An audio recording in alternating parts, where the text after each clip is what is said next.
Trust me, I'm a mom. Well, I see shadow people, there's one behind my door. Yeah, I see shadow people, don't want to see no more. What do they want from me and why won't they let me be? Some people think I'm crazy, but that's alright with me. Why won't they just let me be? Hell, I don't know. The nut house is where they'll send me. That's where I'll go. There's one that's on my floor, yeah. There's one under my bed. Maybe they should commit me for the things that I just said. Don't think they want to hurt me, just want it all to end. Oh wait, well maybe not now. Seems I got some new best friends. Why don't they just let me be? Hell, I don't know. Some people think that I'm crazy. For what I said 1, 2, 3, 4. Brunch pussy, brunch pussy, brunch pussy. Brunch pussy, brunch pussy, brunch pussy. Well, I see shadow people, there's one behind my door. Well, I see shadow people, don't want to see no more. What do they want from me and why won't they let me be? Some people think I'm crazy, and that's alright with me. Why can't they just leave me be? Hell, I don't know. Some people think that I'm crazy, then I don't care. 1, 2, 3, 4. Oh, okay.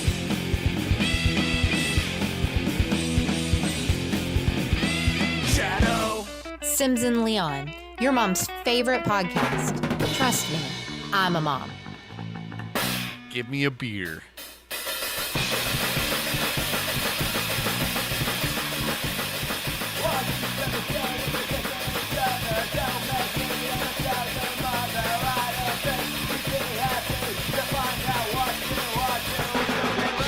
Oh, hell no. You named it?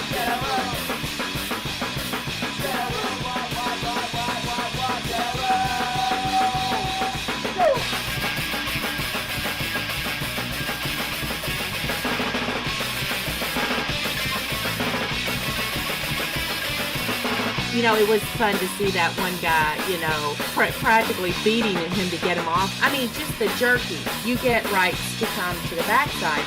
And I think it's just the fun of getting it in. It seems so hard.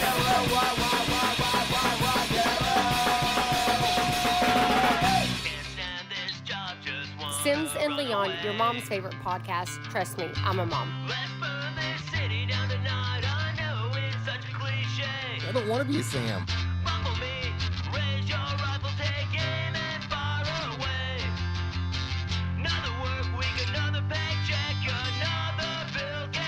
Beat the beans, lady.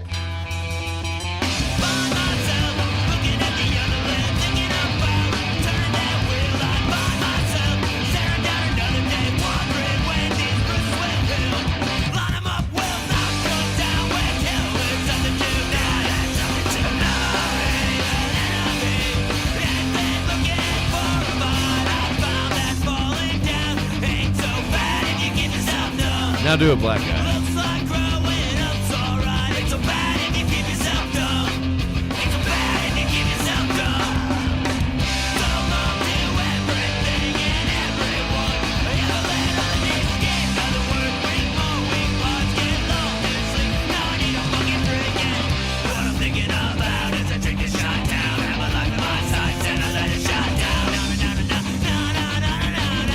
Hey girl, are you a beaver?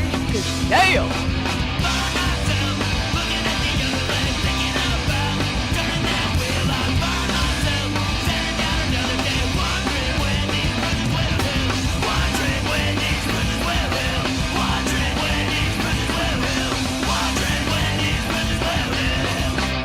Sims and Leon, I got a magic pick, yeah. your mom's favorite podcast. So won't you suck my dick, yeah? Trust me, because I'm Taco's mom. Can't fuck with my magic pick, yeah.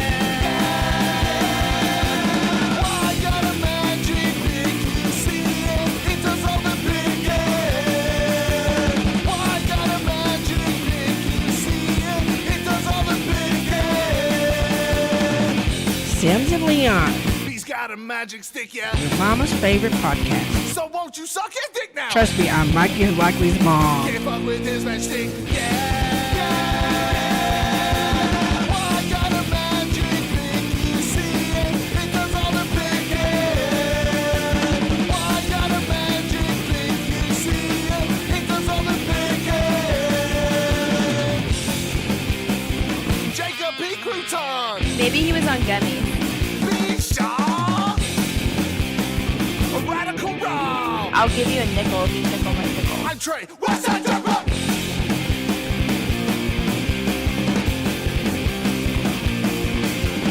I got a magic pick, you see it. It does all the picking for me.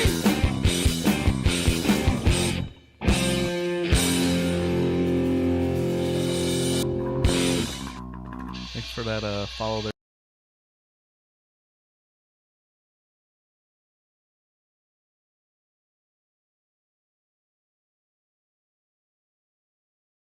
Sims and Leon, your mom's favorite podcast. Trust me, I'm a mom. Why see shadow people? There's one behind my door. Yeah, I see shadow people. Don't wanna see no more.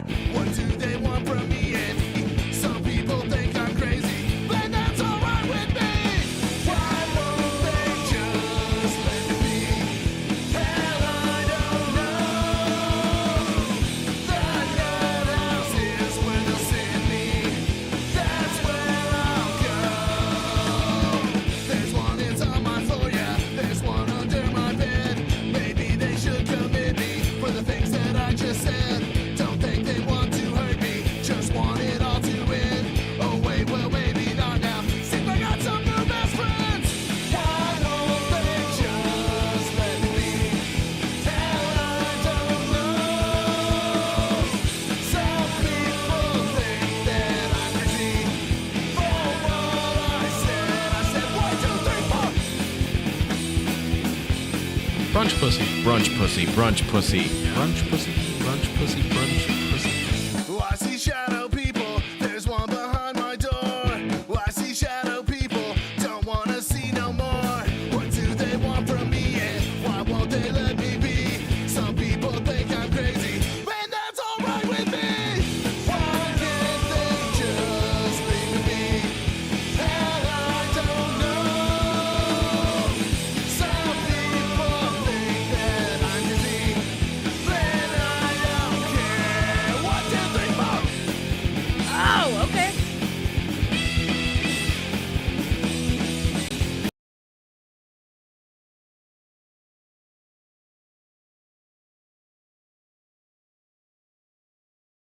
If you need to break in with any news, We got buttons. we got buttons. You started? You know, well, yeah, unless you wanted to do your thing. Not yet. Okay. Not yet. Still saving it. Okay. We good? Yeah. All right, everybody. The barge is hot. The show begins whenever I press this little red button. And 3, 2, 1, go.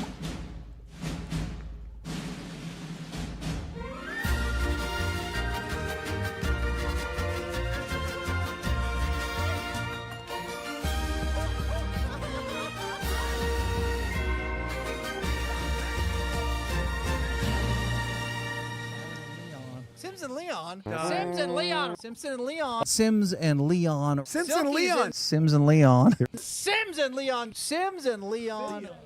Sims and Leon, your mom's favorite podcast. Trust me, I'm Dustin's mom.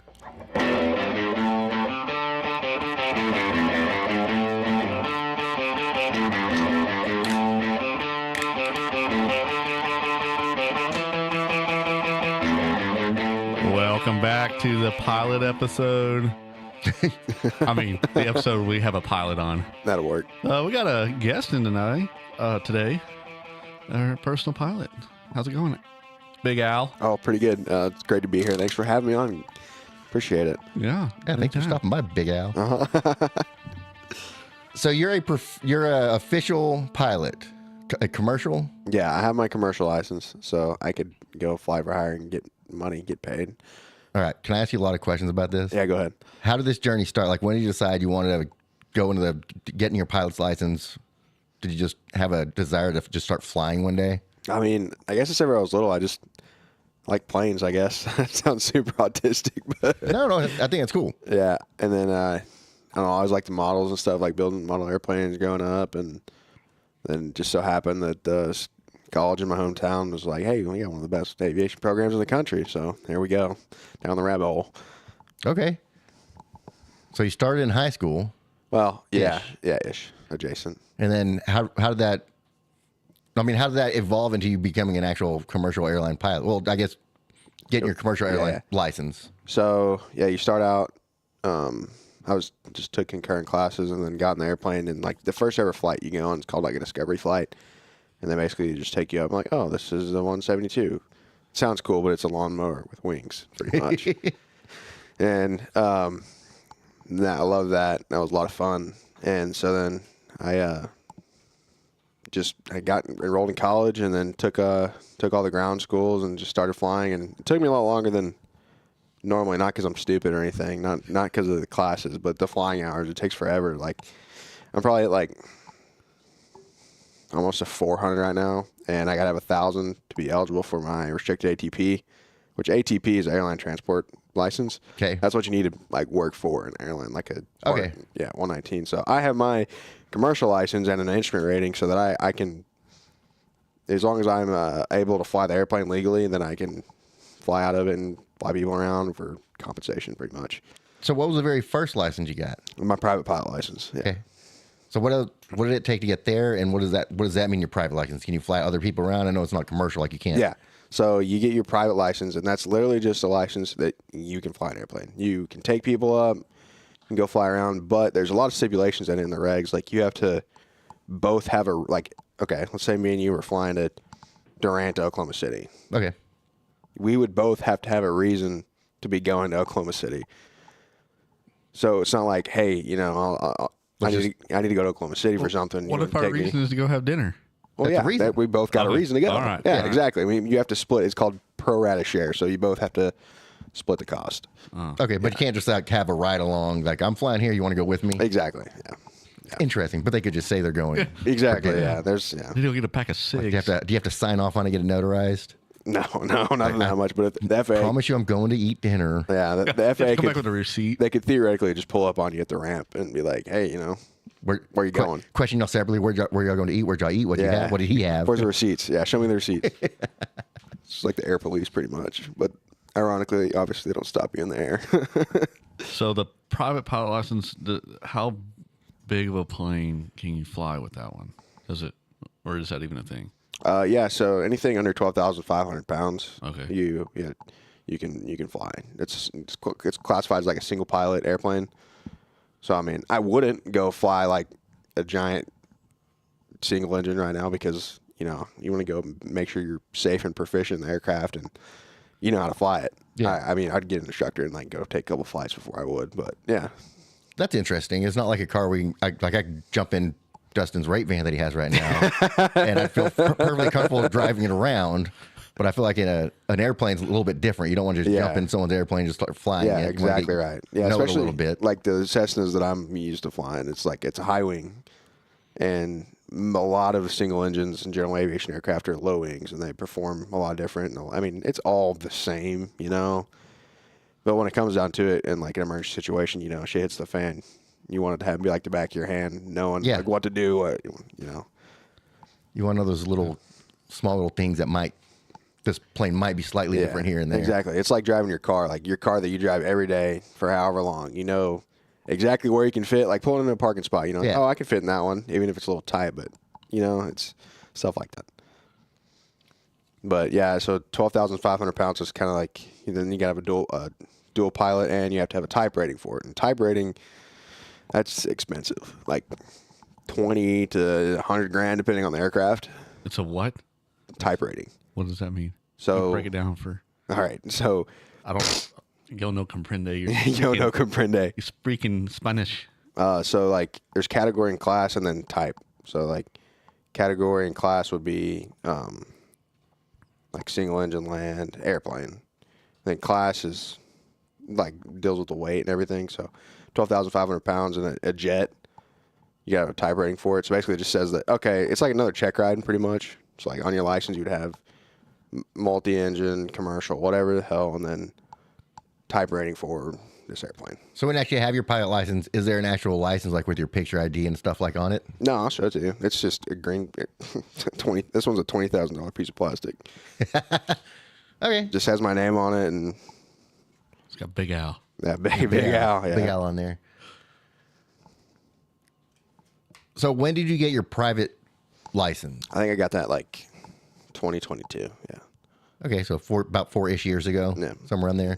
And in between, so when did you get your commercial license? I got my commercial license in December 18th last year.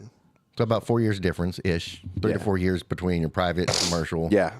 So when you got your private license, you mostly flew the same plane to get to there. Yeah, it's all been on the same airplane. And what takes long to get your commercial license is you have to have 250 hours to get your commercial license. Okay. So I got my private license at like 56, I think.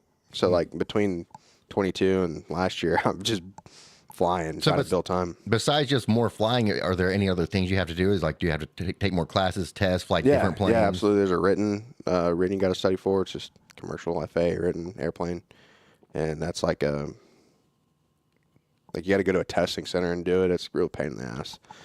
And then take because like our universities of Part 141. There's Part 61 and Part 141 ways of education to get your licenses and stuff. A lot of people, like, and just say doctor, Yeah. It's Part 61. And so he'll get an instructor out of some random airport and do that. We're Part 141, so we're eligible for lowered minimums to get said certificates, which is pretty cool. Okay. And then these might be stupid questions. No, not at all. Not at all. So when you're going from your private to your commercial, like, again, different planes or same planes? Well, a lot of people they'll start at a Cessna 150. I never flew the 150 because I'm a bigger guy. Like I weigh 220 pounds, and so me and my instructor, we'd have to fly that bitch at half tanks. What? Big Al, man. Okay. We have to fly to like half tanks. So I never flew the 150. I was always 172.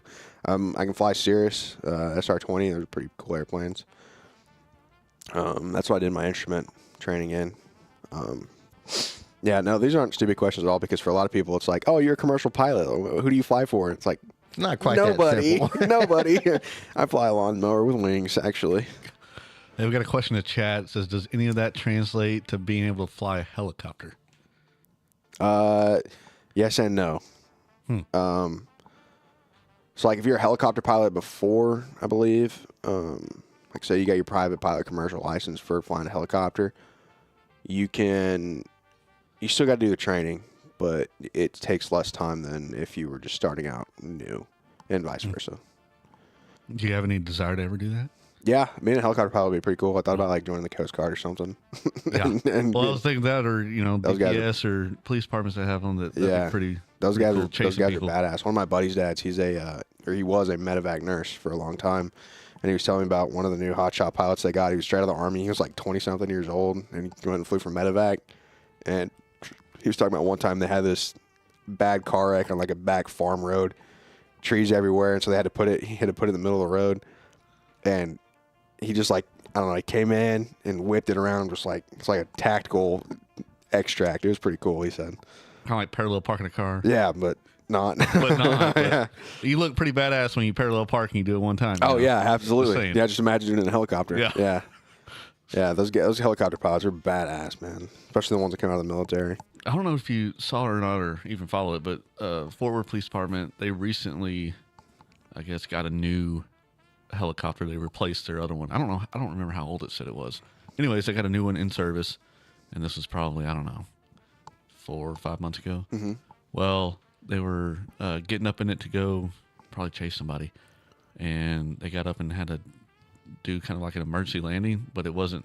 They couldn't make it back to the helipad, so they like crashed, and like it. I don't think that they're gonna be able to put it back in service. I don't think it's fixable. No, but it was something to do. It wasn't to do with them. It was something with the something helicopter. malfunctioned with the helicopter. Yeah, so it's got to go back to Bell. Whenever you, they teach you, I think in your pilot school for helicopter, if you have an engine failure in flight, you're pretty much just free falling, and then until you get somewhere, you get to a point, it's just pilot judgment, and you do what's called, you make it auto rotate. So essentially, you have the yoke, which is like your directional control, and then the collective, which is like your up down, your throttle pretty much, and your blade angle on the rotor. And so I don't know exactly how it works on a helicopter pilot, but I know you get to a certain point, and then you just rip the collective, and it makes the blade like auto rotate and produce some thrust, so it kind of like cushions your. Try to keep it. Yeah. Kind of like if you're jumping at the very last minute on an elevator, if an elevator's falling. Yeah. So you don't like pancake. Yeah. So you're using the wind kind of to help you still rotate, right? Yeah, make the blades. Yeah, make the blades still. Yeah, you're pulling them to the sharpest angle of attack, so they grab the most air at the last second, and give a little bit of help. Yeah. How many different planes do you think you've actually flown? How many different airplanes have I flown? Yeah. Like not to the different types of airplanes. 4 or so. Okay. For some reason, I think it'd be a lot more. Yeah, you think, but I don't really fly outside of like school, I guess.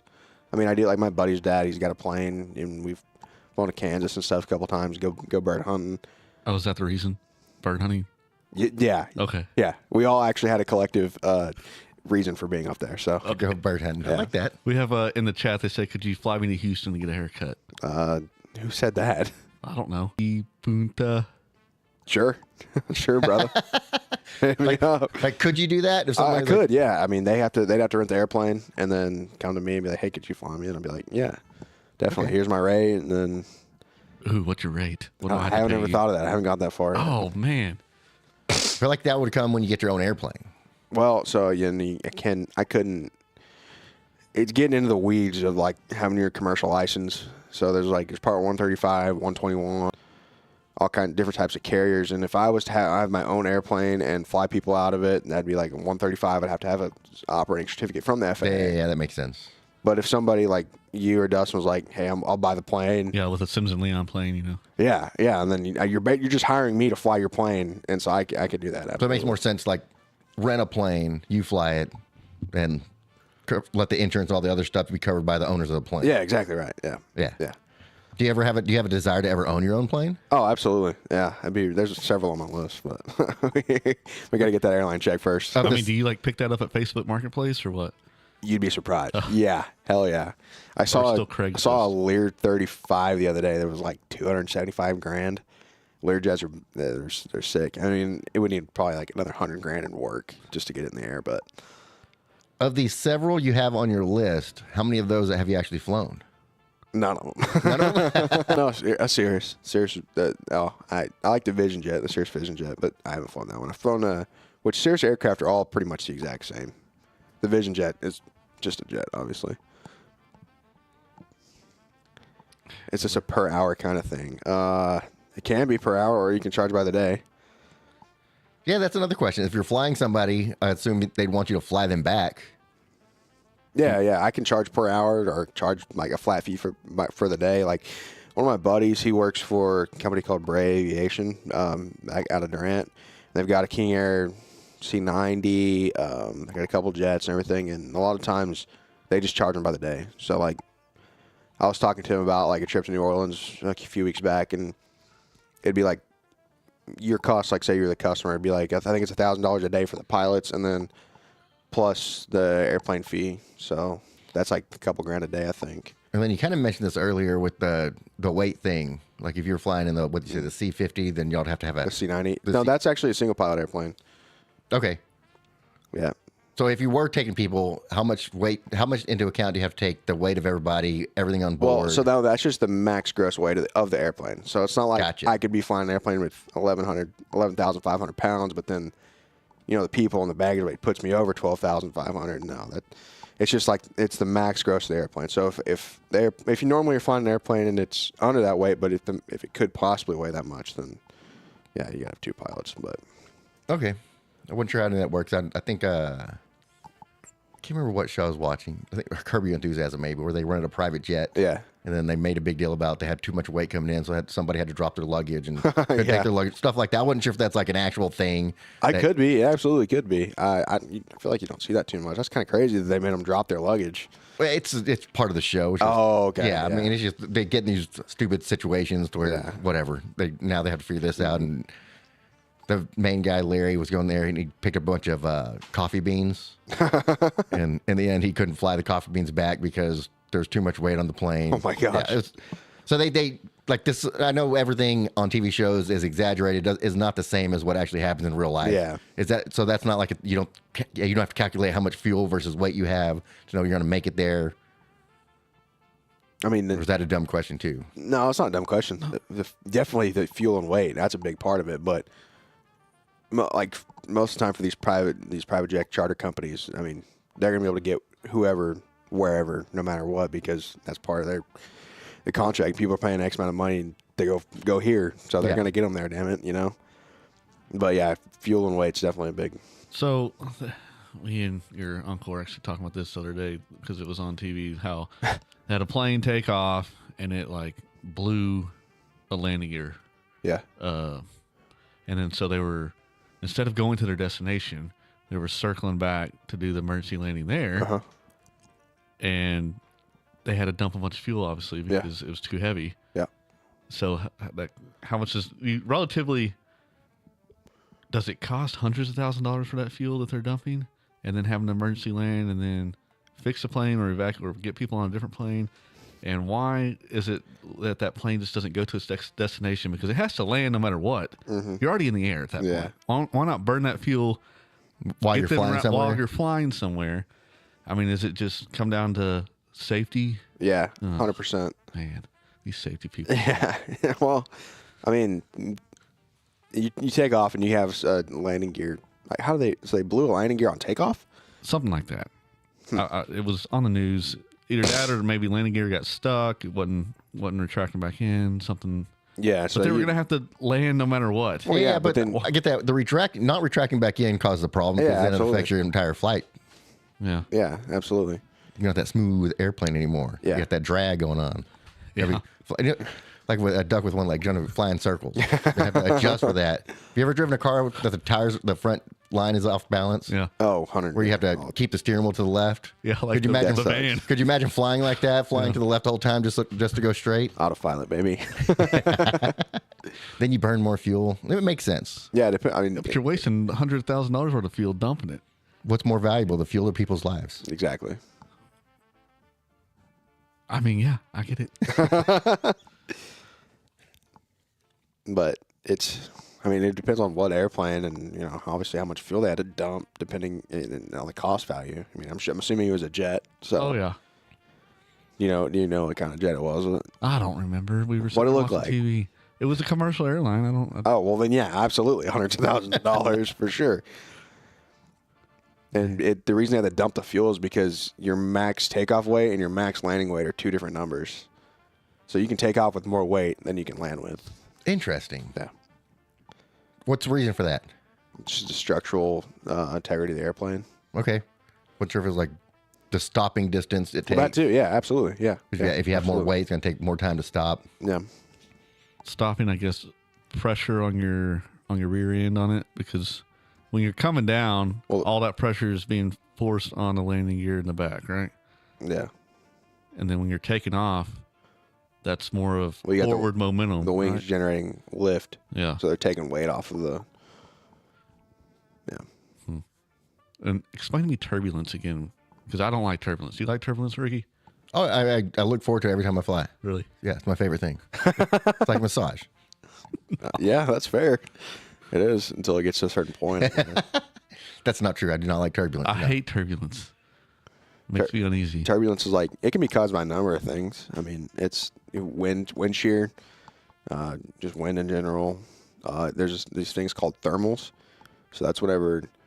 And so that's attributed to low level turbulence. So if you're on approach coming in, that's whenever the sun heats the surface of the earth, and so obviously heat rises, and then it creates uneven air pockets throughout. So what's crazy about that, heat rises, yet when you're actually on the ground, the further away from the sun you are, the hotter it gets, right? No. Yes.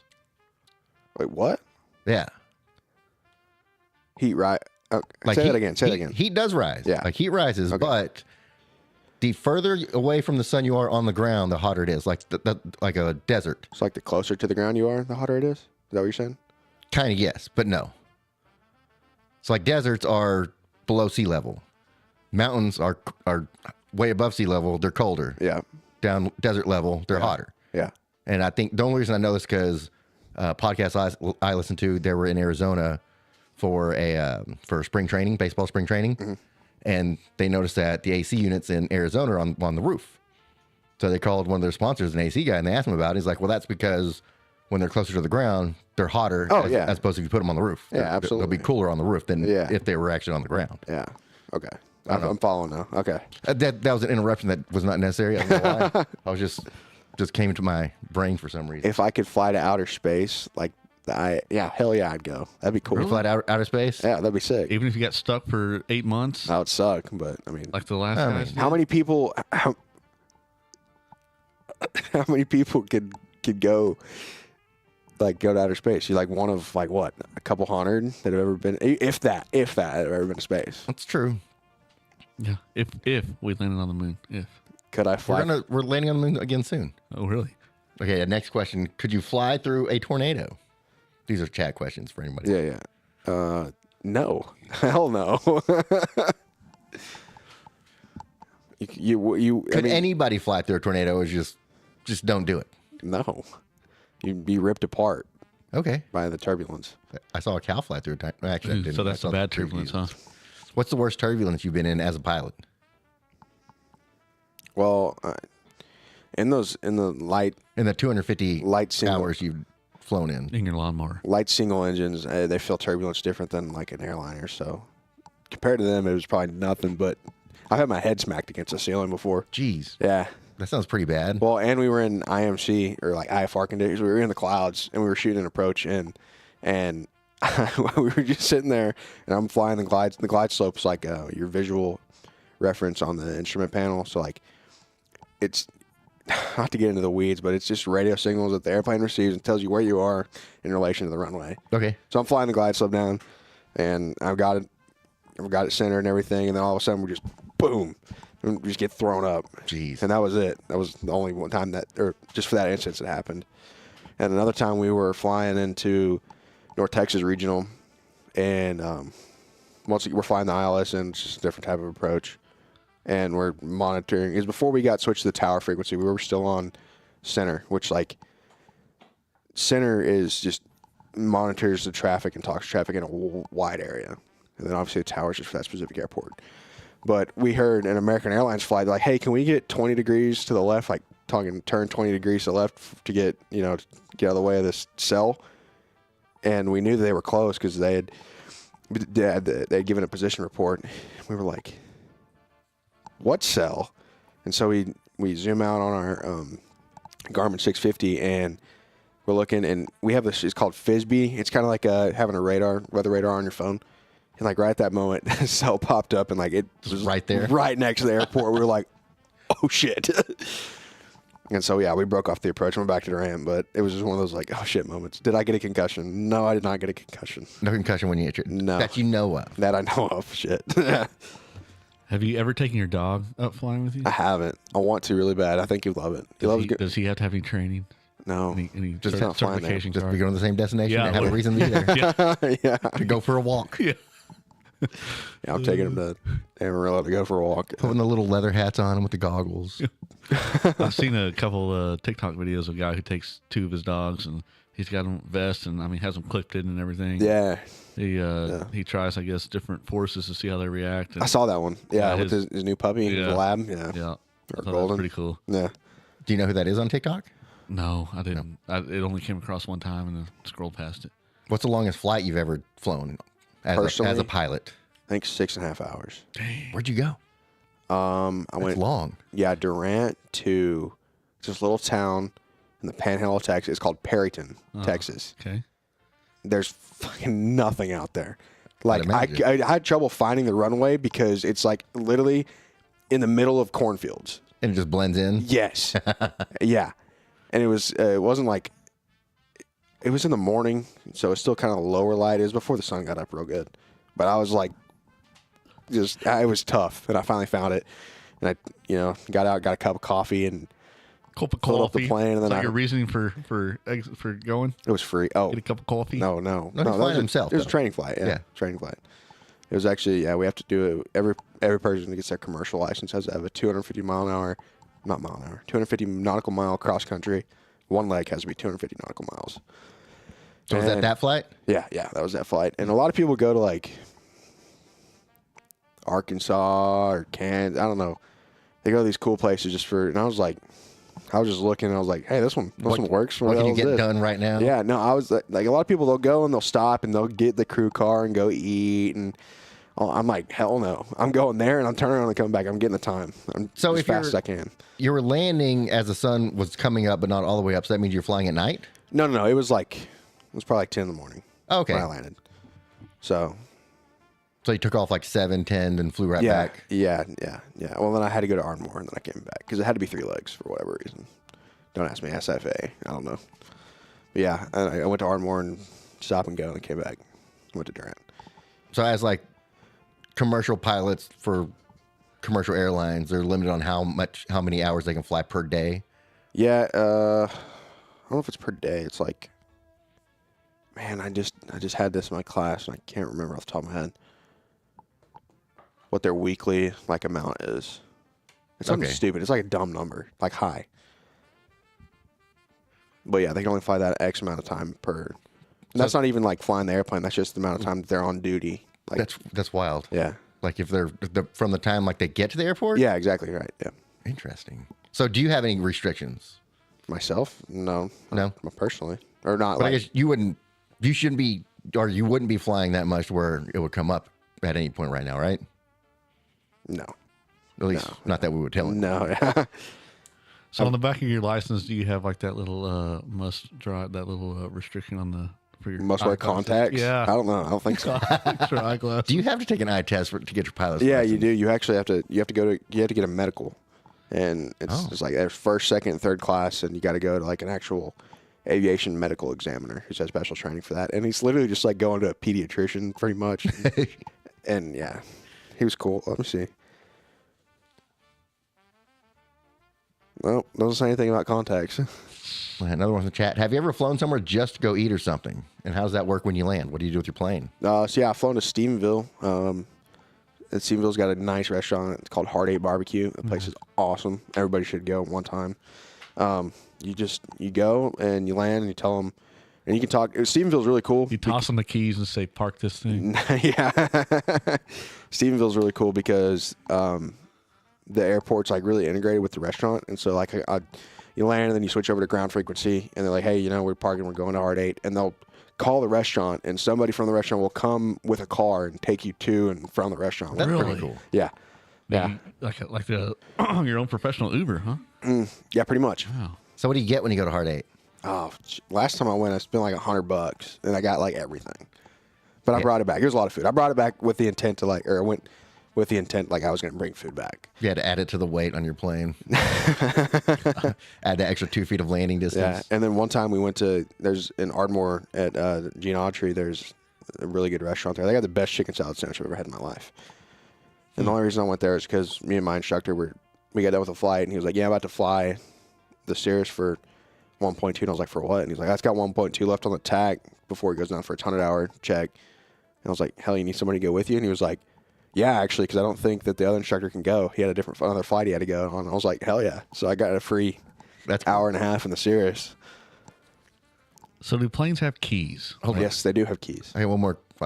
Follow up on that too. Okay. Have you ever had the ribeye at Heart 8? I have not had the ribeye. Get the ribeye. Is it good? Dude, it's so good.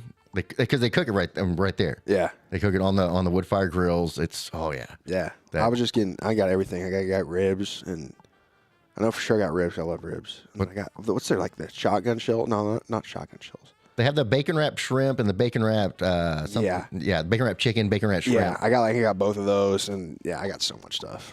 You know, you can fly the Sphinx over here, and it's right next to it as well. It's not the same though. It's not the same one. Yeah, it's different. Yeah. Yeah, we never go there.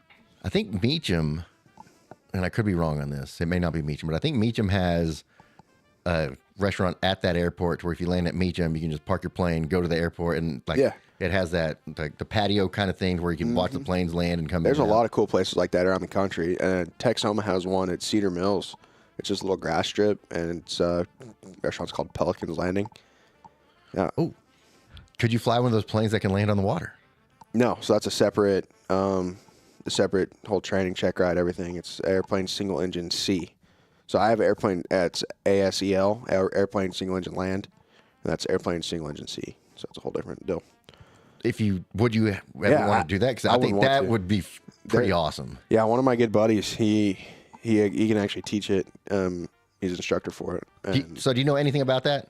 I know like landing on smooth water is really hard because it's hard to tell from your perspective, it's hard to tell your distance from the water if it's smooth. Because like the waves, you can kind of see gives you some depth perception there. But if it's just a smooth glass water, it's hard to tell. Yeah. So you pretty much, from what I understand, is you get configured for the land and everything, and you get, I think it's like 100 feet or so. I'm just throwing out an arbitrary number because I don't really know. Yeah. But then you hold it like you're trying to land, and you're not supposed to watch the water or anything. You're supposed to just watch your airspeed in front, and you just hold it there until you feel it touch, and then that'd be some. That'd probably take some getting used to. Yeah, absolutely. A little bit of work. Yeah. So I guess you may not know this. You probably actually do know this. Could you, if you had that training and that license, could you land on pretty much any water, or are you restricted on where you can actually land that plane? I'm sure like any public, waterway. I assume. I mean, as long as there's room, like as long as there's room. Can't land at Burgers Lake. No, I'm sure You'd be surprised. Like a lot of guys have like a Piper Cub with floats on them, and the Piper Cubs are known for like some of the shortest takeoff distances in the world. Like they're just like 60 feet. And, up. Yeah, they actually have STOL competitions, short takeoff and landing is what that stands for. Like at air shows and stuff, they'll have those competitions, and guys will just like full power, hold the brakes, let off, and they'll just boop, just right up. It's pretty cool. So another thing you see in TV when people are doing their training and stuff, the instructor will just kill the engine. You have to learn how to fly without an engine. Is that a real thing, or is that just something they show us? No, it's a real deal because, I mean, it can happen no matter what you're grabbing. Yeah, you got to learn. That's one thing we do is called the power off 180. And it's so whenever you're on approach and like if your engine dies and you got to, there's like 4 segments. So like there's the runway and you fly like the square rectangular pattern around it. And it's like if you're parallel with the runway and you lose your engine, you got to use your judgment and fly it in an arc and land. And that's a lot of fun. I'm pretty good at those actually. And then if you're just flying like en route somewhere and you lose your engine, pretty much just got to put her down in the field. And so picking, their best field, best wind, and not smoking a tree or a fence or power lines or a cow. So is that part of your training? Have you actually landed in a field? I have never landed in a field. I've got like a lot of times when we do it, we'll, simulate like we're going to land. So like we'll get down right before like, kind of like you're dropping the fertilizer or whatever. Yeah. And then we'll like go around. Yeah. Interesting. What about a freeway? Could a plane land on a freeway? Yes, that's happened a lot. Yeah. There's a lot of videos. That's the only time you ever see it on the news. Yeah. I feel like it's never a good thing, though. No. Well, I mean, hell no. I guess it's never a good thing if you're not landing at the airport. Exactly right. Yeah, that happens quite often. And then, honestly, like, people look at it like, oh, my God, I can't believe he did that. Well, he didn't have any other choice. I promise you he didn't land just because he wanted to do it. So if you're on a commercial air flight, let's say you're flying Delta somewhere, something happens to both the pilots, and they come out, it's like, is anybody qualified to land this plane? That's every guy's dream, I feel like. It is. Yeah. Like, in my mind, it's like, I mean, I've done it on Grand Theft Auto. Yeah. Can't be much different, right? You'd be, it's as long as you got good hand-eye coordination, that's what honestly I feel like helped me a lot. Is like my mom was always like, you know, these video games are gonna ruin your mind or whatever. Like, no, hell no, they help. Look what I'm doing now. It helps. Yeah, I feel like every guy says they could, but we're actually at Southeastern. We actually have a 1-to-1 737 simulator, and I've been in it a lot, and I feel like obviously it wouldn't be pretty or perfect, but the nut cutting comes down to it. You know, I think I could. You'd have a better chance to land it than Dustin. 100%. I have Dustin in the right seat, you know, helping me out, like calling out the flaps and everything. I'd be looking out the window, be like, Ooh. Let me see. That's not water, so we're good. Yeah. What else we got? I don't know. We got cowboys that showed up. Finally. Pilots and cowboys. Hey, your seat's over here, cowboy. Already? Yeah. Just jump on. Jump on in. Beer's in the fridge if you want to grab a beer. I think I'll take a Bruce. All right, back to the keys on the plane. Yeah. So yeah. the planes Is take it like keys. Is it like the old school keys? Like my Pops' Corvette has a key for the door and a key for the engine. Do you have a key for the door and the engine, or is it all the same key? Do you have a keyless remote? Ooh, ooh. Some do. Some, it's literally like old Corvette keys, like it's just a key. And there's different ones for the doors and for the engine. And some of them... Do they have remote start? Yeah, no, not remote start. But there are push to starts. I was going to say, when you're in there, is it the same as a car where you're cranking it, where you're starting it like cranking it, or is it button? And... Yeah, that's how like the 172s are. It's literally like greeny right here, like... Is she gonna go? Is she gonna go? And finally, get the ether after her. Yeah, yeah. You got to prime the air. We had to turn the fuel pump on and shoot her up real quick. Press that button on that little bubble 10 times to make sure it's primed. So that little plane you fly, is it a Briggs and Stratton or? It's a Cessna 172. Okay, you were saying it was a lawnmower plane. I was didn't know if it was a Briggs and Stratton or if it was, Kawasaki, something like that. So how many hours till you get to fly a jet? I mean, I can go get a type rating right now. Really? Yeah, I could. But no, I don't have the $50,000 to go do it. So it's not just time; it also takes money. Yeah. The type rating is anywhere from like 20 to 100 grand. It's insane. But yeah, like the 737s or like the airliners, they don't have keys. It's just you flip the switch, move the starter to on or to ground, and then you gotta wait on it to spin up, and then you introduce the fuel. It's a whole process. I'm not going to get into it, but yeah, it's... So if there was one just parked on a runway, you could walk up to it and get in it and pretty much go if you knew what you're doing. Yeah, I could. I mean, I couldn't, but you could. Well, cool. Well, welcome to the show, Joe Howdy. Cowboy. What's up? We've been talking to Big Al over here. He's the pilot. Big Al. Tell. Big Al. Big Al. Alex. Call me the Big Mex. Big Al and Big Mac. Hey, I'm Marcus. Big X the plug. Marcus, Good to meet you. finally I'm meet Ricky. you. Yeah. Big X the plug. You Alex. just got a Big X the plug. Marcus. That's what I said. Drop on here. Okay, nice. First time Big X the plug has ever been brought up on this podcast. I think so. Very, very proud of this moment in our history. So you just got your license? I just got my commercial license, yeah. I've had my private for a while, and I got my instrument rating and everything. But yeah, I just got my commercial. I'm working on my CFI right now. Flyboy. Yeah. College, he's a big-time pilot. Oh, really? He flies for FlexJet. Oh, really? Yeah, that's a cool gig. Yeah, Those guys he's are got badass. some stories. He said I'm sure. during COVID he flew some poodles to France. Poodles? Yeah. Don't doubt that. To get their hair done and flew them back. I don't doubt that. Get their one bit. hair done. That's when you know you got FU money, I guess. Yeah, 100%. 100%. No, he sends me Can pictures. I be one of his poodles? Oh, I'd love to be a poodle. Right? Yeah. Being a dog would be awesome. He's got some Augusta stories and some really high, I don't know if I can say it in public, but he's got some big dog bands and stuff that he's blown around. That's cool. Yeah. So what's your goal with the pilot license? Do you want to, or do you have a job with it right now, or do you plan on getting a job or finding a career to do with it? I just applied to Southwest Destination 225, so that's their like pipeline in the Southwest, and then Envoy. I gotta wait till I get my CFI to apply for them. But yeah, I want to do airline work. So if you did get that job with Southwest, what would you be doing when you start off?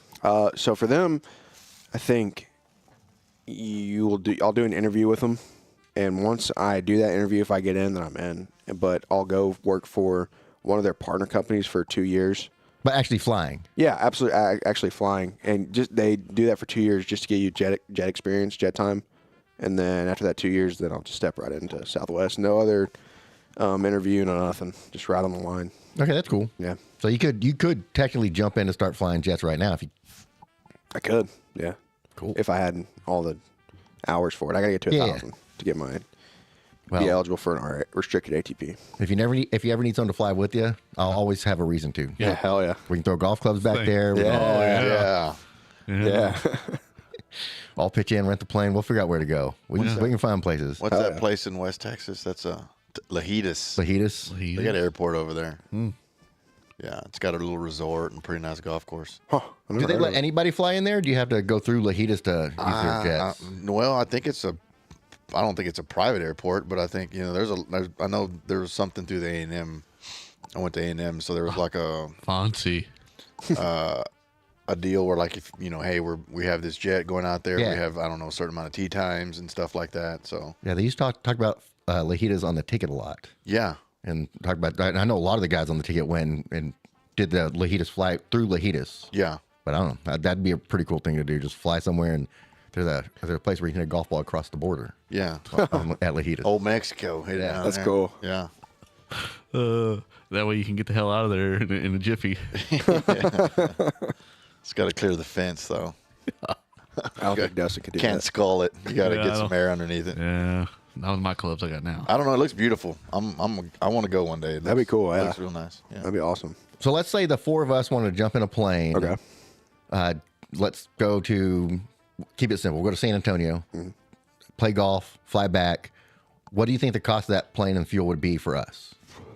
So, a lot of places the fuel's included, and they'll say included. They'll reimburse you like up to, unless it's like over like $5 a gallon. At least that's what it is in Durant. They'll reimburse you for that as long as it's not more than that much. But it's like, so it'll be like our per person charge for the hourly rate. So to San Antonio would be about 172, which us 4 and 172 would not be likely, just because of the weight. Not what are you trying to say? Yeah. Not knocking We can anybody. only take 3 clubs. Yeah, right. I'll take all my putters. Yeah, but I mean, I I'll don't drive know. with the equipment, guys. We could probably get, and then like the overnight fee, we could probably get out of it $2,000, split it all, probably. $500 each, not bad. Yeah. Not Fun bad. experience. Yeah, no, for it'd be sure. Awesome. Make it a 3-leg. Another $500. Stop in New Mexico and play golf too. Shit, that'd be a waste. that would probably like double or triple the cost. Oh, never mind then. Let's not. Never go mind. there.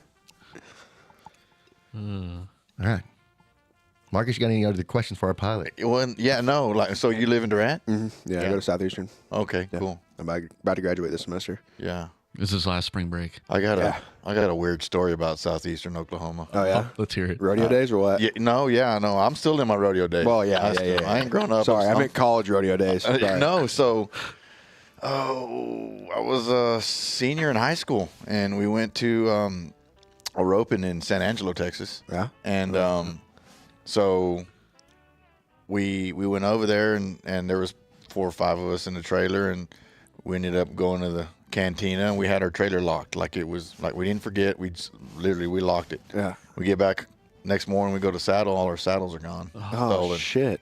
Yes. So I had to bum a saddle. I mean, it was a shit show. Excuse my language, but It's fine. Oh, we're on the what does that mean? That means explicit content. Oh, it is? Yeah. Okay, so we can Oh, throw yeah. around some cussing. Oh, Okay, yeah. I'm working on it, but I might let a few slip. Anyway, so my freshman year, the second semester, my freshman year at A&M, I get this San Angelo phone number. I don't know what it was. So he's like, hey, this is so-and-so from whatever county that is out there. And he's like, did you get a saddle stolen in San Angelo? I was like, yeah, damn right I did. And it was a nice one. Like I'd won us some certificates, so I put it together. It was like a $2,500 saddle, which back then was pretty expensive. It Yeah. had my name on and all kinds of stuff. And like, so that's why, like, I was like, why would somebody steal something that's got somebody else's Yeah. name No on shit. it? Custom, yeah. Anyway, so evidently there was some kids that were going to southeastern Oklahoma that leased this 1,500-acre ranch, and they were stealing all kinds of shit, trailers, cattle, That's about right. horses, and they roped, and they were over there at San Angelo. So like they were done that day, and they left. Before they left, they stole 2 or 3 trailers worth of saddles, and That's terrible. I hate thieves. yeah. So then me and my mom and dad, we drove out to San Angelo from College Station to go get it. And I was like, yeah, it was in mint condition. They said somebody from Arkansas, some guy's wife, or bought it for her husband for Valentine's Day. What's his Saw a name on it. And yeah, they I don't know, that evidently that one of the kids was driving a truck with some stolen cattle, and they pulled him over. my gosh. Man. I don't ever remember hearing about this. That's This crazy. is a long time ago. I'm 40, and that was I graduated in 04, so that was 03, Yeah. 04. Hell, I was. That was a I was minute like ago, over 20 years ago. That was too. Yeah, they're done out of they're done out of prison if they went Oh there. yeah. But anyway, like this, they just lived on this ranch and went to college and stole people's shit.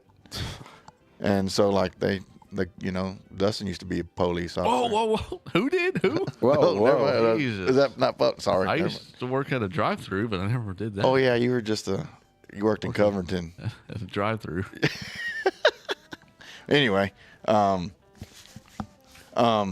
yeah, so they busted him. That one guy led him to the whole house, and Damn. yeah, so it was like 6 or 8 kids. They're stealing shit and living in the ranch That's in fucked. southeastern Oklahoma.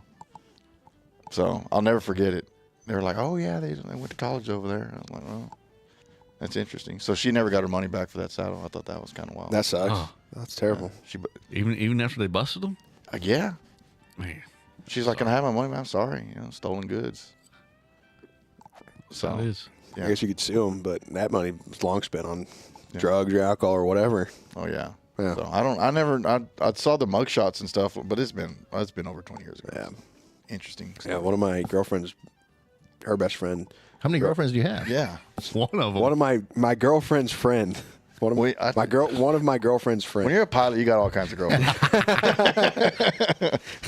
What's your reason for flying today, sir? San Antonio, bitch.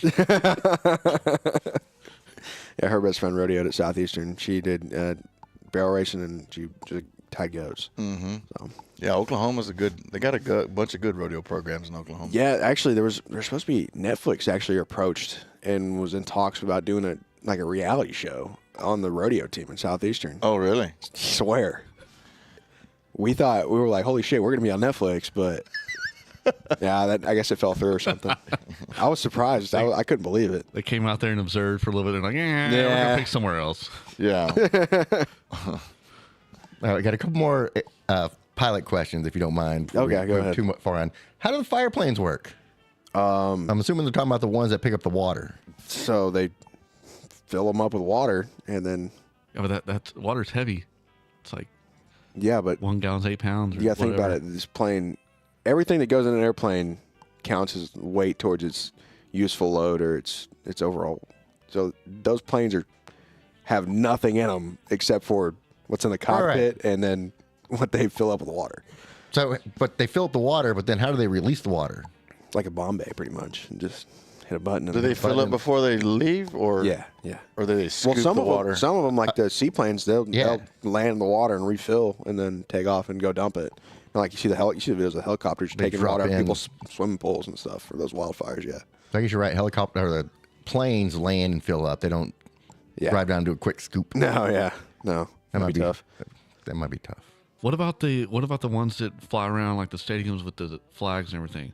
Are those attached to it in the back, or they come back? So Okay, those guys are actually really cool, and that's a good job for time building. Like for me, I could do that and build my help get to my 1,000 hours. But those guys, like it's like a Cessna 150 or 172, like I fly, and they literally have a grappling hook that's attached to the wing, and like the rope's like it's on like a breakaway, and they literally take the grappling hook and they fly it. Usually they do it over the airport, so like the airport will direct traffic around them so they can come grab the banner. So they're already flying. Yeah, they take off and they come back around and they literally reach the grappling hook and then they just throw it out at the ground and like dive bomb. I need to send it to Dustin. There's a guy, I don't know why I randomly saw this on Instagram, but there's a guy on Instagram that flies in California, a lot of those things. Yeah. And I don't know if he uses those glasses or what, but like he dips down in there and as soon as he drops the hook, it's straight up. Yeah, right? exactly. It's Yeah, wild. they have it like there's like the banner and then it has like the leads that come off and then they have like on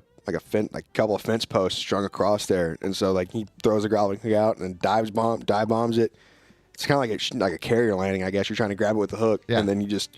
I mean, but when go you ever straight hit up. that, it's got to be a jerk or something, right? Like, because it that's got to put resistance on the back of that. Yeah, plane, that's why you go full power and Go straight up. Yeah. straight up. Yeah. You don't It's not want that tether and pull you back. We got it. Yeah. I guess. So is it kind of like folded onto the ground to where you're pulling No, up? it's just laid out. It's laid out. It's and laid it out. Slowly goes up. So what is the landing process? Do they land with it on there? Or I they don't drop know. it. I don't know. I think they land with it on there. Or they might untie it. Fly out of the airport, untie it, let it go. Drop it. safe. Hopefully the wind. I feel doesn't- like they would definitely like untie it and let it, because that would be. I'd imagine there's restrictions on if it's windy outside. Like if it's. I'm sure. Like it was the last couple of days. Because Like- a lot of those Manatone airplanes, they're not like high performance or nothing. So. All right, I think we have one last one. Could you realistically bug out with a chute if you had to? Yeah, absolutely, I could. Like, dude. Well, I don't know if you saw the video of the Red Bull guys. They went up to like 10,000 feet with a couple of 150s. First of all, I don't know how they made it up to 10,000 in a 150. But yeah, That's where they swapped planes? They swapped planes, yeah. Yeah, they opened the door, they put them in a dive and opened the door and jumped out and switched planes. That's wild. Yeah, those guys their FAA was pissed at them for that. I don't know if they got their licenses revoked or not, but it was close, if not. That's wild. Yeah. That's just begging to get killed. Just getting out of the plane. Like I Knowing that you're going to jump out and get another one. I only saw one of the pilot's view where he's flying. He's not flying, but basically flying into his own plane or to the other plane. Yeah. And you can see how close he gets to the prop. Like I'm assuming the prop margin for errors. Yeah. I mean, they pulled the power out and everything, but still, that's going to cut you up if it's you still hit moving. it. Yeah. Oh no. Yeah. That's wild. So if you did have to bail out, how would you get out of the plane? Open the door and jump. Got to make sure it's unlocked. Is there a parachute on your plane? No, there's No? no parachute on my Oh, plane. damn. Well, yeah, I don't know, I've never trained for jumping out of the airplane, but I assume you'd put it in an attitude where it was feasible to do that, and then they reach down, slide the seat bag, unbuckle your seatbelt, and go. But if you have no parachute, well, He said at a reasonable altitude. Was that 10 feet? I mean, no, a reasonable attitude that's feasible for you, because you're not gonna jump out if you're banked or one way or the other. I mean, Right. we wanted as straight and level as possible. I mean, granted, yeah, but if you don't have a parachute on the plane, I'm not going to jump. Yeah, why would you jump? I'm better off trying to put it down the field or something. Yeah. On the highway. Yeah. Oh, did I send you that video of me doing the spin training the other day? no. I didn't? Oh my gosh. No. we're gonna watch it live Breaking here. news. Yes, this is me and my instructor the other day. So you're doing spin training. Oh, you barrel rolled that sucker up Yeah. there. You're heading straight to the ground, buddy. Well, we pull up. All right, so tell us what this spin training is. I don't think for those of us that didn't get for to those see the of you video. that didn't get to see the video. Basically, So that's this guy. He's in a little bitty plane. He's got a propeller out the front, Oh, hell. and the whole plane spins around upside down, No, and then thank you're you. looking at the ground. So you're flying straight down into the ground. At one point, yeah. I wonder if somebody's down there mowing the grass watching you do You're that. like, I'm holy like, shit. What the heck is going on with Calling it in. this? It's gonna end up on the joke post. Hey, we got a plane up here. Yeah. So spin. We got shit going down. This guy is about to die. This guy's Can you read a tail number? No, this some bitch is doing circles.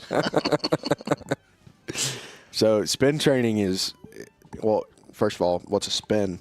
So if you stall and you don't keep the airplane in coordinated flight, you can get in a spin. It's quite literally what it sounds like. You just start spinning. So let's. I want to clarify the spinning because, yeah, absolutely. like in Top Gun, he gets on a flat spin. A flat spin. Yeah. I was gonna say vertical, but flat makes more sense. So this isn't a flat spin. This is what just, you did was not flat spin. No. You're flying Going towards the ground. Yeah, and that happens whenever. So if you're like a bolt, just screwing so in. basically we force a stall, so we point it up, and we do it with power on because it's easier to recover that way. Sorry, you slow down to 60 knots, and then you go full power, and then you hold it back to 20 or so degrees pitch, and then you just watch the airspeed roll back. And you're supposed to kick in or push right rudder in because I don't want to go too far into the weeds. It looked like you were heading straight towards the weeds. I was, well, yeah. How the aerodynamics work on the plane is they have a little bit of it's called dihedral, and that's just the wings are angled up. So if you don't keep right rudder in, one wing will stall before the other one.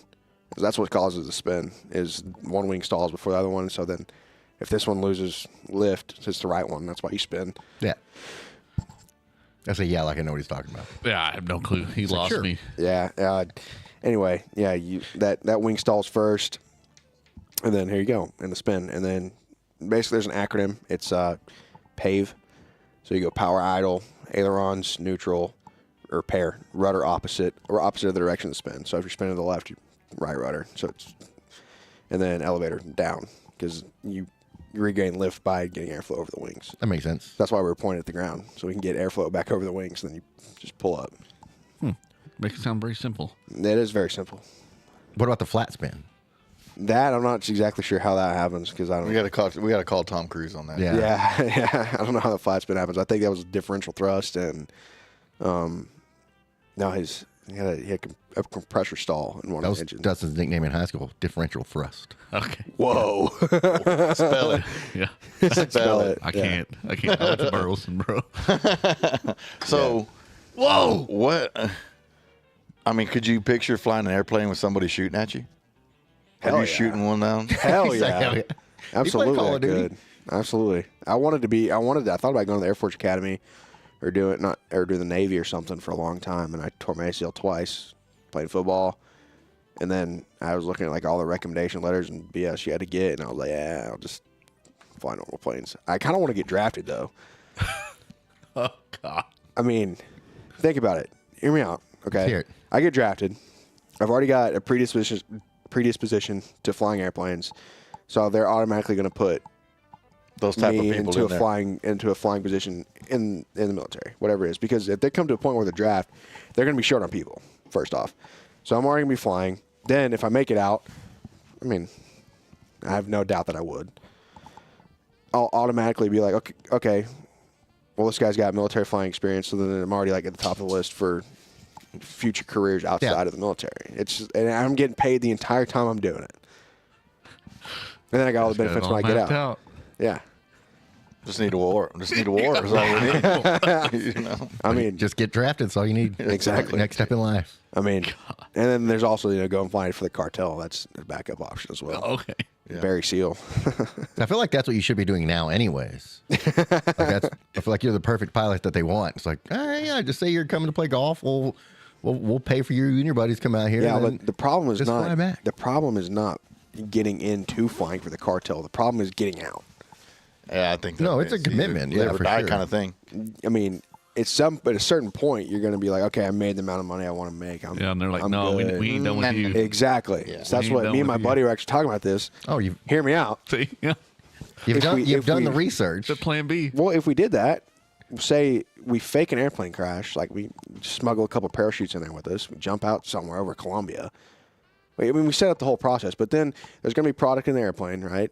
That's going to burn down. So we just leave a P.O. box they can trace back to us with the exact money amount for the product that they lost. They think we're dead. They got their money back for what they lost. No harm, no foul. We're back in the United States doing whatever the hell we want to do. Except everybody thinks you're dead. They think we're dead. U.S. government doesn't know shit. Because the U.S. government's I not... feel like there's a big flaw in your plan here. What? I feel like if the U.S. government still knows you're alive, the cartel's definitely going to know you're alive. How? To the cartel. They know everything. But yeah, they do. But the U.S. government's not going to know that we're down there flying for them anyways. That's the whole point. Well, I get that part. Okay.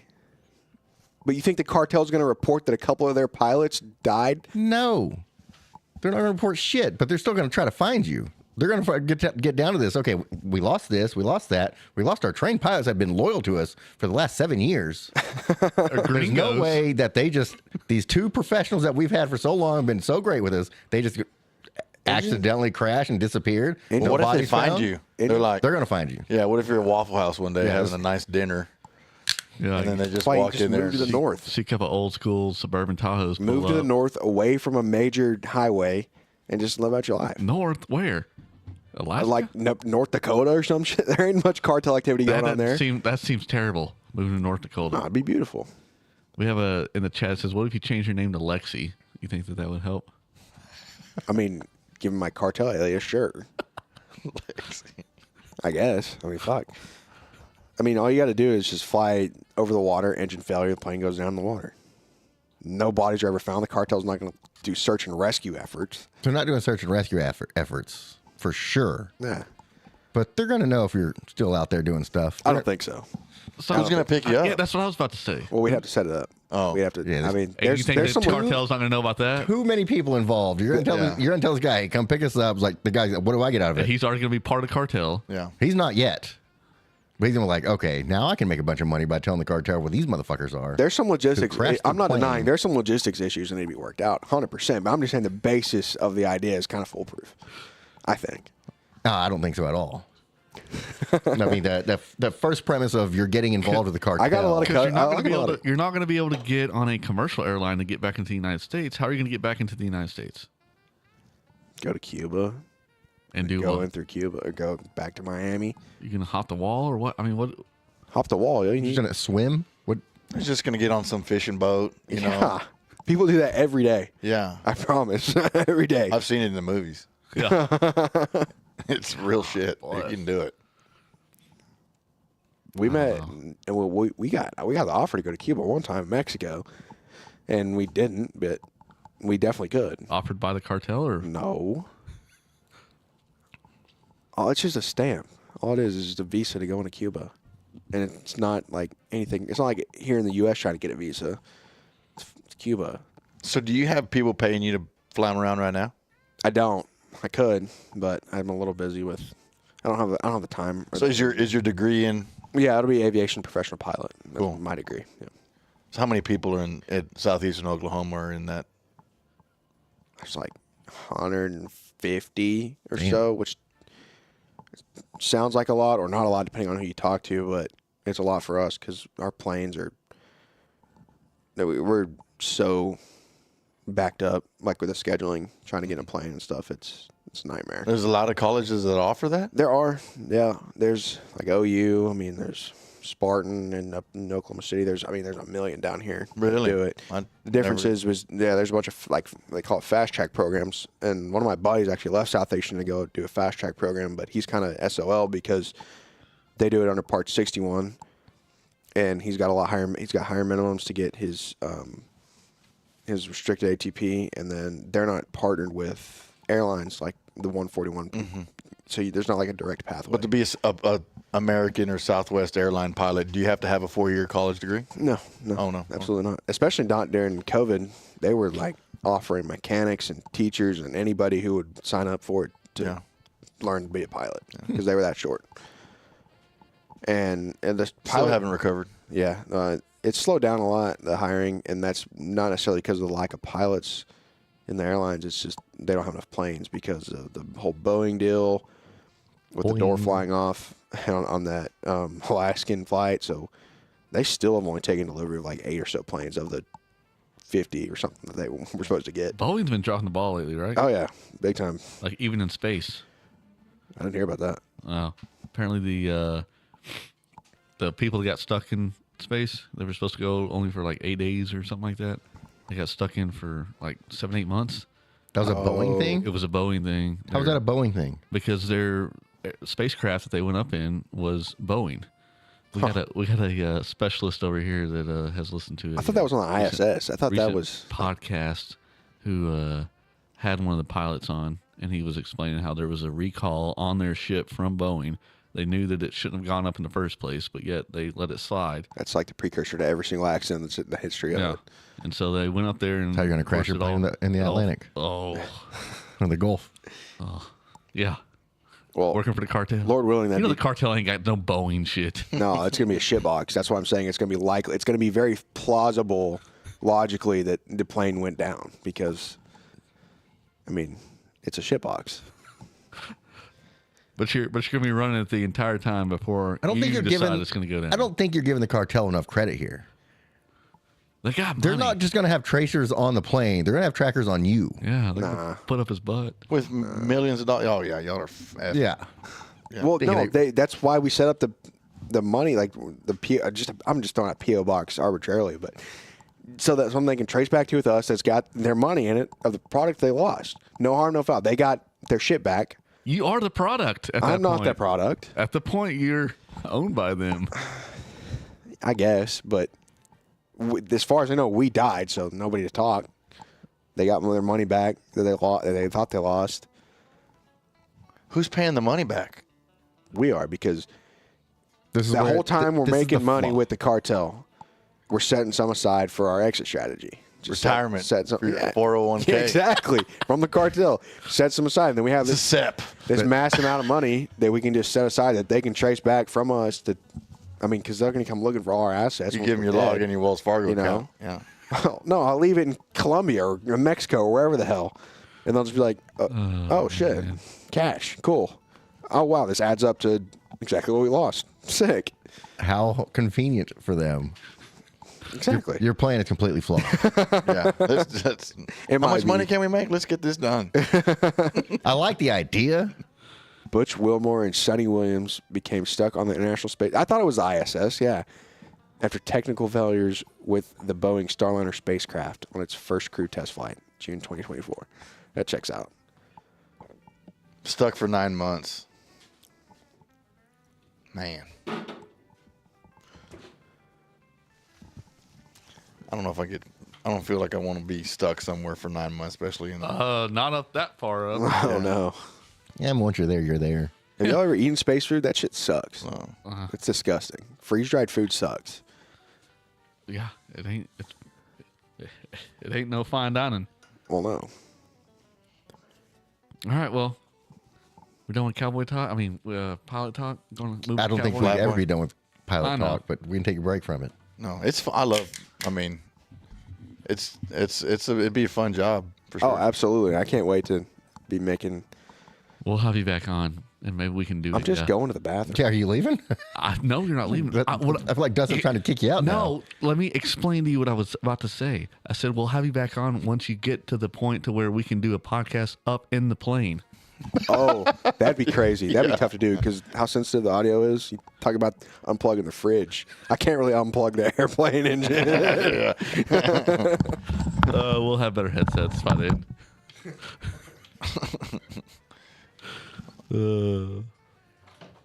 Dallas is We losing. learned a lot. Yeah. Dallas is losing. Yeah, You guys have been keeping us updated. Big Al was supposed to keep us updated, but I think we got distracted by 2 to talking 1. a lot. Yeah.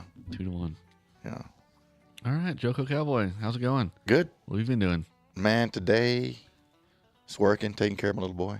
Yeah. Yeah. That spring break, so no school. So it's either daycare or daddy, and he chose daddy, so we hung out today. Did That's good. bloodthirsty shit, you know. What school?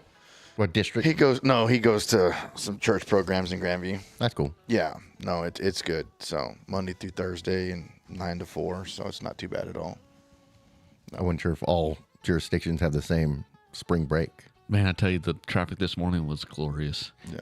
I don't know. We stopped at Buc-ee's on the way home yesterday, and there looked like there was 500,000 people in Temple. I'm sure. Kids going, I guess. I The don't Temple know. one's the worst one. It's always the busiest. Yeah. It's always the busiest. I have a I friend don't of mine even think that Hillsboro one even gave them any, made it less busy. No. And that one wasn't. I had to stop by there today. I took Mason over there for a little bit, and it wasn't crazy. I mean, it was In wild. Hillsboro? But yeah, but it that one in Temple. There was a line for the women's restroom, like halfway through the building. That's how many people were in. I had Wow. never seen that before in my life. At Buc-ee's. At Buc-ee's. Goosey's. Yeah. So it was just wild. It's crazy how much money that place makes. Yeah. Just a beaver, man. I mean, couldn't the girls just go to the boys' restroom as well? Well, I guess the urinals aren't close enough. No. It's all the stalls, but the urinals are kind of open out there. Yeah. Oh, sorry. Busey's.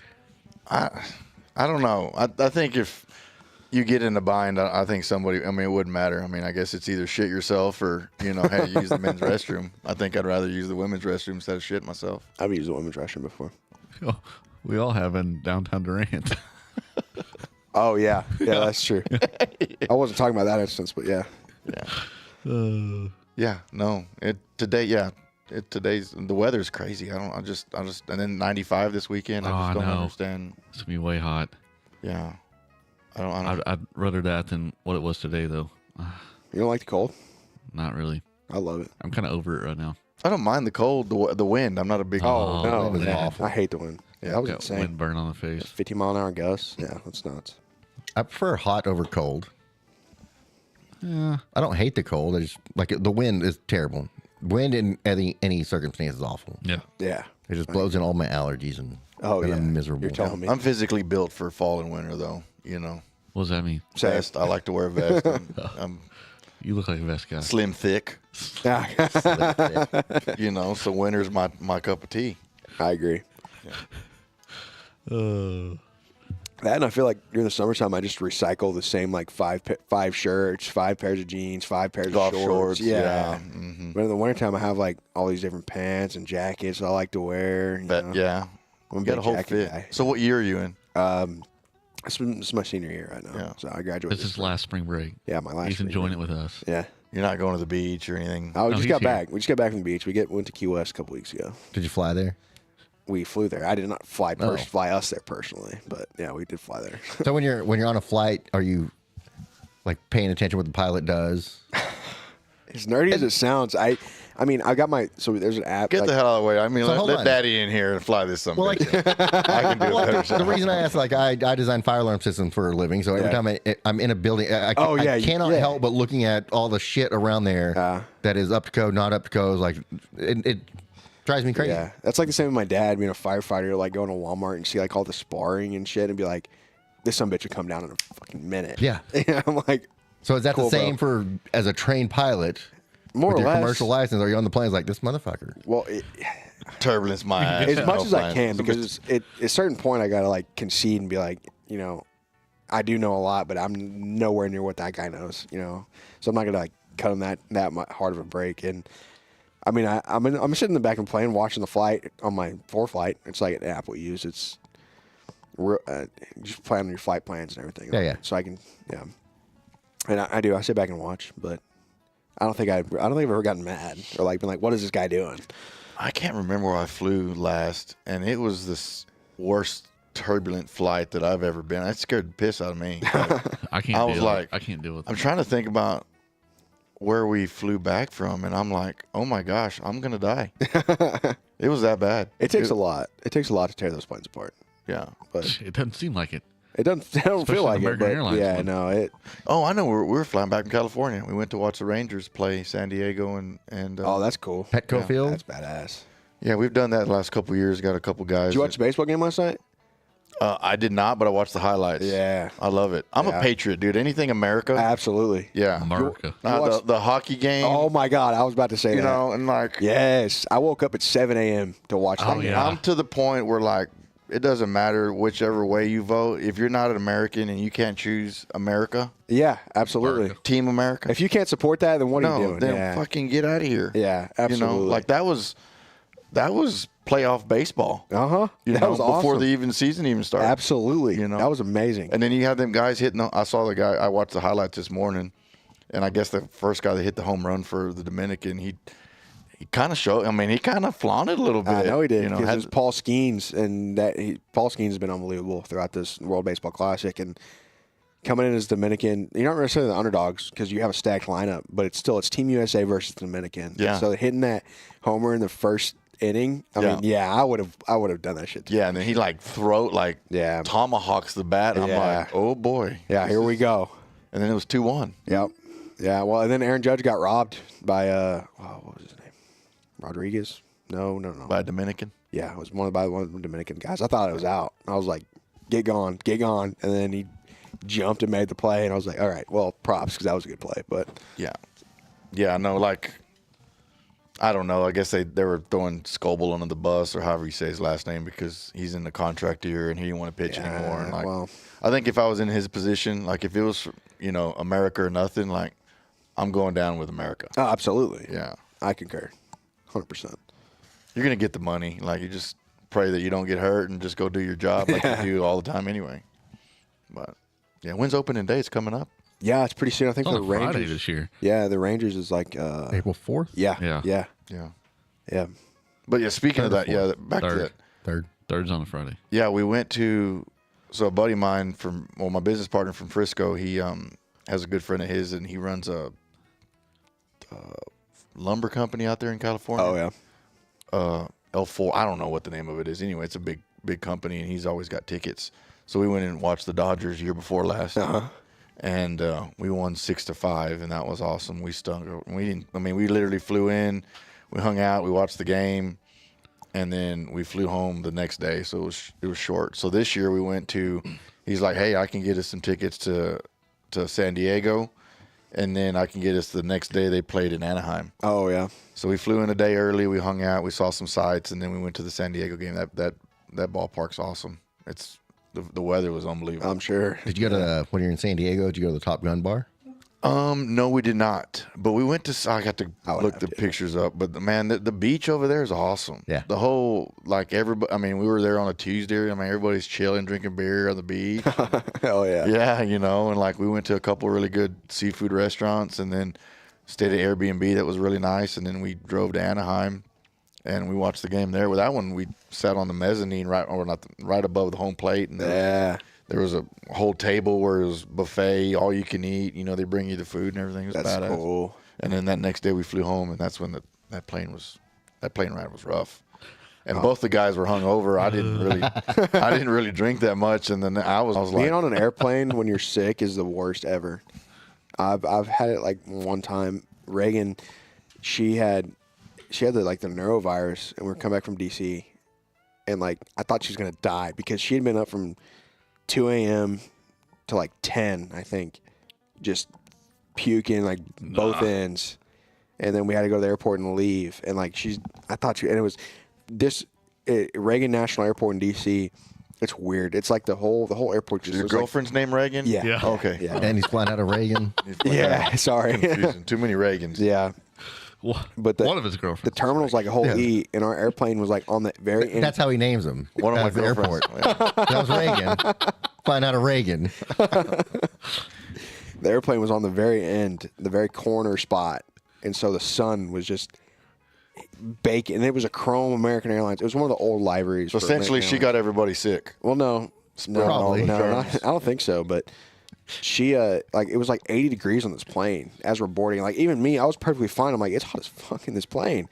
And we're walking to our seats, and I hear one of the flight attendants go, "It's kind of cold in here." And I'm like, "You're insane. You are crazy." Okay, one of the worst flights I've ever been on was a short one. It was from here to New Orleans. Mm-hmm. And the same thing, got on the plane. So we're going for I used to travel for kickball. So I think 5 or 6 of us were on this flight. So Kickball, huh? Yeah. So the day before, I had a little popcorn machine in my office. So I popped popcorn, made everybody little baggies of popcorn. Fun. We'll have a snack. So I get on the plane. We're flying. I think it was American. Not positive on that.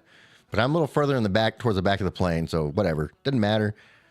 Snacking on my popcorn. But when we first got in the plane, they didn't have any electronics running, so no AC running. So we're sitting here at DFW. It's kind of humid, miserable. Oh, yeah. But once the plane starts moving, air starts flowing. Yeah. We're flying. I snacking on my popcorn, enjoying it. And then, you know when you're eating popcorn, it's not like the buttery stuff, so it's all just dry. Yeah. Salt. Mm-hmm. You get a little thirsty. Uh-huh. Flight attendant's right up to me. I'm ready. I'm just going to get water, not going to get a drink. Flight's too short to get alcohol anyways. And she's like, "Oh, we're done. Sorry." Walks away. No water. We're prepared. No water. Preparing to land. That's insane. It's like, so now I'm fucking thirsty as shit. Knowing we're about 20 minutes from land, because it's not an instant thing. It's like, we're about to land and we land. No, there's still 30 minutes left in this fucking flight. Yeah. You brought popcorn, but you didn't bring anybody drinks. No. Yeah. Well, everybody else had their drinks. The flight attendants took care of them. Yeah. Got to me, it was like, you're fine. I was not fine. So then we land, same thing. As soon as it took us, after we landed, it took us probably about 20 minutes to get to the actual terminal, and AC shut off. And now we're in New Orleans, which is even more humid than DFW. So now it's even more miserable. But my mouth is dry. I'm thirsty from this fucking popcorn. Oh, no man. water. I'm sitting there sweating my ass off because of I sweat anyways, but with the humidity, it's even worse. Worse. Short flight, miserable the entire time. That Sorry. sucks. Had to tell you my own story. So did you play for Team USA in kickball? Yeah, I never played for Team USA, but I probably could have coached Team USA to a championship. How old were you when you were on this kickball? This was like 4 years ago. Oh, I think the last time I actually traveled for kickball was 202018. so you're pretty good then. I mean, to travel for that? I was for a anything? coach. I was mostly a coach. I thought you were. Oh. We won. I mean, our team won. Our team won championships. Oh, hell. So, like, what is it? Just like a men's league or No, it's co-ed. co-ed? It's a very competitive co-ed leagues. And yeah. do they play it on like a baseball field or? Oh, cool. That's pretty cool. It's the size of it's more of a softball field. But normally at the tournament and stuff, we're playing on soccer fields, and we just play like on the corners, so you can have more fields in one. Yeah. One more games going on in one field. Mm-hmm. Man, it's fun. It started off in 2010, where one of my friends was like, "Hey, we're going to sign up for this kickball league. Do you want to play?" I was like, "Sure." So I started playing kickball. Then I started working for the league, and Commissioner. I was a commissioner. And just growing the league, getting more teams to play, and eventually learned about these competitive tournaments that people build teams, travel around. So we built one out of Fort Worth, the Fort Worth Kickball Club. Had a lot of fun. It was fun. And so is the league still going or? There are leagues still going. The original one I played on and worked for, WACA, that one's probably the biggest one there is, the World Adult Kickball Association. Huh. Yeah. That's pretty cool. Kickball.com if you want to be a part of them. But If you really want to get in it. Maybe they'll sponsor us. Doubtful. But yeah, it was a lot of fun, man. But I went to San Diego for kickball, Denver for kickball, Arizona, Chicago, New Orleans. You learn Florida. something new every day. I had no idea. I didn't about either. the Yeah. World Kickball. We played dodgeball too one year. Played dodgeball. That's what I'm thinking. I'm just visualizing those outfits. Dodgeball was fun. Yeah. I got hit so hard my contact popped out. Yeah. Oh, damn. They actually started the Fort Worth Dodgeball League. That It was fun. No longer- Me and Atlanta no longer played. there, but it was yeah. back in like 20. Couple Whoa. innovators on this podcast. Yeah. Commissioners. It was fun. Dodgeball was a lot of fun. All right, sorry to interrupt the show for me. No. How about the food in New Orleans? Decent. You like it? Yeah, I mean, my trips to New Orleans have never been long enough to like go out and enjoy like good food. Mm-hmm. I normally just go get drunk on Bourbon Street. Yeah. So I can't say that I went there for the food. Normally just go to the Bourbon Cowboy. That's the normal bar. Lafitte's. Have you been to Lafitte's? Rest in peace, Bourbon Cowboy. Oh, it's not there no more? Been gone for a while. Really? Did not survive COVID. Oh. She gone. How did any of them then? It doesn't matter which bar you went to on that strip. It was all 3-for-1 drinks, and you just sat there and had a good time. Almost died there. We Bourbon chose the Cowboy Bourbon was Cowboy. the best. Almost died. Yeah? Where at? Bachelor party. Bachelor party? Yeah. Okay. Oh, man. Yeah. And then we rented this big ass house, and it was a nice house on paper and on the internet. And we get there, and the Katrina water was still in the pool. Oh. Yeah, we pulled down this driveway or like this, subdivision, and I'm gonna say 60% of the houses were boarded up. Oh, damn. There's Dang. 24 dudes in this one house, or I don't know how many, 18 to 24, and it was a shit show. Damn. Yeah, and then the first one I went to was all right, but we had to stay a long way from all the action. The second one was a lot better because we stayed in a hotel right there close, and it was awesome. Yeah. That's where I've ever stayed. Yeah. Close hotel. But I'm a big seafood. I'm from South. I like seafood. Love It's seafood. good down there. You like oysters? I love oysters. Okay, good. I can't do it. I love can't oysters, do it. man. Can't do it. I eat them raw. Yeah. Rockefeller's good, fried. I like charboiled. Yes. Yeah. I'm down. Man, we went to this one place in Key West we were at, and it's called the Raw Bar, but their slogan is like "Eat it raw." It's pretty funny. They have a shot that you can do, and you get to keep a shot glass, but it's their own like jalapeno vodka they make, cocktail sauce, and then an oyster, freshly shucked raw oyster, and I enjoyed it. Nobody else that took it liked it. I thought it was pretty good. Yeah. I don't know. Yeah, no, I love oysters. Yeah. Anyway, I'll eat them. I love them. Obviously, look at me. I mean, there's not very much stuff that I don't love. Right? Yeah. I'm jumping back on the baseball stuff we were talking about y'all were talking about a minute ago. So you've talked about going to opening day before. I've been opening day. So I've been to opening day at the Rangers a lot. No, I've never been to opening day at the new ballpark yet. Yeah. But the good one, the ballpark, the Globe Life Field, Globe Life Park. It's different, man. I took Mason to Monster Jam there the other day. They changed it up. No, I mean we were going to go to. You talking about the old one? Globe Yeah, Life, we went to. It was at AT&T, but we were going to go eat at Texas Live. Yeah. Right. And I guess it was TCU and somebody would have been playing college baseball. But, I guess it's been so long since I've been there. But, there's hotels and, where I used to I park was being out there in general. Yeah. No, it's nice. Fancy. There's no way I would have made it. But then I didn't realize, I was wondering, they had seating stuff kind of going up everywhere, but I think it was for the Oh yeah, it was for the race. Yeah. Yeah, the Grand Prix. Yeah. Or the Yeah. Grand Prix. Which that's interesting. If I'd have known that was going on, I would have liked to go and seen that. I've heard good things about it. But Yeah, the tickets apparently weren't that bad. weren't they? Weren't. They were like cheap. I think you can get like $35. I mean, I had a friend post on Thursday on Facebook saying they couldn't go, and if you want tickets, I thought about it. Like, I don't know if I want to venture out there. I've been to an IndyCar race at Texas Motor Speedway before. I mean, at the Speedway, it was kind of just like NASCAR, but Yeah, it's pretty cool. Another you know? left turn. Yeah, Yeah. I started watching. I'm not big on the racing, man. man, it's super boring until it's not. You know, like yeah. I think the racing. I think the biggest thing for me is I started watching that Drive whatever, the Formula One Netflix show. yeah, And like, I kind of got hooked on that. Yeah, for a that's good minute. stuff. Like it's just, but that's the elite. You know. But I'd like to. I mean, but then a couple years ago, a friend of mine that we met along, in Mexico, he flew down from Detroit and went to the one in Austin. We met him down there, and he's real big into that stuff. But I think he paid like $15,000 for like the VIP, the whole shoot match. Man. They bus you in there, they wine and dine you. I mean, like, I guess if I was gonna go watch a race, that's the way I want to go do it. But like, I don't think I could afford that. I've been to a couple NASCAR races because my buddy's mom was like a super fan. Like she loved Jimmy Johnson and Kyle Busch. And when we were like 12 years old, I think we went to a couple of them. They had like box seats, like they had season tickets in the suites up there at Texas Motor Speedway. And it's cool to like the startup, and then it's just boring until the end, until like everybody's making moves, trying to finish in a good spot or win the race. But yeah, I heard on this one in Arlington they had a crash almost like the last lap or something like that. Yeah, they had a finish with caution. Huh? That's awful. Yeah, that sucks. But I heard it was pretty cool. They had to up it because of the freaking wind. Yeah, I saw up it by 30 minutes. I saw a video, and the guys were like they were all doing like their practice runs and shit through it, and the announcer was like, "This is so bumpy. These Fort Worth roads are so bumpy." It's like, welcome to Texas, bitch. Yeah. Come check out County Road 206.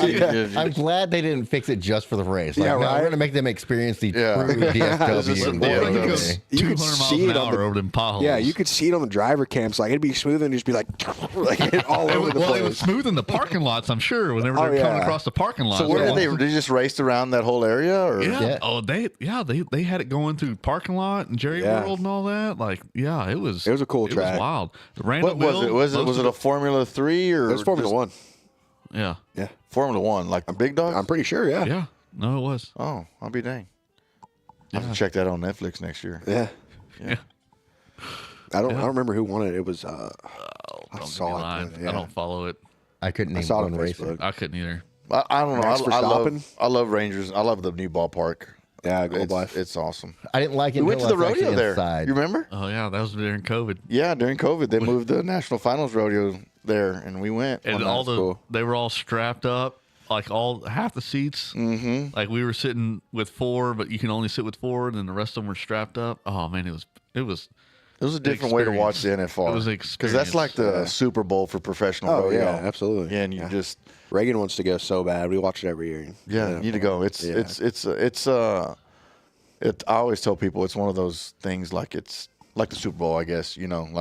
It's a different rodeo than you've ever been to. Yeah. Well, Reagan's friend, the same one I was talking to you about earlier, she was dating one of the guys, and they broke up like just before they went to the NFR, and then apparently she's also like talks to Rocker Steiner regularly. Oh yeah, I love that kid. He's such a little cocky, but I love it, man. pretty good. I love He's it. good for rodeo, in my opinion. Some people don't absolutely. like him. I mean, it's like, I don't know, Stephen A. Smith. Some people like him, some people can't stand him. Yeah. But I don't know necessarily Stephen A. Smith is. I'm not a big fan, but I think Rocker's good for rodeo. Yeah, absolutely. I agree. It's like the younger crowd, like, oh, well, anybody can do it.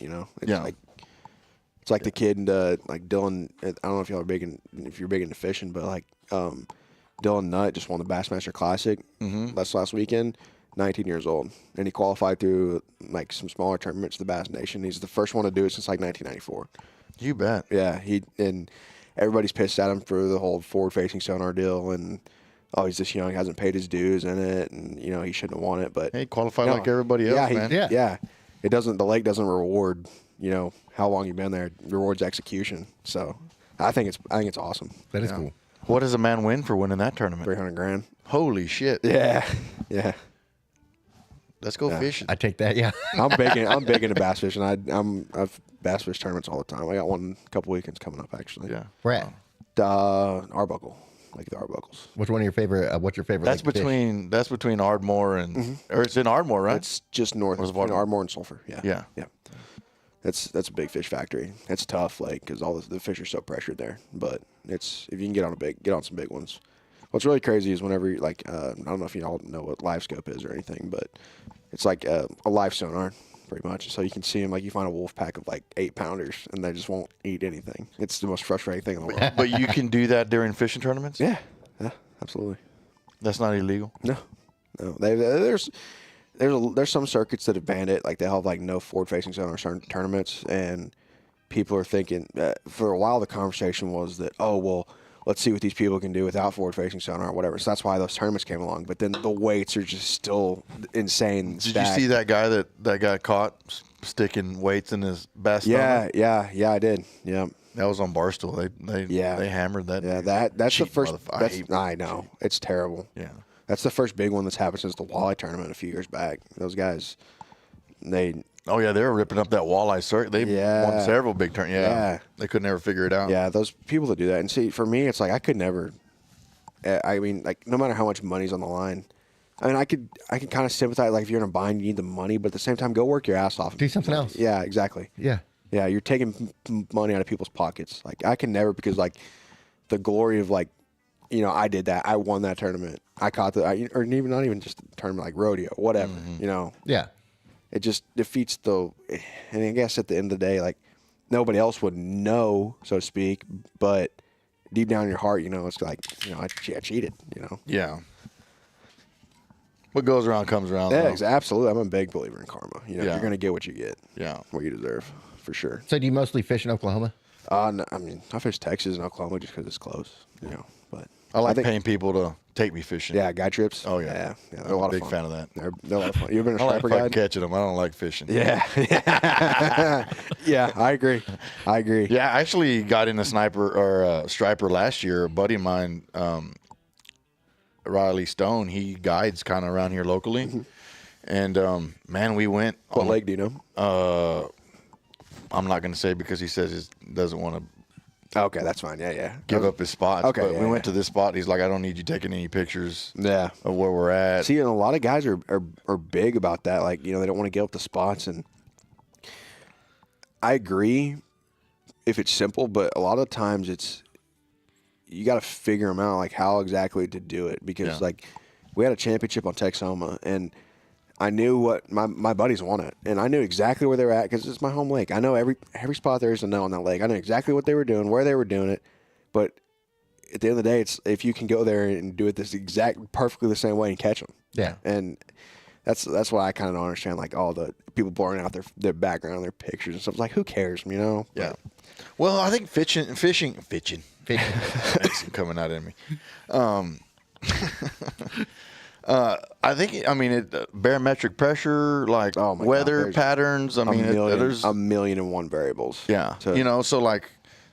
He called us and he put us in a text message hey, I need you here at 6. And I'm like, God dang, sunlight ain't until 7:30. And that's awfully early, And so we were the first one in, first one out, and we limited out in a pretty quick. And we caught a lot of really big fish. And I'm just like, that's worth it. Yeah, absolutely. And we went on 3. I took my dad with me, and we went on 3 trips and limited out. So it's worth it for me. Yeah, when you're on them, you don't change a damn thing. No. If it's got to be this time, back to your question about one of my favorite lake to fish, is Lake Cass, Louisiana border. Love that place. We had a tournament there a few years back, and we were on them. I'm the winning fish, and they shut off at 11 o'clock, on the minute, man, because we tested over 2 or 3 days. Tournament day being the third day. And, we had them. I think we ended up getting, we were top 5 in that tournament. But just because I couldn't, there was a weird slot on the lake. It was 16 to 20 inches. I think Lake Fork's 18 to 24. So there's like, you catch a 7-pounder, it's in the slot, you got to throw it back. But that lake specifically had a lot of slot fish because they're like in the 3 to 4 pound range.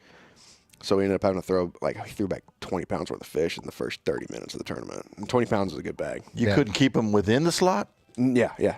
So, like, they're looking for really small fish or really big fish? Oh, well, and they implement those slots to protect the quality of the fish. Like, for Lake Fork, that's why there's so many giant fish in there, is because, and that's to protect them from being caught and filleted and eaten. Yeah. And some places allow you to get a tournament exemption because they know you're going to be releasing them. Some places don't. It just depends on the core. That's like, the lake. it's like, saltwater fishing, the speckled trout used to be 5, and then right there when it froze, it killed a lot of fish, evidently, but the guy said, like, it didn't affect the numbers down where we go as much as it did, like, by Houston. And now, you go pay, I mean, it's pretty pricey to go on the bay. I mean, $1,000, $900 or something. And you can only keep 3 of them. Like, if I'm paying, I want to keep as many as I can. Absolutely. So, but those guys always put us on, a lot of those guides, they'll, hey, there's 3 guys, we're catching our trout and we're going in. That's what it is. It's a trout trip. Yeah. But those guys that we go with, we catch our trout in however much. Usually it's pretty quick. And then they'll drive us around and go, catch redfish. Or try to catch redfish, and stuff like that. Even in the last one, my buddy Ryan took me and my dad out, and we caught our trout pretty quick, and caught some good trout. And they've got slots now that you can keep and can't keep. And he was like, hey, today's the first day it had been windy. Do you want to go catch some snapper? And I'm like, in the bait boat? He said, yeah. Hell yeah. I was like, fucking let's go. I asked my dad. He was like, I don't have any meds. I was like, well, you want to go or not? He's like, let's go. And I was like, how far are we going out? He said 10 miles. I'm like, oh fuck. And I was like, all right, let's go.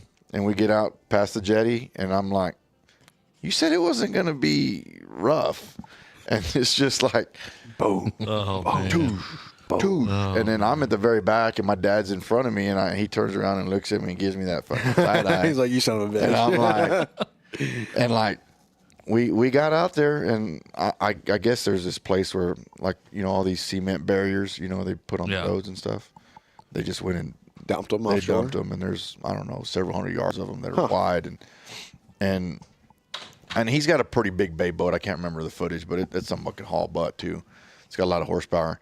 And we hammered the snapper. Yeah, it was awesome. My dad caught a black tip shark. That's cool. It was really cool. So we limited out on snapper and trout, and we caught a couple redfish. So, and then on the way home, it was awesome. Like, it was opposite way, and then we just we were going 15 miles an hour on the way out there. We were going 50 or 60 on the way in. It's amazing the difference, like the way But you're it's cutting down. the You've wave. been down there to South Padre. Oh, We go to Port Mansfield. Okay. I mean, I love that place. It's my favorite spot in South Texas.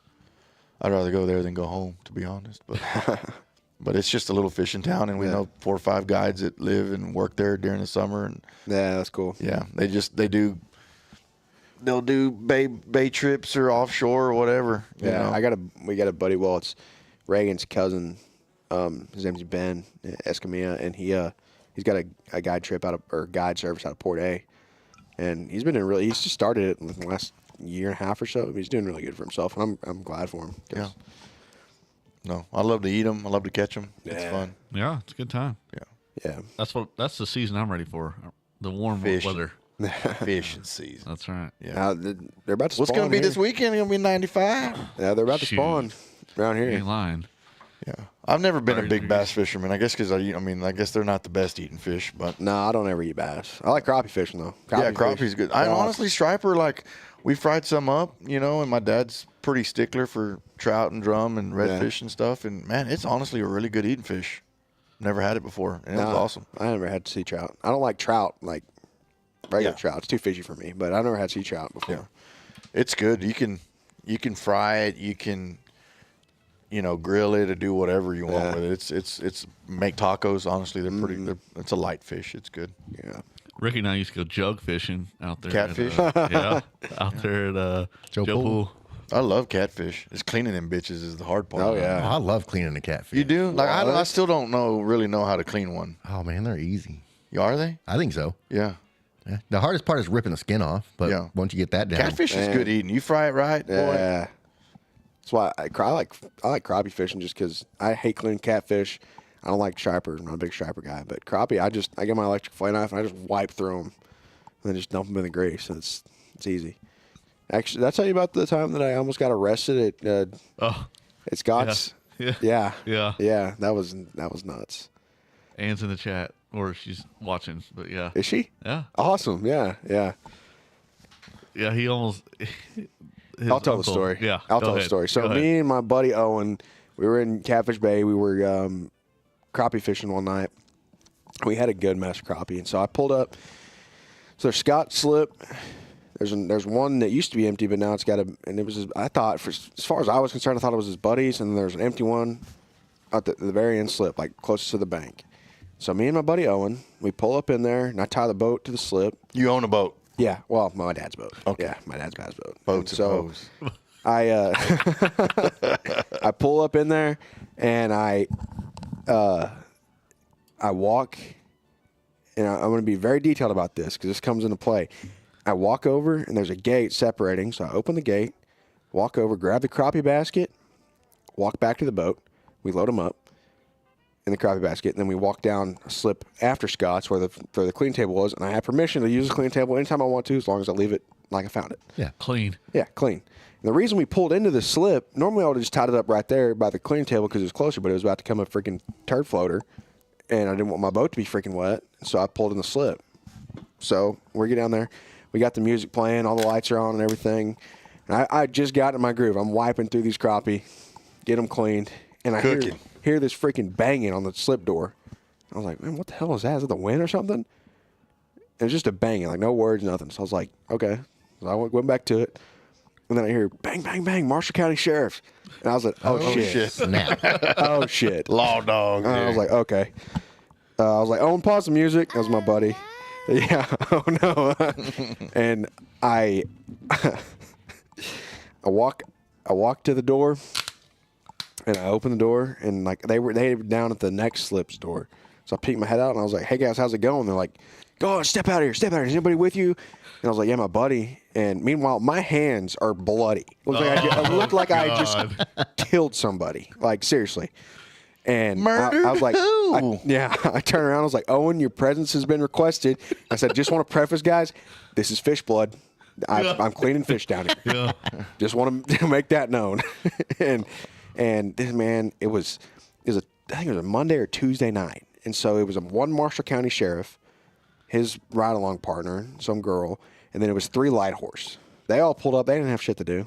And so, and that's what they told me. That's why I included that in there. But anyway, this guy is ripping me a new one. Who are you? Why are you down here? What's going on? I'm like, well, my name's Alex Johnson. This is my uncle's slip. I'm allowed to be here. I'm just cleaning fish on his buddy's table. I got permission to be here and whatever. And then they're like, well, we got a call about somebody down here trying to steal stuff, checking doors, and like going up and jiggling the doorknobs. And I was like, what? It was like, yeah, there's a camera. They said that y'all were checking doors. And I'm like, no, if it's on camera, you can clearly see me getting off my boat, walking through the gate, grabbing the basket, back to the boat, load the crappie up, to the cleaning table. Also, if I was trying to steal stuff, why in the hell would I have music loud, all the lights on, in a boat that is wrapped that says Southeastern down the side in big white letters? And he's just not believing me. He just kept giving me shit. Meanwhile, so who called you? Who called him in? Who called the law in? The guy from the slip that I pulled my boat into. The neighbors, they had cameras. Yeah. And they got there fast. I mean, you said it was Monday or Tuesday. Yeah, they had nothing going on. They had nothing going on. Let's go bust these moves. Yeah, I think one of the light horses. They're strapped, ready it on. No, yeah, he had his gun like half drawn, like he was. Oh yeah. Yeah, and they had nothing to do. Yeah, and I think one of the light horses ended up telling me that he was actually parked up there at the gas station at the entrance to Catfish Bay, and I was like, oh, fantastic. But yeah, this guy's just ripping me a new one, like just not wanting to believe me. I'm like, we can call my uncle right now. Like, we'll call Scott and I'll let you know. And he's like, okay, yeah, go ahead, get him on the phone. I'm like, okay. I called him and he goes, hello. And I was like, hey, we got a little situation. Good problem here. Oh, okay. And I was like, well, I'm down here cleaning fish. And the Marshall County Sheriff showed up. and this phone is on speaker. The sheriff is standing like from me to you, and Scott goes, "Tell him to fuck off." I was like, "Well, I didn't specifically say that, but he's not." And I was like, "Here, do you want to talk to him?" At that point, yeah, and. Yeah, so I handed the phone to him, and they were going back and forth, and like I've been down there since I was 3 years old, blah blah blah, blah this, that, and the other, and fine. And meanwhile, my buddy Owen is sitting there talking to the light horse officers. He knew one of them, and they were talking about rodeoing, and I'm like, "Are you kidding me? I'm getting grilled by this guy, and these guys are over here having a good time." I'm like, "Come on now." So what exactly is the light horse police up there? Like, is it just a tribal thing? Yeah, like it's a tribal thing. A tribal? Yeah, they govern the tribal lands. So they have jurisdiction everywhere. Pretty much, yeah. As long as you have a tribal tag on your car, so you can also get pulled over. If you get pulled over by a city cop or county cop or whatever, and you can request tribal to come. What's the word? Not neutralize, but mediate. Not even mediate, but they'll just take over the situation. Yeah, that sounds. Like if you got a DUI or something, and like a Kingston or Durant pulls you over, they have to legally have to call tribal, and they'll pull up and take care of the situation. That's a little fishy. I don't know. No comment. Yeah, he finally. I don't know anybody that's in law enforcement, so no idea. So if you own land up there, do you get a tribal, or just got to have some? You got to be 1/80th. Yeah, any kind of relation. You just got to have a CDIB and card, and they don't because of they should. But great granny decided not to sign the roll. Damn it! Oh, yeah, her fault, huh? Yeah. Screwed me out of so much money, so much free shit. Well, then they get like health care and all. I mean, a friend of mine has very little in him and gets a lot of health care. Oh yeah, you can get a lot of stuff.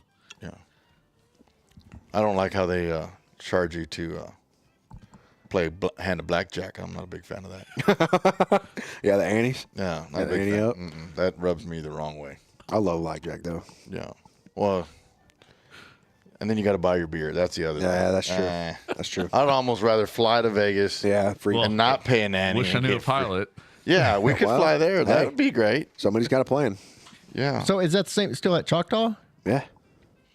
You got to buy your beer and you got to Annie. Any. I thought Choctaw they gave you beers. No. I don't think. I mean, unless you're not. Unless you're VIP or something. I don't know. No, I don't gamble at Choctaw. I just. We go hunt ducks in Wichita Falls, and there's one right there across the border that's pretty nice. They got 2 blackjack tables maybe sometimes. Annie there too. I get stuff in the mail from them all the time. Nice resort area. All right, so let's plan a trip to Vegas. Yeah. No, we got the pilot. He just can't have fun with us unless we leave the next morning. Oh yeah. Well, that's the plan. We would work that out. Yeah. The next morning. No popcorn though. Don't bring the popcorn. Because we're not gonna have a stewardess. Don't worry, we got plenty of drinks on board, baby. There we go. Yeah. Okay, so bathroom situation on your small planes. What do you do? Just piss in a bottle if you have to. What's cool? So a lot of the light twins, so like the smaller twin engine airplanes. Can you pee out the window? Yeah. Fun fact: it is not illegal to drop things out of an airplane. Really? Yes. Interesting. It's like trash, whatever. Let's toss as long as it doesn't like damage property. Yeah. Turds. Whatever. Yeah. Yeah, but like, can you just open the window and like throw your gum wrapper out and be like, oh, there you go? I mean, morally, or like, ethically, you shouldn't. How long would it take for a gum wrapper to reach the ground if you threw it out? A long time. And where would it end up at that point? That is. I write in it help. Somebody finds it. Just go plant Zen trees across the countryside. It's like we'll throw our Zens out as we're flying. Just who knows where it ends up. If I ever got hit in the head with a Zen while I'm out in my driveway, what the hell? No. That's funny. Yeah. Anyway, what was the question before that? I don't remember. Yeah. Drink and stuff. Where do you pee? Yeah. Where do you pee? So I mean, I guess it's mostly short flights. Like normally, even on a commercial flight, I don't use a restroom. Even if I'm drinking, I don't. Try not to. Try not to. But yeah, they have some of the airplanes have like a piss tube. Like it's serious. Like it's on the cockpit wall, and you just what? And it goes straight out. What? Sometimes, yeah. Sometimes they go to a way. If there's like a is that why it's called the cockpit? sure.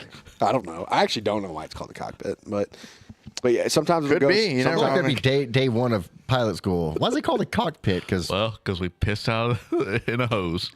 Because that's where the cockpit National Lampoons. Anybody got any damn questions? Anybody got cockpit questions? Yeah, sometimes it goes straight out, but if like there's a lavatory on board already, then it'll just go to the waste tank. And what do they do with that? They pump it when they get down. Yeah, the same as like they don't just your like RV. release. Because so when you hear that huge flush in the plane, that's not going out. No, it's going to a tank. it goes to the Oh, that's disappointing. Well, I was hoping every time I pissed that I was leaving it somewhere. Yeah, no, those big planes, they have holdings there, and then they get sucked out every time they go. Yeah. They don't That's just a have waste, man. piles of shit flying around all over the No. place. Come on, Dustin. Because then you But could it's not. It's not illegal. Apparently, not according to illegal. the pilot. It's not You'd be illegal, sitting in but- forward traffic, you have a big old dump land on your windshield. But like I was talking it's not about, going to make it that far, though. like I was talking I about, had corn last night. Not the way Dustin shits. Yeah, last night. I don't know. It was a little rough. but it goes down to like ethics and morals, like I was talking about earlier. Because like you get a big like American Airlines, people found out they were just dumping their shit 30,000 feet across they the dump country. fuel to have to land back. That's an emergency situation. That's saving lives. That's saving lives, and I'm getting fucking jet fuel, $200,000 worth of jet fuel. And it's going to come on me. evaporate before it even gets to the ground. Well, so is my shit. I promise you. I think I'd rather have fuel than Dustin's shit. shit might, yeah. If you're that far up, your shit is evaporating. You're not gonna have a hard ass turd coming down You and hitting you in could. the windshield. Who knows what There's you eat? no way. I promise you could. That's you what. might have a corn kernel come out. But that's about it. I got sick friends, but he sent me a video the other day about he was an Instagram guy, and he's like, "Come take a shit with me." Maybe you need to do that. I like this plan. Dustin's going to take a shit. Then we're going to put a fucking air tag on it. God, no. Toss it out of the plane. See where it ends up. See where it ends up. It takes a big enough one to air tag it. God, Man. That's not a normal day. yeah. Come take a shit with me on American Airlines. Dustin Sims. I wish. And then he rates it like a 7.8.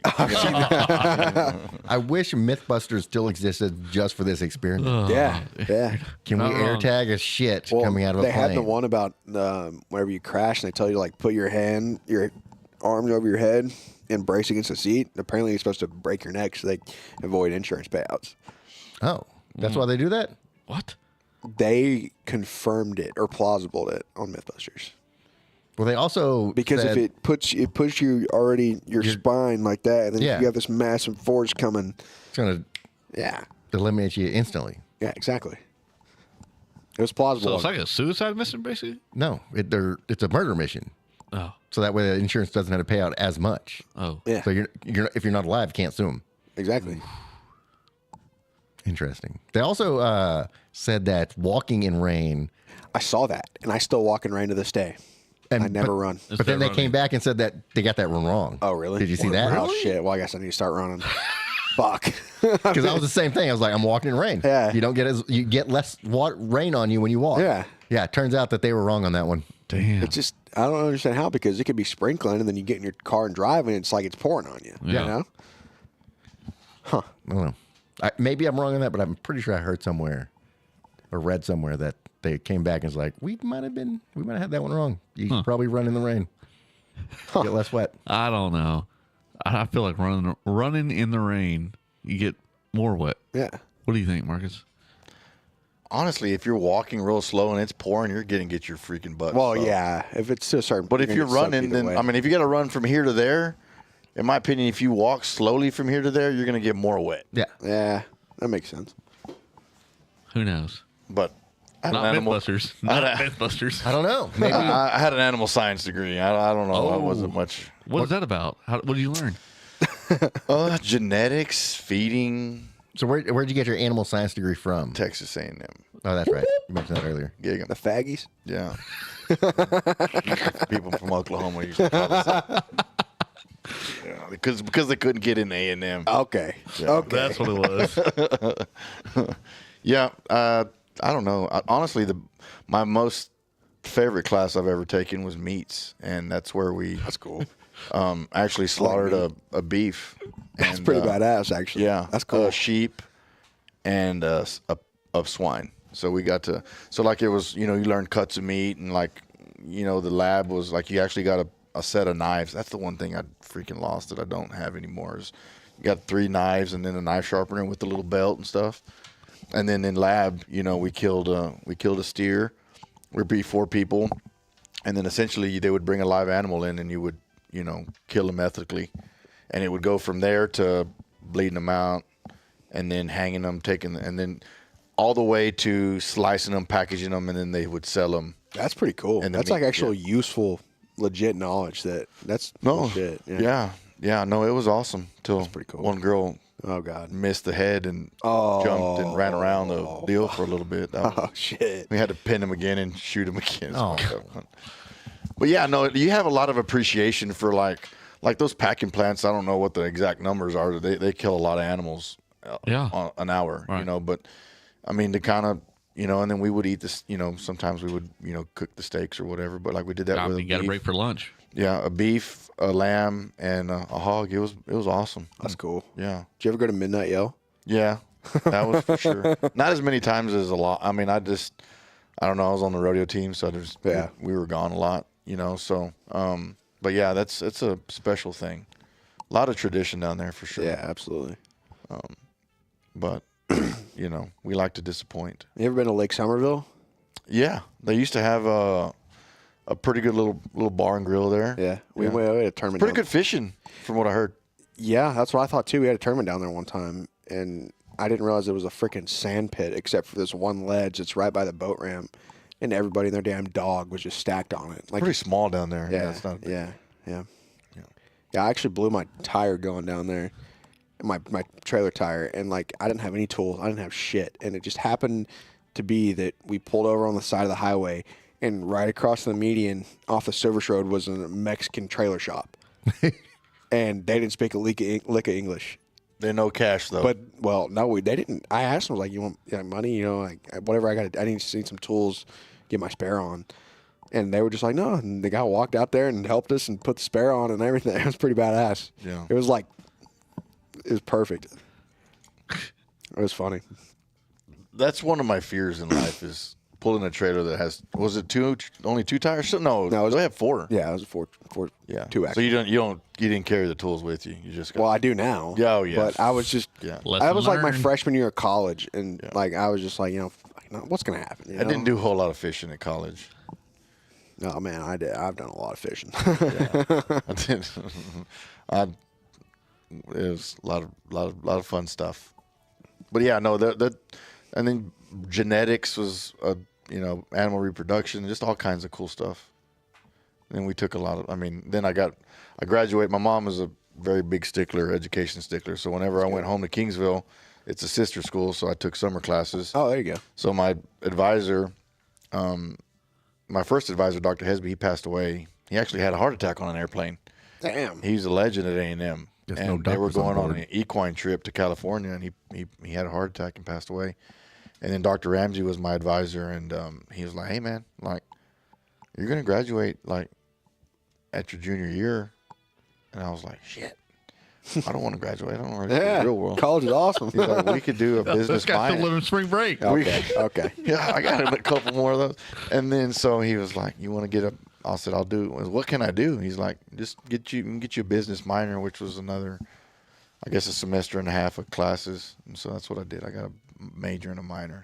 And I sold insurance for a living. So I really used it for a lot of things. I have a couple of friends that have their masters in meat science. Yeah, no, it's meat judging is a big thing. Yeah. Wow. Where did they go? They got their masters in Nebraska. In Nebraska. So my friend Buddy Perry did his bachelor's at Tech. Yeah, Texas Tech. Tech's a big school for that. So what do they do for a living now? Sells big meat. Sells mattresses. Well, I'm not 100% positive if this is still true, but I think they both currently work for Tyson's. Yeah.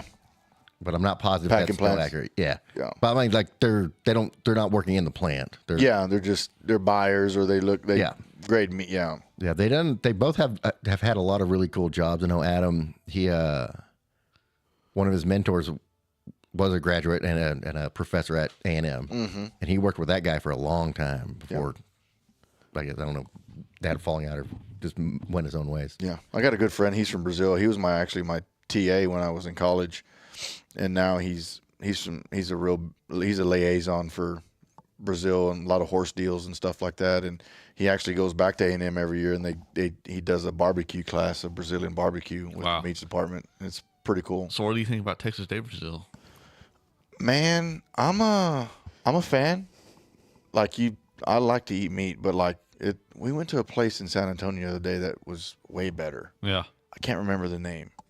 I'll have to find out and let you know. But the experience was a lot better. The salad bar was better. But I think salad bar at Texas Day Brazil, I thought was pretty good. No, it's good. It baits you in though.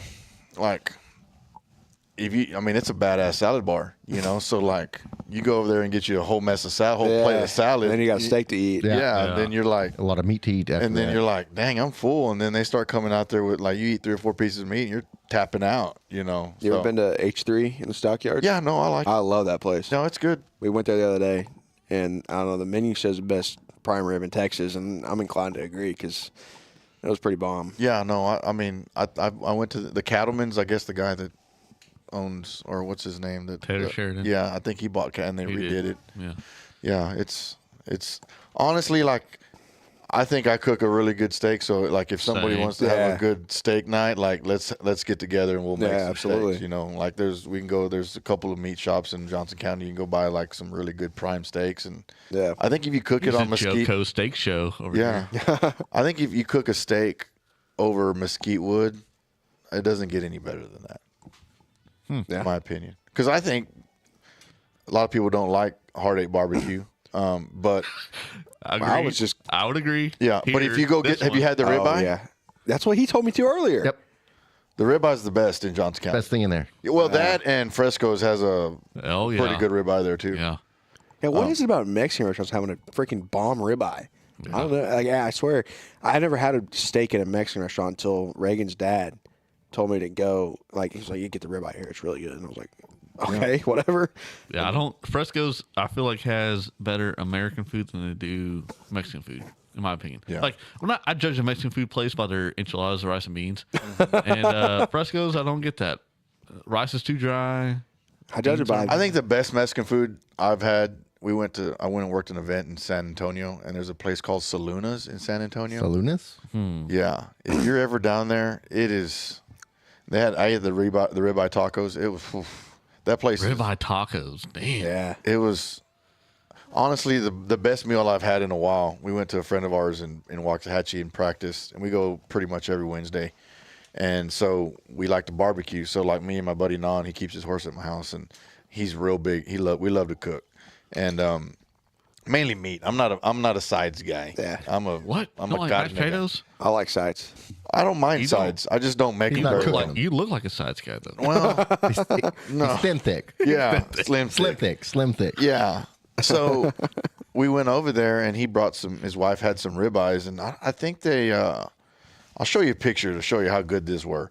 But she marinated them in some, I don't know what it was, some Worcestershire and a little bit of Italian dressing. What's your sister's sauce? What's your sister's? And so we get done practicing, and I lit the fire, and he's got one of those where it's got mesquite wood, and it's got the, he's got one of them torch deals where you just light it and it starts that wood fire pretty quick. And man, I grilled some ribeyes on that mesquite wood, and he's got this grate on there that I've never seen before. But it made, I don't know, you remember the old sirloin stockade a long time ago? You ever eaten there? Or is that showing my age? Not I. Not I. But anyway, like it put the grill marks on there. Like, I have to find the picture. I'm finding it here. Hold on. Like the old expanded metal? Yeah, kind of. And like, damn. I'm not going to lie. Those are the best steaks Good I've looking ever grill made. mark. That should be on the menu. That should be on a picture of a menu. Yeah, so all we did was like essentially I just put them on the cutting board and I just cut them in slices. And then here's the deal. Like if you go to a Mexican restaurant and the tortillas are like they just got them out of the bag. Done. They got to be homemade. Got to be homemade. And like if you like put the tortillas on the grill where they get the bubble in them and they got some char, and then we had some avocado and just real simple. Meat, avocado, and a tortilla. And it was awesome. Yeah. Yeah. So when's the next cookout over here? Yeah, right. Whenever. Shit, I'm down. I love it. It's about to be pool season. Yeah. Man, you said you judge a Mexican restaurant on the rice and beans and the enchiladas. I'm a Tex-Mex guy, bro. What else? I feel like the best judge of Mexican restaurants is the fajitas. Okay. 100%. I'm the fajitas. not gonna disagree. Yeah. Yeah. My mom makes really good Spanish rice, so yeah. If it's got carrots in it, No, Nope. If I carrots agree. and peas, Nope. what the hell are we doing here? Exactly. Exactly. You got a pillar, man. Yeah. No. Yeah. We're building a spot for my mom at the house, and Oh, they're really? fixing to move up here. Oh, that's cool. Nice. Yeah, so you're gonna have to come. We're gonna have a Hell cookout. yeah. Yeah. Sims Leon cookout. Yeah, Sarah we have Ranch. to- we pilot, just- and can the this, pilot. is this thing can this thing And the travel? pilot. And the pilot. It's all portable. It's all mobile. portable? We are Yeah. mobile. Yeah. Oh, yeah. So we can podcast from the bra. We can do a cooking No, we segment can on the do anywhere. podcast. Yeah. Or y'all can do a cooking segment on your podcast. Sorry. Yes. No. This guy. So we're building a shop and a apartment combo. So like we can set it up in the shop and have Elsa cook us something. That'd be cool. Yeah. Let's do it. Yeah. Jeff, My mom you makes the have best Have arroz you- con pollo. You got enough room for a landing strip? Homeboy, fly us over. Matter of fact, yes. I So need 2,000 feet. yes, 2,000 feet. So the property I bought next to me, it's like a shotgun. It's not very wide. It's just long. It's 700 yards from the front to the back. That's enough, That's right? what she Just did. mow a 2,000-foot strip. Just real short. So it's 700 yards. That's 2,100 feet, right? Yeah. Just Yeah. enough. Yeah.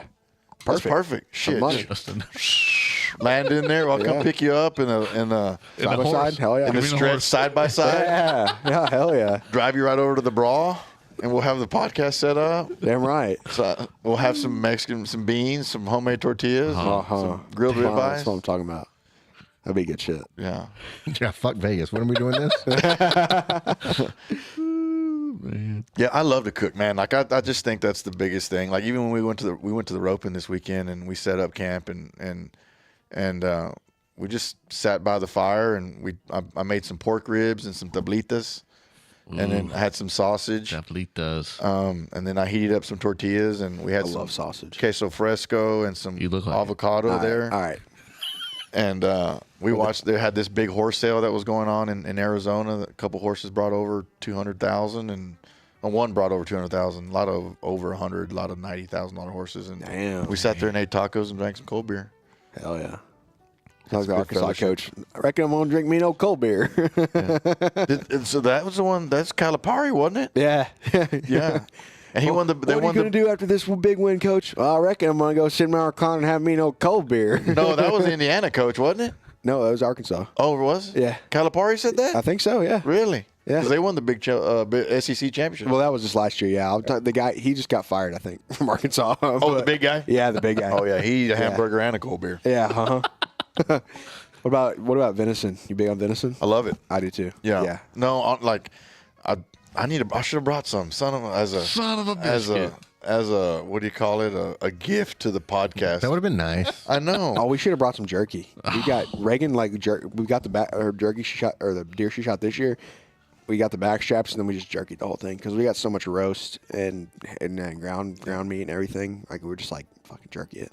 Yeah, I love jerky. Honestly, yeah. when I get a deer processed, I have them just cut the back straps into sections so I can cut them into steaks and do that kind of stuff. And then everything else, I just get in a sausage. Honestly. Yeah. I didn't get to take one to Hamilton, but if you ever go through Hamilton, they got a hell of a meat shop. And I was they there make, last week. They make or the last best weekend, 2 days ago. sausage. They make it's a green chili and pepper jack venison sausage. And like when I like to cook it, like if we have a steak night or whatever, I always put a link of sausage on. And that's what we chop up before. It's kind of like an appetizer. Yeah. You know. Steak night at the Prairie Rose. That's right. Yeah. Hope to see them in a few weeks. Yeah. Yeah, we need to go. Oh, I'm ready. I So know. you're a fan of the hard egg steak? No, the ribeye at Hard Eight? Yeah. That's the only thing I get there. Yeah. It's pretty good. A lot of people don't know about it. Dude, though. I didn't know about it, yeah. Hold on. $26. That's not bad. You get the 16-ounce ribeye and 2 sides. That's and then the grilled onions right there on Yeah. if you want them, you know. Yeah, dude, it's a good steak. And they got the sear mark. I mean, they don't fuck around over there. They'll cook it the way you want it. I mean, they cook it well. Good. They cook it good. I'm a firm believer that every cut of meat should just be medium rare. I do not disagree. Okay. Medium rare. I'm good with rare as well. I hate when Rare? I like rare too. Have you ever seen the Cowboy Way?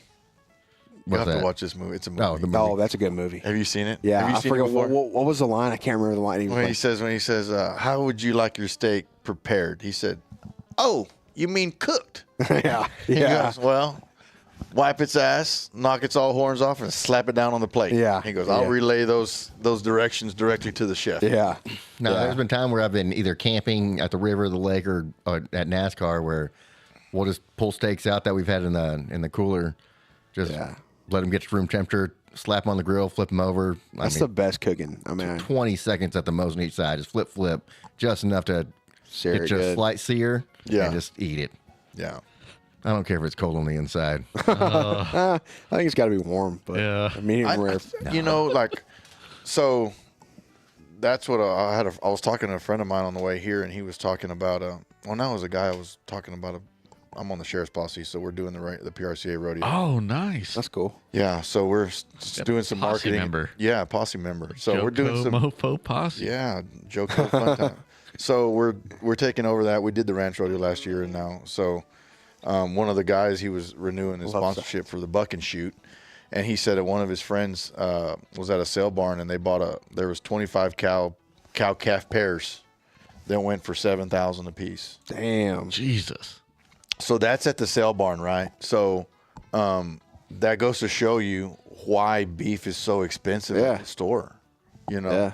like they have bottle calves going for $1,000. Holy shit. Where I mean, remember when I was little, you can get them for $50 or something. Yeah. You know, so like I'm always at the end. I'm like farm to table kind of, you know, and it's crazy how expensive beef is right now. And I think I went to HEB the other day, and like I think people are starting. Well, not I don't know if they're starting, but like you're having to get by with a lower quality of cut, you know, for your family, you know, because you go buy a package of 4 ribeyes, they're $80 goddamn dollars. It's like the bar we hang out at in Ardmore, her parents love, like their buddy owns it and everything. They had to take the ribeye off the menu because the price of beef right now is so high. They couldn't. What's that restaurant in Ardmore has a bad A steak? They have a bar right across the street.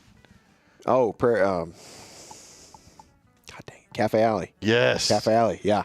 I love that place. The bar we go to, it's called The Station. It's new. Like they just opened it last year. It's right by Cafe Alley. Yeah. And the people that own Cafe Alley, they own the bar right across the street. Yeah. The Dewdrop Inn. Yes. That's what it's called. Yeah. That's a good spot. Yeah. I like that place. So I work a roping every year. The guy I work roping for, they have 2 of them there a year. Yeah. So hopefully most of the time we try to get done and go to Cafe Alley. Yeah. Those guys get their beef from. Matter of fact, if you ever go to Vegas, there's a Kraft Steakhouse in the MGM. You been there? Not at the steakhouse in the MGM. I've been to Vegas plenty of times. Yeah. So if we flew to Vegas, we would go to the Kraft. Get this planned. Yes. Yeah. And so at the Kraft Steakhouse, so it's like it's on the side of the menu at the bottom. You could do like family style, right? So like if there's 5 or 6, they just kind of split up how many people there are. So I think in Vegas last year, there was 5 of us. So it comes out on a cast iron skillet, smoking hot, sliced. So ribeye, a fillet, a bone-in fillet, New York strip. What do they call a flank steak? Yeah. They have 4 or 5 different steaks. They come in pieces. And then, like, it's family style. You just grab whatever you want. Yeah. It comes with 3 or 4 sides. Oh, man. And then it comes with appetizers, a couple appetizers, and, then all the steak, and then the sides, and then it comes with 2 or 3 desserts. I love places like that. We went to this place in New York. It's called Carmine's, New York City. And New York City. It says on the menu, row. it's like family style. It's fucking family. Like, we got lasagna, we got the porterhouse, and then we got like a plate of I forget. It wasn't like spaghetti. Lasagna and a porterhouse? No. It's a recipe for a good nap. The plates are like a foot long. Like, they're massive plates of food. Yeah. And I mean, we spent a shitload of money, but I mean, it was well worth it. But have you ever been to Mickey Mantle's at in One Star? No. Yeah, so it's Kirby's Steakhouse, and the Mickey Mantle's is the bar attached to it. Mm-hmm. Dude, that place is phenomenal. I try to stay away from anywhere that's got a yeah. Shit. We went there on Valentine's Day. The Annie's built that place. In my the Annie's, 100%. Yeah. They just add on sections. Like, we got some more Annie's. Let's throw some more buildings together. Yeah, for real. Tents. For real. Add more tent, yeah. we went there and we got on Valentine's Day. Reagan's dad took all of us, like her mom, me and Reagan, and we got it was like the Wagyu like I think it was a Wagyu platter or something, but it had like the filet, ribeye, like all the cuts of meat from Wagyu beef, and then we got a prime rib as well, and that was phenomenal. I mean, like Wagyu is great and all, but I don't know. I'm not big on it, I guess. Yeah, no, it's. I mean, it's almost to like if it's so rich, it's almost where you can't eat a whole steak. Yeah. you know? Yeah. Did y'all get any of that beef that I did last couple years ago? I don't think so. I for sure did not. No. So I had a friend of mine. He actually owns Two Dove Outdoors. Have you ever seen that stuff? Yeah. Yeah. He's from Kingsville. Anyway, he raises some cattle, and we bought a steer. We bought 4 steers from him. Me and my business partner did, and we fed them out. And they were half Akaushi is what they were, and then a quarter Hereford and a quarter I can't remember. It was a crossbred. So we put them on feed, and we fed them for 9 months at a friend of mine's feedlot here in Rio Vista. And Rio Vista or Rio? I call it Rio. I don't know. I'm not from there. Some people say Joshua. Rusty's from there. Oh, yeah. He calls it Rio Vista. Rio Vista. That guy's impressive in the karaoke department. Oh, hell yeah, he is. He's impressive in a lot of departments. Which department you? He's got a massive hog. Yeah. Oh, whoa. So I've shot a hog off his place before. That's what I'm talking about. Okay. All right. Anyway, we fed them out, and like, there was 8 sides, right? And we got them processed at a place called American Butchery there in Santo. And what I like about that place, it's awesome, and like you can get it cut however you want it, and then on the packaging, let's just say you want the hamburgers in 1 pound packages, it says specifically processed for Dustin and Elena Sims. Oh yeah. You know, so like it was cool, but now to buy one of those steers from the start, I think we paid $1,500 for those cattle. God, Right. dang. You know, now that same steer is probably $3,000. Yeah. You know, Wow. you Wild. buy 4 steers, it's $12,000. You know, so it's a little different. I got a buddy of mine if you need some beef, I got a buddy that's got 3 steers, and I'm probably gonna start buying some of that. Do you know why is the cost of beef so much right now? I think because of what's the word for it? I mean, people are eating the shit out of it. Yeah. You know, Supply and Supply and demand. demand. yeah. People are eating the shit out of it, I think. Yeah. Well, I mean, there's a lot. I mean, there's just hamburgers, McDonald's, Whataburger, everybody, Yeah. you know, and I guess everybody, all those restaurants are going back to, and then beef tallow, frying everything in beef tallow. do you and think everybody's getting more. I think more real food minded? Yes. Well, but do you think that also the demand, like the real farmer, isn't there anymore as much as it was? A lot of corporation, Yeah, instead of just 100%. ranchers and stuff like that. Like there's a lot of. So I follow a place. It's out of Gatesville. It's called Bar 7 Ranch. Have you heard of them? Mm-mm. So it's called Bar 7 Ranch. I started following them on TikTok, and they're just a small family. Oh yeah, that guy's really. Yeah, he's a good one. Yeah, Cody, yeah. And they started raising their own beef, and they're selling it and stuff. And Yeah. they've gotten to where they're they're building themselves a little bit bigger feedlot. But I mean, he raises it off of grain, corn, and they weigh all the stuff that they give them every day, and raise them up until however many months, and then sell them off. But I haven't looked to see their prices or anything. Of course, I wouldn't know the price of beef. Yeah. If it bit me in the ass. Yeah, I think I talked to a buddy of mine that's got those steers in the feedlot, and I think we'd have to have somewhere around $2,500 would buy you a side of beef. And because most of the time, so for an example, those steers usually, he said those steers would weigh 1,400, and they usually. Damn, Stars lost. Oh, big time, 6-3. Well, they've been having a pretty. Is it in the playoffs already? No, not yet. But they were one game. Pull up a chair, pop that silver can, Coors Light round table with busting scams and Scams, yeah, baby.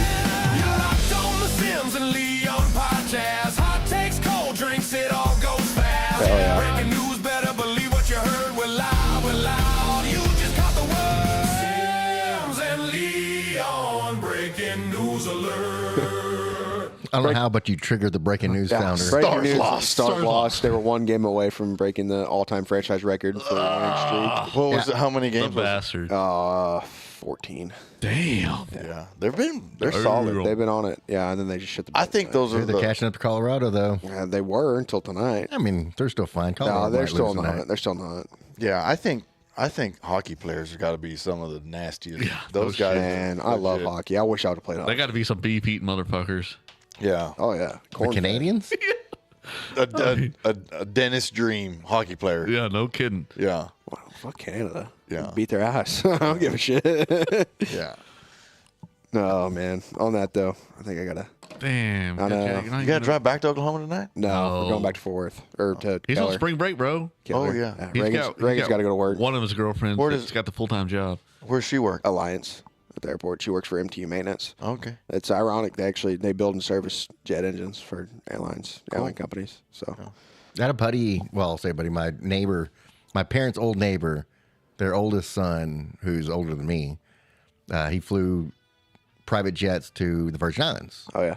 And he lived in the Virgin Islands while he was doing this, but they would come back to Alliance. That's where they serviced all their planes. So he'd fly back to Alliance, and then he'd always offer my pops, like, hey, you want to fly to the Virgin Islands? Hell yeah. Hop on. Let's go. Yeah, absolutely. And so she's out of college. Yeah. Also, she she's an graduated. older gal. No, she's my age. She graduated early. I'm late. Like, this is my 5th year of college. That's all right. Stay there as long as you can. Yeah. She graduated early. So, because she did a bunch of concurrent classes and then was able to bust ass and get through. And I would have too. How long y'all been dating? 4 years, actually, last weekend. Oh, yeah. Damn. I'm just trying to get graduated before I put a ring on it, you know. Whoa. I didn't ask the ring question. It was coming. Somebody. Breaking news alert. Jeez. Seems like a nice woman. Oh, she's great. She likes to hunt and fish, Oh, too? yeah. Yeah, dude. She's just perfect. Heck I yeah. love her. Congratulations. Thank you, man. I appreciate it. It's good to meet you, Marcus. You bet, man. Yeah. Good stories. Absolutely. We'll have to come to steak night. Yeah. Shit. I'm excited about steak night at the Broad. Bring that plane, dude. I swear, I got a landing strip ready for you. Oh, yeah. We'll just put some keeps lights. it groomed, too. He keeps his Instead of the lights, we'll just light some mini fires. That's right. That's right. Yeah. All right, brother. We'll see you this weekend.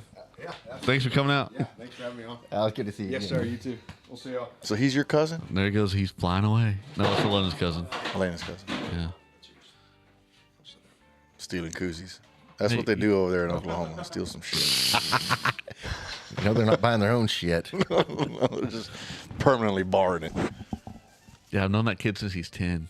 Really? Yeah. That's when you know you're old. That was, No. I mean, my nephew's 10 right now. That was only like 6 years ago. No, it wasn't. 10 years ago? It was about 10 years ago. Yeah. So he was born Now we're in drinking 2002. beers together. Yeah. Yeah. He's one of my good buddies now. He's a solid kid, man. You got shit together. It's similar to the age difference between me and you. It is. How old are you? 45. 45. Just turned 45. How old are you? I'm about to be 33. No, 34. 34. So I'm 33 now. God bless. Yeah. Jesus. 45. That's a good year. I just turned 40. I was looking forward to it. Not looking to 41, I guess. Man, I've looked forward to every year I've turned. Yeah. I mean, it's a blessing. Uh-oh. Easy. My microphone just went to sleep. I've had friends that, like, even turning 30 and stuff, they're like, oh, I don't want to turn 30. It's like, why? It's just... You ain't going backwards. The number doesn't fucking matter. Yeah. I'm going to live my life the exact same as I did before. It's going to get better. Yeah. Yeah. I mean, I lost count. I saw I've shared this on Instagram earlier, and it says... We were hanging out with him, though, on the 30... You're about to turn 40. Yeah. We had the last beer at 39. Yeah. I look 30, act 20, feel like 60. I must be 40. That's right. Act 20, I'm ignorant. I wouldn't say ignorant, but I don't feel like I'm 40. You know what I mean? Like, yeah. That's my thing is, like, I don't feel like I'm a certain age. Yeah. And when people tell me, it's like, you look younger than you are. You look older than you are. I don't care. Yeah. I'm happy with who I am. I mean, I feel good when I wake up. The days I do wake up. I mean, there's some days where I'm like, fuck, I'm sleeping all day. Damn. You don't get those days? No. It's like, fuck this. Oh, you're This married. morning I was... You don't get that option. No, I still do. I did my own thing this last weekend, but god damn, those motherfuckers wore me out. Who did? We worked at the deer lease. Well, not even my deer lease, my buddy's deer lease. Uh-huh. We went this last 2 days. Yeah. And we rebuilt a whole awning and shit. And oh, they just had you out there for free labor. Oh, hell yeah, they did. Yeah. And then last night they're like, hey, we sent you some beer money, and they sent me $100 last night. Hey, which was better than nothing. Yeah. It's great. Hey, that was nice of them. That was definitely nice of them. Yeah, come work like a Mexican and yeah. And then give another you guy, 100. he sent in a text. He's like, "There's only 2 people I know that would come and do all that shit for free, and it's the 2 people that are in this group." But they let you come hunt. They fed me. Oh, they will. Yeah, if I wanted to. Yeah. No, I had no problem with it. I had a good time. It was great. But man, It's good to get away on a bro deal like no, that. it was good. But I'm worn out, man. Today I was worn out. Yeah. And then I had to go down there to tow her and do that shit. Man. Yeah. Well, yeah, it was good. Good Well, I was on horseback all weekend, so I guess, but not all day. So you're saying your ass hurts? No, it's just sore. Like Oh, I like mean, you're not conditioned. Yeah, well, I haven't been. I need to get back to the gym. I was in the gym. It helps whenever you're in some kind of shape to get on a horse and ride them all weekend. But yeah, whenever you're not doing it, you go do something all weekend. It makes a deal. But it was a memorial roping for a good friend of mine who lost his son, and he passed away a couple years ago. And I think on Friday the live auction raised like $240,000. Wow.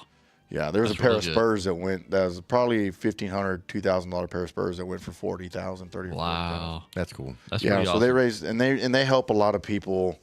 You know, a lot of rodeo families that have tragedies, get sick, you know, cancer, or, you know, get hurt a horse or lose a young one, or you know, a car accident or something, and they really help a lot of Western industry people. It's a good foundation. So those are the kind of events I like to work. Which yeah.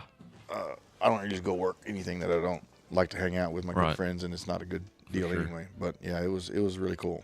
Do you know anything about what happened a couple weeks ago with that 3-year-old girl? Yeah, that was a sad deal. That girl, I didn't know her personally, but I know her mother. Yeah. And man, she's a world champion breakaway Yeah. roper, and it just kind of a freak accident. You know, I think I heard the horse had a heart attack or something. The horse ended up walking away. Oh, I think. really? I don't know if it had, you know, just slipped or something. Yeah, just honestly just laid on her and her Wow. mom, and it just kind of crushed her. It was a sad deal. Yeah. You know, but those people are pretty tied to their faith, and I think they're, you know, I can't even imagine. Oh, I can't. Yeah. You know, Troy lost Ace, and not in a exact same, but I mean, it was a horse accident, you know, and Ace was 17, 18 years old, you know. Yeah. I you know, having a little, my son's, Mason's 4, I can't imagine, you know, raising the kid up. And Right. Ace would be a kid that I would want Mason to grow up to be like. Right. You know, he was an old soul. You know, he was 18 or 17, and he acted like he was 25 or 30. You know, he was just a good kid, you know, and just a freak accident, you know, happened. You know, Yeah. and that happens a lot. You know? Oh, yeah. So a lot. But they've started this memorial deal for him, and it's been really, really good. They've helped out a lot of families. And local kid, little Joko Mofo, he got hurt in a bad car accident, and they did some good stuff for him too. So it was good. I like working that event, and I typically work for another guy that has, you know, 8 or 10 events a year, and it just happened to fall during his. It does every year. But you know, when his dad asked me to do that last year, there's 3 of us that go work these events, and we did it this year too. So it was good. But yeah, that was a sad deal, man. Yeah. Yeah. Terrible. Yeah. Especially, you know, it's those people that you never think about that stuff happening. You know, the girl was 3 years old. You never would have thought that the next day that she wasn't going to be here. Yeah. Yeah. I know that it wasn't her parents' fault at all, because they wanted to raise her around animals and everything. Yeah. I mean, and that's I take that very seriously. Yeah. You know, like Mason's 4, he's little, you know, he's this big, Yeah. you know, and you know, I had a horse fall on me when I was 13 in 2013, and it shattered my left leg. You know, I mean, it's real shit, you know, like, and you don't know when it's going to happen. You don't know when it's going to happen. It can trip and fall. And, you know, he's around horses, and that's what I do. I love horses, and I've been around them all my life. Right. My dad had me on horses when I was little, you know, but it's one of those things where I've got to teach him, like, hey, these things can hurt you. Right. And I need you to listen to me when I tell you what to do and what not to do around them, you know? So, it's something that I think about a lot. Right. You know, I pray a lot about, you know. Well, you can only be as safe as you can. Yeah, you know, 100%. Until something like that, you know, like you said, that what happened with that 3-year-old girl. I mean, it was a freak thing. It wasn't something that happened every day. It's never happened to anybody I've ever heard of before. Right. You know what I mean? But it's still one of those things where you can't let your guard down. You can't, you know, just you have to be always aware. Yeah. It's like driving a car. Exactly. You know, like it's an animal and it's unpredictable and you have no clue on what's going to happen. The kid that I know from Grandview, you know, him and his girlfriend were going to a rodeo, and they were on a 2-lane highway. Yeah. And the guy fell asleep. Yeah. and drove in their lane, and like killed both his horses, and he was in the hospital. I mean, it's a bad deal, Right. That wasn't their fault. He was doing what he was at 8:30 at night. Right. You just you never know. Yeah. That's why last weekend Lena was up in the stockyard, or this past weekend when I was at the deer lease, and she was up in the stockyards, and they were having a good time. And I was like, well, I didn't have good service up there or down where I was at. I was like, I want to make sure you're home, because I want to, I don't know. Whenever I go in the camper, I don't have service. So I'm going to stay out here until, and it's, a sense of mind for me to know that she made it home. Because if not, I'm going to wake up next morning and who knows what I'm going to have whenever I do get service. Yeah. So. That's the one thing about getting off the radar sometimes is you don't have technology out there. Well, that's true. But yeah. And you wouldn't, back, 30, 40 years ago, nobody knew any of that. Yeah. I have weren't tracked, I have a good buddy of mine. His daughter, they lost their young kid to SIDS, I guess, or whatever. Whenever they go to sleep, anyway, he gave his testimony, I think, at a church in Cleveland, and I watched most of it today on Facebook. I'll send it to you. Like, he lost his grandson and his grown son, in a matter of 6 or 8 months, and like what he talked about was how God is faithful, and like. The only thing I can think about is, like, if you lose somebody like that, and if you're entrenched in his word and you really trust the Lord, like, that's the only way you can really get through it, I think. Right. And but that's life, sometimes God's going to throw you some funky stuff, and that's what scares me the most about Mason is just, the cows, the horses, I mean, those things. They're unpredictable. Yeah. They're an animal, and it can happen. So I try to be as cautious as possible and try to teach him the right way and wrong way and wrong way about, being around animals and stuff. And cause that's what, and if he's going to be around me, that's what we're going to be around. Yeah. So. Oh yeah. You can't shelter him forever with it. No, you just hope that, try not to have crazy ass animals around or whatever, but yeah, that was a sad deal. Yeah. And I don't know, Kelsey, she was a world. I mean, I can't fathom it, honestly. Right. But yeah, they're a real big part of the Stephenville community too. Yeah. Yeah. But they're doing a lot of cool things to honor that little girl. Oh yeah. So that's cool too. Yeah. I think that's the biggest thing about the Western. I mean, I think any community, but Western way of lifestyle, like everybody just comes together. Yeah. Comes together and just, they help whenever they can and however they can, but yeah, other than that. Well, Ricky, what do you think? Close it out or what? We still ready to go? We need to plan a steak night. I think that's what we need to do. I can keep, whatever y'all want to do. Well, I mean, we haven't done the joke. I got to go take a short break, but then I'm ready to go with the Joko Mofos. Yeah. Marcus, what you looking like? You want to take a break? I don't got Jump back on here? Yeah, no, we're fine. Yeah. All right. What do you got to take a break for? You know what I like? I like some of that patented popcorn. That'd be nice. I don't have any popcorn with me. We got pizza in the house. We'll take a quick break real quick. All right. We'll be right back. All right. Sims and Leon, your mom's favorite podcast. Trust me, I'm a mom. 6 strings on an old guitar, silver bullets under shooting stars. Give me a beer. Pushing luck just a little too far when we finally got the keys. It was just liquor. Burn the night and roll the high. A little smoke just to pass the time. A bittersweet when we say goodbye, wishing we didn't have to leave. It was good timing all night, and I ride with that girl beside me, thinking we were gonna make it all the way. We're getting shut down at second base. It was beer, drinking, smoke, breathing, big dreaming, saying we were leaving that piece of heaven and a cloud of dust. Looking back, that's how it made us. Sims and Leon. Sims and Leon? Battle wounds and ugly scars. Believed in love, got some beat up hearts. But never learned a lesson that I didn't learn hard, and it's all a part of me. It was good timing all night. I ride with that girl beside me, thinking we were gonna make it all the way. Getting shut down at second base. It was beer, drinking, smoke, breathing, big dreaming, thinking we were leaving that piece of heaven heaven in a cloud of dust. But looking back, that town made us.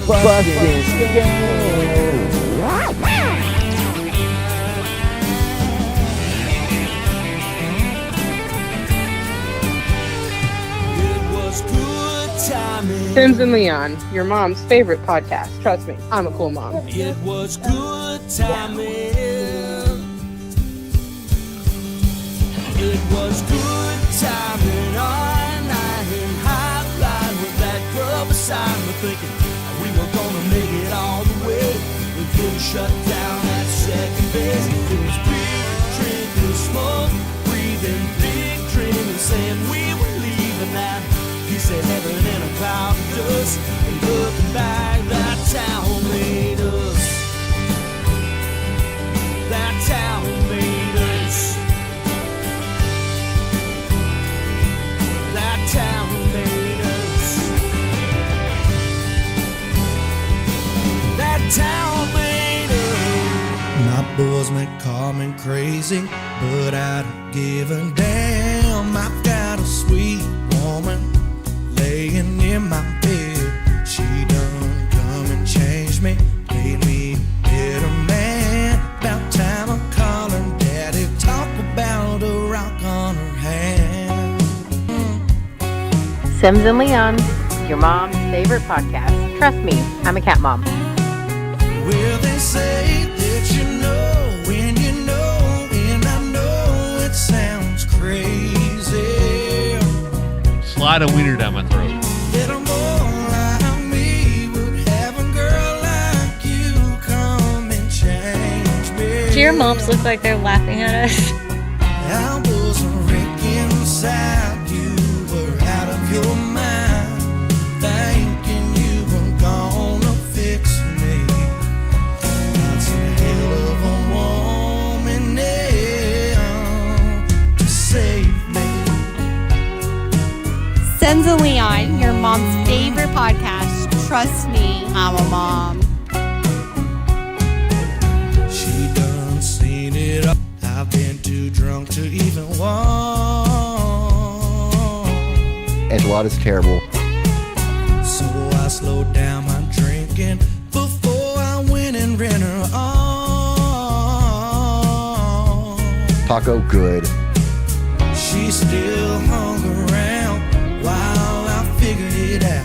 Everything from helping me out. Well, they say that you know when you know, and I know it sounds crazy. Tostada, decent. That a boy like me would have a girl like you come and change me. I was a wreck inside, you were out of your mind, thinking you were gonna fix me. It's a hell of a woman, yeah, to save me.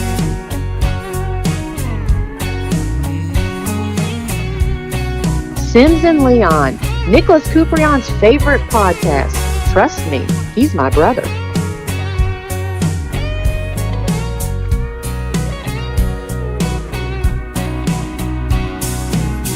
My boys may call me crazy, but I don't give a damn. I've got a sweet woman laying in my bed.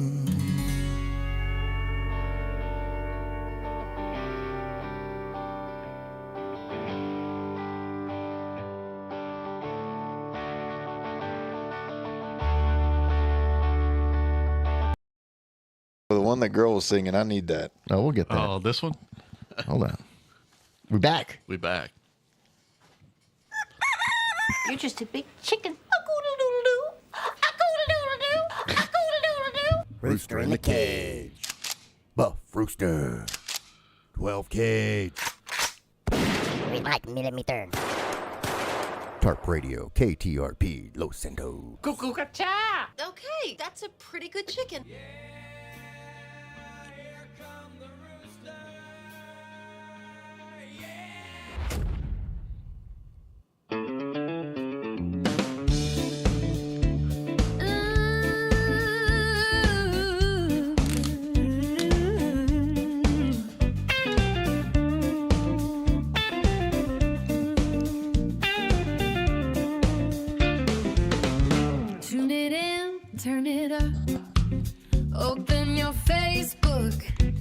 It's time for the joke on all folks, calling out the cons. Everywhere the wind blows, he's sniffing out the rats.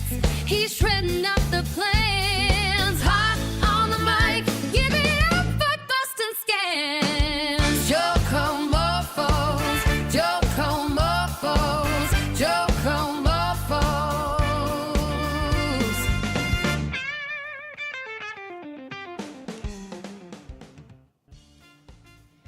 All right, ladies and gents. If you didn't know, this is where we go to the Johnson County Sheriff's Facebook page. Yes. Where they law don't go around here, law dog. That's right. Where they give us all the Go move to the middle. I'm gonna move to the middle. Move to the middle. So Alicia has been in chat with us. She talked about sides earlier and how she sleeps through the weekends like I like to do. Yeah. So I assume she's still here and she's probably singing along to that song because she likes it, huh? She loves it. Is that who made it? Is that who sang it? Sang it? She sings along with it, yeah. Yeah. Sings along with you. Yeah. Give her my email so she can send that over. Will do. Yeah, so this is our segment of the show where we get all the gist and all the buzz going around the Johnson County Sheriff's Office. And surrounding areas. Yeah, and surrounding areas. Yeah, all right. Top of the list, here we go. Call nature. EMS assist. We had a four-wheeler accident. A driver and passenger was transported by care flight, one by ground and one by helicopter. It's no bueno. No. Some Johnson County shit right there. No good, though. They bring in care flight. It's not a good deal. No. It's not a good deal. Not a good deal. Criminal trespass. Once caller got home, she noticed someone standing on her back deck tampering with outdoor appliances. On her deck? What? On her outdoor deck as opposed to an indoor deck. Yeah, outdoor deck with outdoor appliances. Is that a grill? I mean, what appliances are we talking about? Deputy arrived on scene and dishwasher in the back. Yeah, detained the female, and she was transported to a hospital. Yeah, and she went to the hospital. Went to the hospital. And we no follow up on that one. No follow up. We got disturbance. Were y'all doing this when my ex-wife's car got stolen? Probably. Yeah, I think so. Yeah, I'm pretty sure we covered that. She calls me in the morning and says, "What kind of joke are you playing?" I'm like, "It's 6:30 in the morning. What the fuck are you talking about?" My car's not in the driveway. You. I was like, "Yeah," because I drove over there by myself, and no, her car got stolen in Grandview. Bloodthirsty shit going on down there.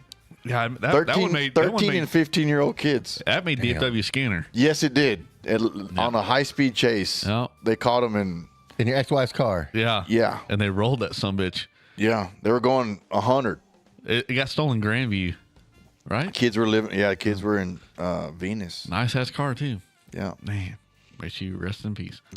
Here we go. Criminal trespass on FM 157.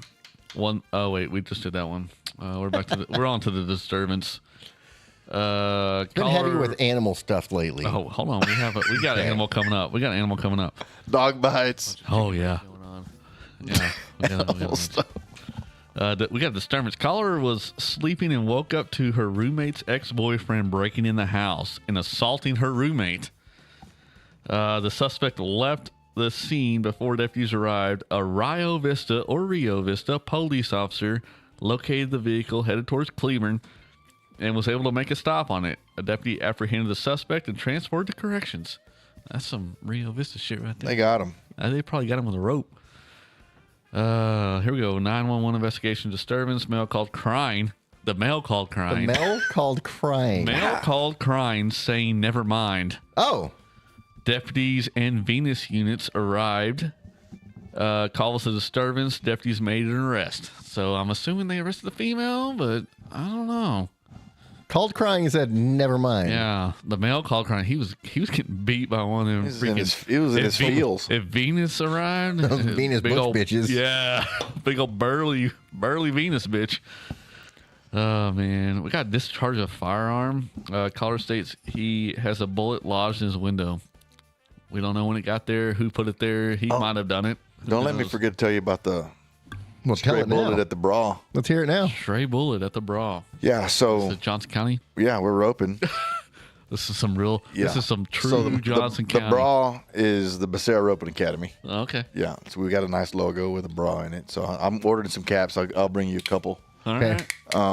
And man, we're practicing one day. It's me and my buddy Non and his wife happens to be out there, and a couple younger kids that are in high school. They were practicing over there at the house, and we're bringing up the steers.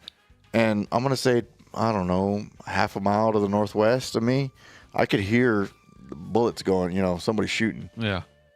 Bring up the steers. We're kind of milled around there, around the boxes, where the steers go and the roping boxes are. And my buddy's wife is, so my ATV's parked like this. My buddy's wife is sitting right here on her horse. And I'm sitting over here, and I just heard this like, damn ricochet. And I was like, that sounded like a fucking bullet. And so I was like, what was that? And his wife comes riding towards me on the horse, and she's freaked out. She's like, Marcus, that was a bullet, and it hit like in the middle of the arena. She goes, I saw the dust. Damn. Where it hit. And buddy, I ain't been that mad in a long time. Did you call the 911 crying and say, never mind, and hung up? No, I should have. What I did was, me and my friend's wife loaded up in my ATV. I knew exactly where it was, where they were shooting. Okay. I get in my car. I drive all the way to the front of my place. I get in my car with her in the passenger seat. I said, I just need you to go with me. I didn't take a weapon or anything, and I hauled butt over there. And sure enough, they were in a van like you have here. Whoa. Raper van. Yeah, what is that van? It's a rental. It's very suspect. Rental-ish. Yeah, dark tint. I don't know about It's not dark tint, actually. It's not. Anyway. It's got no fucking windows on it. Anyway, it's like a tent. It's a 15-passenger van. What do you mean it got no windows? Why do you have that? My truck's in the shop. We recently acquired a church van because we're having a big job coming up, and we're going to need to shuttle people. Still has paper tags when you can't have paper tags in Texas it's anymore. It's not a paper tag. It's a permanent tag. It just doesn't have the front windshield sticker, which I'm kind of weary about. I saw that. I was like, I don't know if I need to go in there. Yeah. Yep. Anyway. Sorry, permanent tags printed on paper. My bad. Yes, there we go. Solves the problem. All right, so you went to where they were at. Yeah. I pull in there. Were they shooting pistols? Yes. Rifles? Yes. They're walking back towards the van with their pistols holstered. And it's the van, the doors are open this way. Okay. Their van's like this. I pull up right next to them, about right here. Okay. And when I bail out, I'm hot as I'm mad. Not happy. Madder than $2 pistol. Yeah. And so the younger kid has the front passenger door open. The older guy's kind of standing about right here. Okay. And I lit into him. I said, hey. I said, what the F are you doing? He's like, well, what do you mean? I was like, were y'all shooting? They have a berm that's maybe is half as tall as your garage door there. Okay. Elevated. They're shooting up. Right. Not down. And like the back of it is directly pointed at mine and my neighbor's place. So I'm like, these motherfuckers, So then he's like, yeah, we've been shooting. I was like, y'all been shooting at that? And it was a car hood, And I'm like, of course, ding! And then it just, and I was like, what are y'all doing? He's like, no, we're just shooting. I was like, do y'all understand that berm is not tall enough, and you're shooting uphill? And so my dad was an ag teacher for a long time, and he taught hunter education. So I'm like, my dad's 72 years old. He'd whip my ass right now if he saw me doing that. You know what I mean? And I just lost it because if it would have been, I mean, my buddy's wife or those kids, they're 14, 15 years old. Like they get shot at my place. What am I going to tell and I just, dude, I blacked out. I'm not going to lie. I got mad and I was yelling at him. I was very aggressive. And whenever he kind of like, it was just like, I was like, are you all retarded? Like, I probably should have called the cops, honestly, and they would have met me over there. But like, I wanted to go because like they were fixing to leave, they were going to be gone. So yeah, no. And so they say they're not going to do it again and this and that. No, I mean, they really understand the seriousness of the issue though. Oh yeah. I made it very clear. I was like, my buddy's wife's in there. She she gets shot. My 4-year-old son would have been there. Thank God he was kind of playing around that area, and then he needed a nap, and he went to take a nap. Right. I think my mom was there, so she put him, and My dad was there at the house, and they were at the main house. They weren't at the arena. I lit into this dude's ass. And I don't blame you. And my buddy's wife was like, I should have videoed it. Your dad would have been proud, because my dad can give an ass shooting with the best of them. This fucking dude was, I let it. And then by the time I got done, the young kid, or he wasn't young, he's probably 17, 18 years old, maybe 20.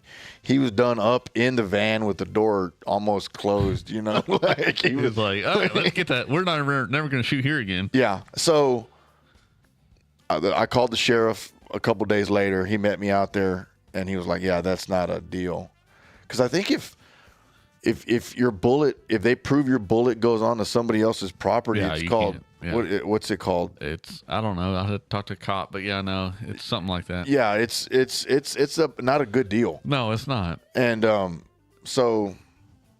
Yeah, they can be shut down pretty quick. The other day they were shooting again. I heard them, and I called the cops, and then he went by there and he shut them down. And then I guess that was even. I didn't know no ricochets or whatever, but they haven't shot here in about a couple months. But it was fucking scary. Hope that they stop. Yeah, or we'll find. We would have been on the. Facebook We would have been page. right there on the Joko Mofos, live and in the flesh. Live and in the flesh. All right, so here's the next one, Ricky. Animal bite. You'll be happy about this one. Will I?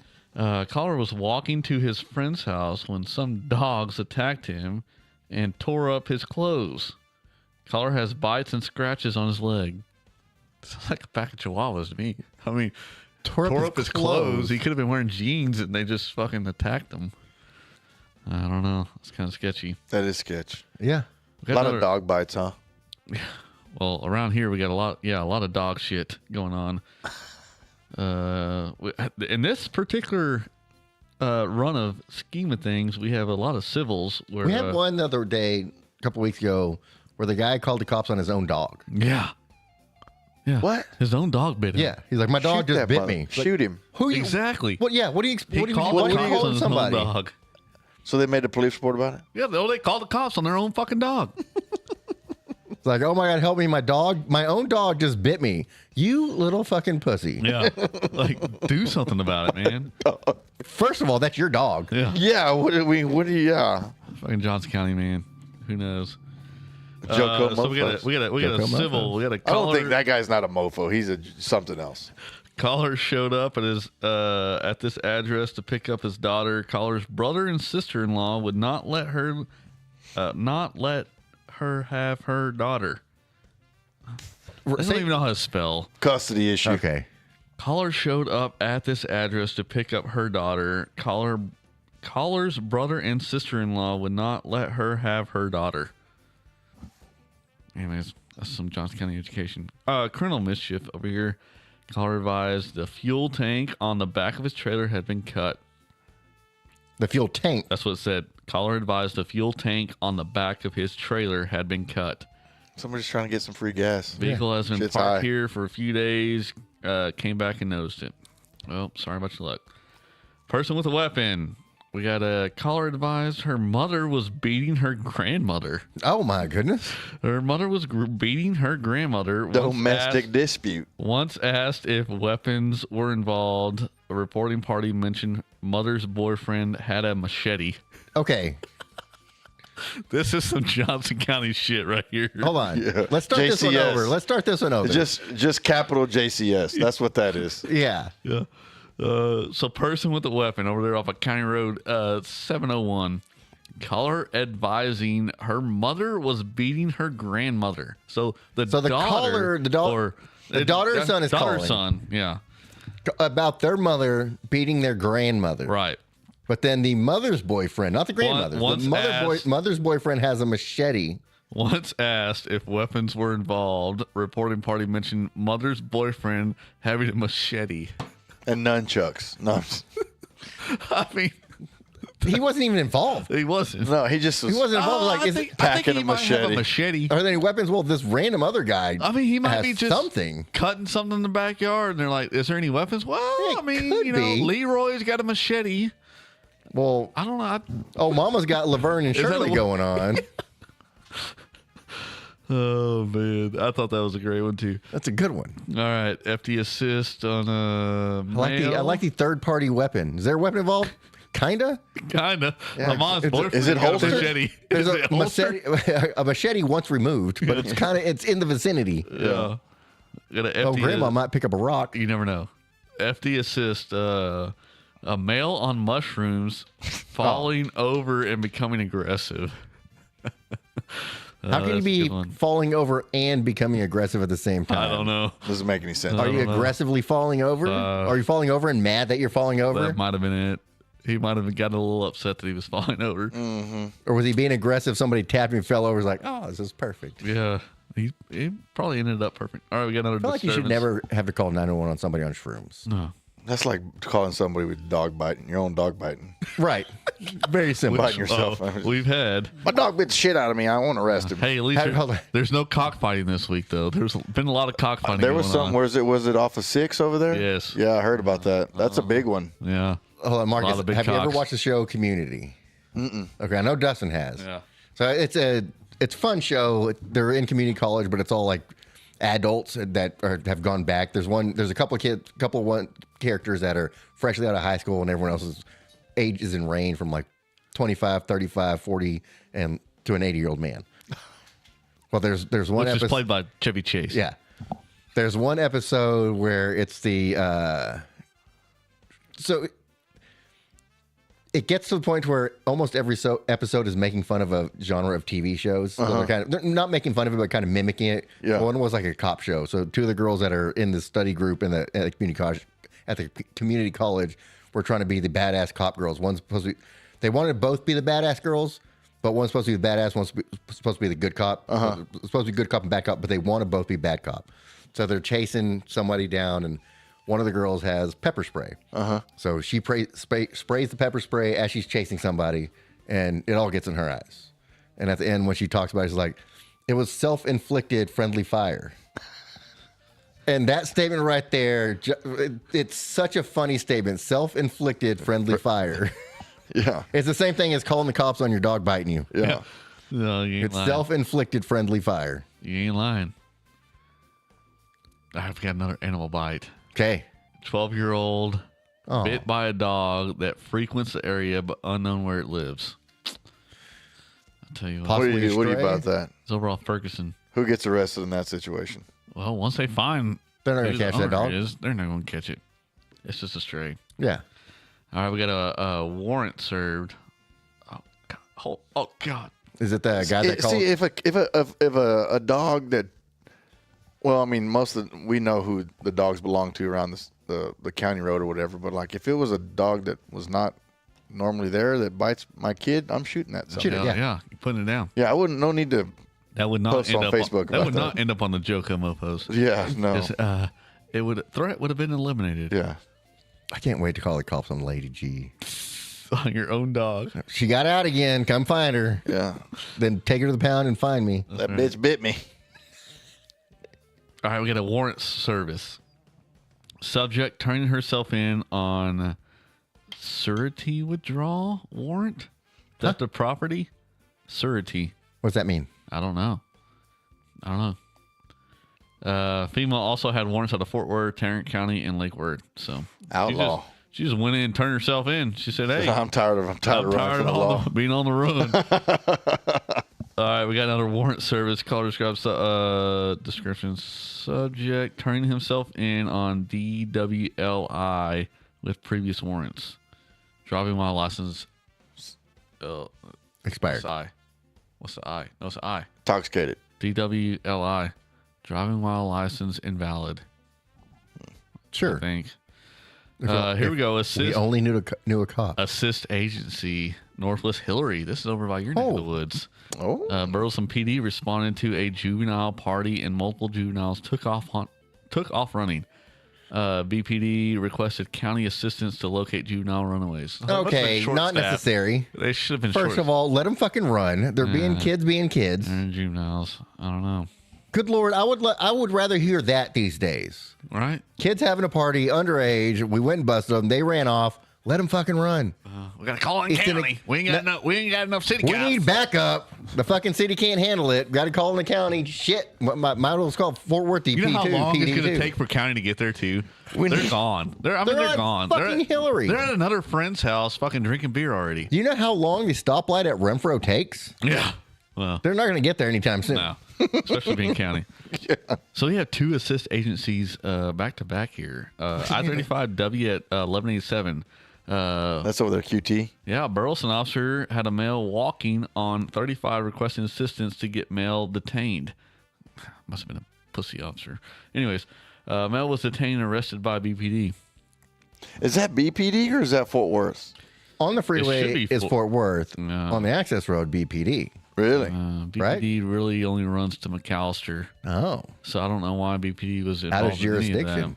They were avoiding the kids that were running from the party. That's why it's back to back. They're like, we hear this call going out. We're just gonna go ahead. We're gonna go ahead and take this one for Fort Worth. I'm gonna go with a single guy walking on the freeway as opposed to all the kids running around because then we have to chase them. Yeah. At least this guy's just kind of hanging out. All right, we got two calls right here to finish it out. Traffic stop on Stoner Way. Just saying, that's what it says. Address Stoner Way. Deputy made a traffic stop on a truck with no LP. That's license plate. Thank you. Truck was stolen out of front Cleaver. or rear. Van with paper plates. Truck was stolen out of rear. Truck was stolen out of Cleveland PD. Truck was occupied by 2 females, 1 male. Male and 1 female was arrested and transported to the jail. Other female was provided a courtesy ride, so she must have not had any involvement. How they knew that, who knows? I don't know these people. Just met them at Here's another 7-Eleven. investigation. QT Alvarado. Coochie. QT. Oh, I thought you said coochie. Oh, that's my stop. In reference to report above, which is the call I just read, in the stolen truck, a purse was located that did not belong to either female. Oh. Multiple debit and credit cards in another female's name. A little theft. Located. Female on the cards was contacted by phone and advised that her purse had been stolen earlier in the day around 13:30 hours from the QT Alvarado. When She left it there. They stopped on the way to Austin.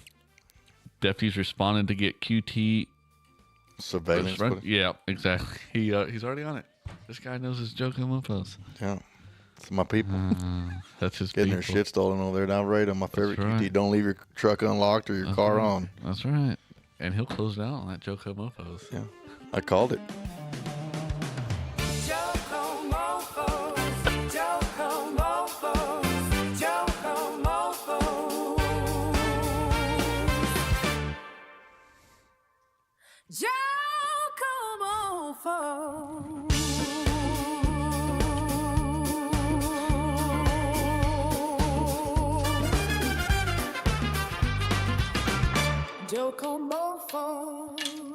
She's for hire. Yeah. If I don't have that in my email by tomorrow afternoon, y'all hear from my lawyer on Joke. Working on a patent. Okay. A patent? What do you call it? Copyright. Trademark. We may or may not have the copyright on those two. Did you hear all the other Joe Code Mofo stuff that we tested out? No. So that was all AI. Really? Yeah. That's not a girl y'all knew. I thought. No. So I'm telling you. I thought Dustin said, "Oh yeah, we know that girl. She sang that deal." Oh, I did. I did say that. He did say he that. did. He was full of shit. So I'm not gonna lie. Alicia can sing along with it very well. Uh-huh. But I don't know if she can do the whole thing on her own. Oh, that was all AI. But we have a couple other ones. You wanna Yeah, let's go hear down that road? Yeah.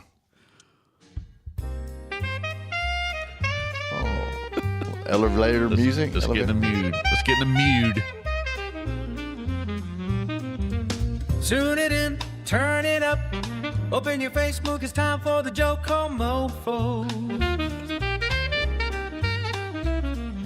Calling out It was the a- cons everywhere the it was a wind progress to get blows. to the He's one we sniffing out the finally- rats, he's shredding up the plan. Tied on the mic, give it up for fuss and skin. Joe Mofo.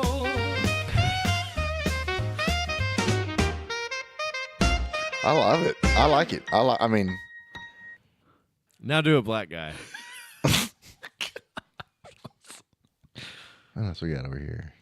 I don't think this one's actually Joe Mofos. From Burleson to Joshua lines. It's a whole ass song. Alvarado friend, the living's getting fine. Got that 76028 state of mind. This is all AI. That's scary. Welcome to Joe Mofo.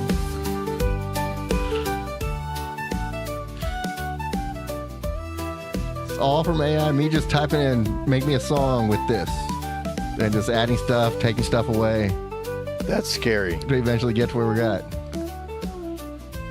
I don't think I have any that you didn't hear. Can you snip that just joke, like that one part, or is this get the whole thing? I can snip whatever you want. Like, what are you thinking? Like, I have to send it to me and see exactly which one, which part. Because what I'd like to do is inlay it with like a team roping video, you know, and then like put it on my Instagram or something. Like if there's a Joko Mofo winning a big check at Hamilton or something, you know, That's and right. just like, Joko Mofos. Hey, I'll record it right now. Joko Mofo. Like you want that? Joko Mofos. Yeah. I love that. Joko Mofo. Yeah, that right there. See, because that girl that y'all had on sounded like she does. Oh, she does. Yeah. That's when I thought. That's when he had me. I was like, I need that girl's contact information. Yeah, this one. Let me tell you about my best friend. That's her. Really? Yeah. Oh my gosh. But yeah, he played that for me the first time. I'm like, God bless. That's so awesome. good. Yeah. It's so good.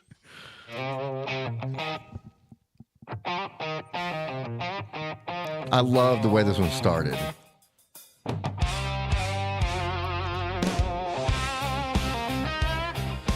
Sounds like a good team roping song right here. You know, I mean, so you just put that in a like chat or what? Or is it like a different song AI? So I kind of started off by starting with like, it wasn't Chat GPT, it was Gemini off Google. And just typing in like, I want to. Oh, no.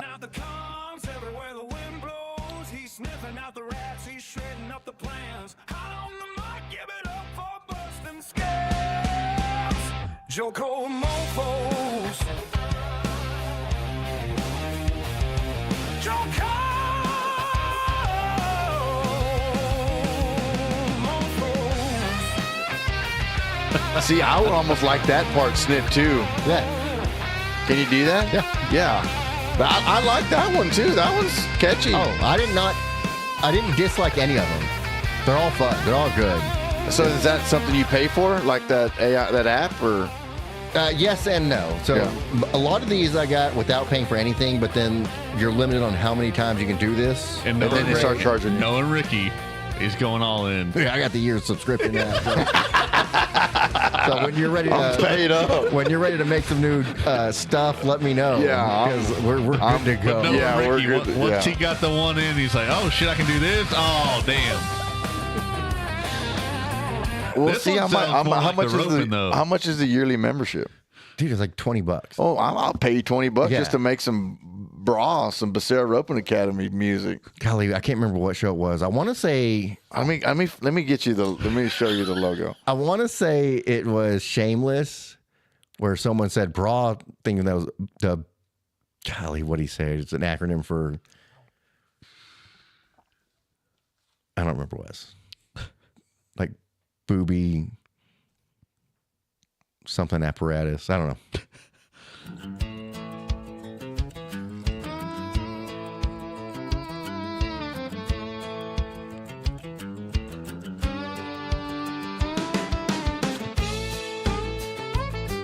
How you think you was?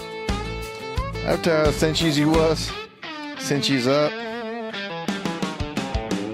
Oh, I'm good. That's for your. That's good.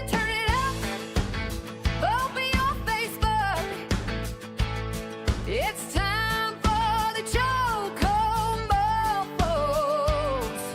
Calling out the cons everywhere the wind blows.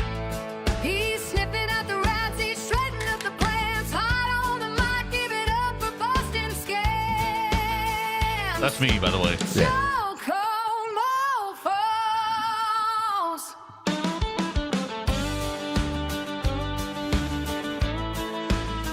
AI is scary. It's ridiculous. It really is. Sounds like she's won a dang country music artist of the year. Talking about the 76028. Well, yeah, you ain't. that's funny. And then for my Aggie people, I made one that's maroon and white. Those are more my tech. Those are techie. That's a techie kind of color. Oh, here we go. Let's lay it down low and slow. This is for the late night. Is it the same girl? Probably. Wherever she is. She's there smoking cigarettes, just spitting these out. Where the gossip goes slow. From the cul-de-sacs to the cracked front gates. Cul-de-sacs, Got drama man. in the driveways and receipts for the hate. Zip code, secrets on a folding chair throne. He's scrolling through the chaos on your neighbor's cell phone. There's a lot going on. This is Joe Como. Like, that part's great. Welcome to the show. Busting scams in the 76028. Let it roll. Hey, if you posted it at midnight, now the whole town knows. Grab your tea, lean close. It's Joe Como. I'm telling you, it's like. It's a whole thing. It's like, it started like with there's just a group of us guys that are just, we have a Snapchat group and everything, and it just kind of started on fire, and I'm the president. You know, and we have a vice president, and we have a treasurer, and we got a little bit of everything, you know. So now it's like, I got a video when I was roping in Florida, I made the short round, and he's like, Joe, head of the JoCo, mayor of Johnson County. Because he couldn't say mofos on the deal or whatever. Oh. But yeah, it's just, that old gang from Johnson County is what they call us. It's kind of funny. It is funny. Yeah. I'm going to have some caps over there at the rodeo for sale. Well, we kind of adopted it. I mean, because we had it initially we called it the Johnson County Brush Fuck. That's what we initially called it. And we're like, well, that's a little aggressive. It's a little aggressive. Very aggressive.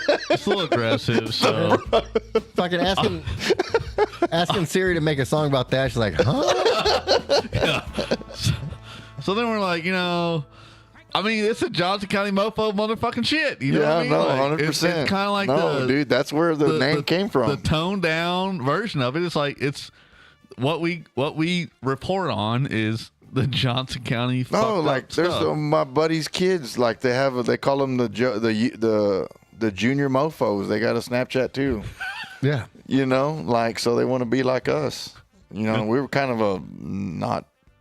Bloodthirsty joke, mofos, but I mean, we don't get any kind of, big trouble like these people calling the cops on their own dog. The straight up mofos ain't doing that. They're just shooting the motherfucker. The straight up one. Yeah, the OGs. We ain't calling the law. We are the law. Yeah.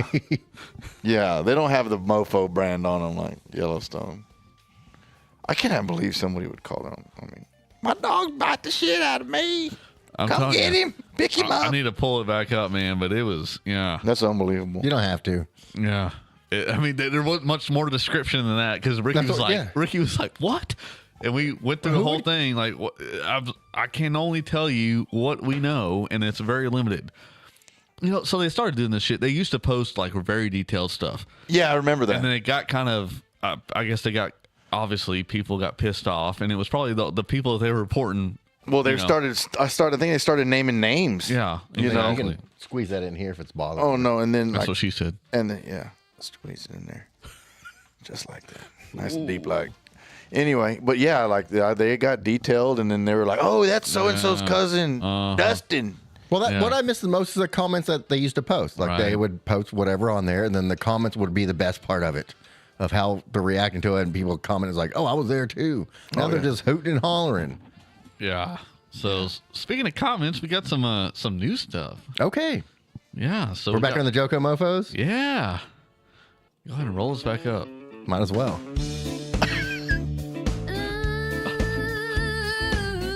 Monday night fights. Damn. Football's over, so we're running out of shit to do. We're over here. This works. Tune it in. Turn it up. Open your Facebook. It's time for the Joko Mofos. Calling out the cons. Everywhere the wind blows. He's sniffing out the rats. He's shredding up the plans. Hot on the mic. Give it up for Bustin' Scans. That's me. Joko Mofos. Joko Mofos. Joko Mofos. The Joko brush fuck. That's the OG name. That might have got y'all in trouble. Probably. So where that came from is when I was younger, I was working with these old fuckers. Brush fucking, yeah. Like 18. These guys were much older than me, but we were working at JPS, like doing fire alarm shit. I was like, just a helper, pulling wire, carrying boxes and shit. And I remember he was arguing with somebody. He's like, "Boy, you keep talking to me, I'm gonna give you old Johnson County brush fuck." And I was like, and that resonated in my head to this day. I still remember it. I'll give you old Johnson County brush fuck. God dang. I never knew that. That's a new one to me. Yeah. That's his way of telling me he's gonna beat his ass. He's gonna give him old Johnson County brush fuck. I thought beat his ass. I don't know what he actually meant. Could have been something else. Yeah. All right, so we got on the. Have you ever been a part of the Burleson Bad Drivers on Facebook? No. Oh, You dude. should. Yeah, you should. I did get a speeding ticket for the first time in 20 years the other day. Well, this is mainly just people just parking not good. That's what the most part is. What the most part of it is. And do they post their their license plates? Yeah. Oh, they post everything. They fucking post dash cam footage. They post all of it. We got pictures. So here's the one right here. It says when you know that it starts with that, it's gonna be good. Mm-hmm. My daughter's car was hit in the Pizza Hut parking lot. First of all, where's Pizza the Hut? fucking Pizza Hut? It's before Roses, out there on the right. Okay, Going towards HEB. It's part of the wing place too, right? It's like not just the I Pizza don't Hut, know. right? I didn't know. All right. Hitting the pizza. There used to be a good place to go wait, eat. hold on, I'm sorry. They have the salad buffet. Where the insurance company is now. I'm sorry. Pizza Hut parking lot in That's Crowley. Pizza Inn. Oh, in Crowley. I have But no this idea. says Burleson. Why the fuck are they posting in Crowley? Anyways. That's why he said the ...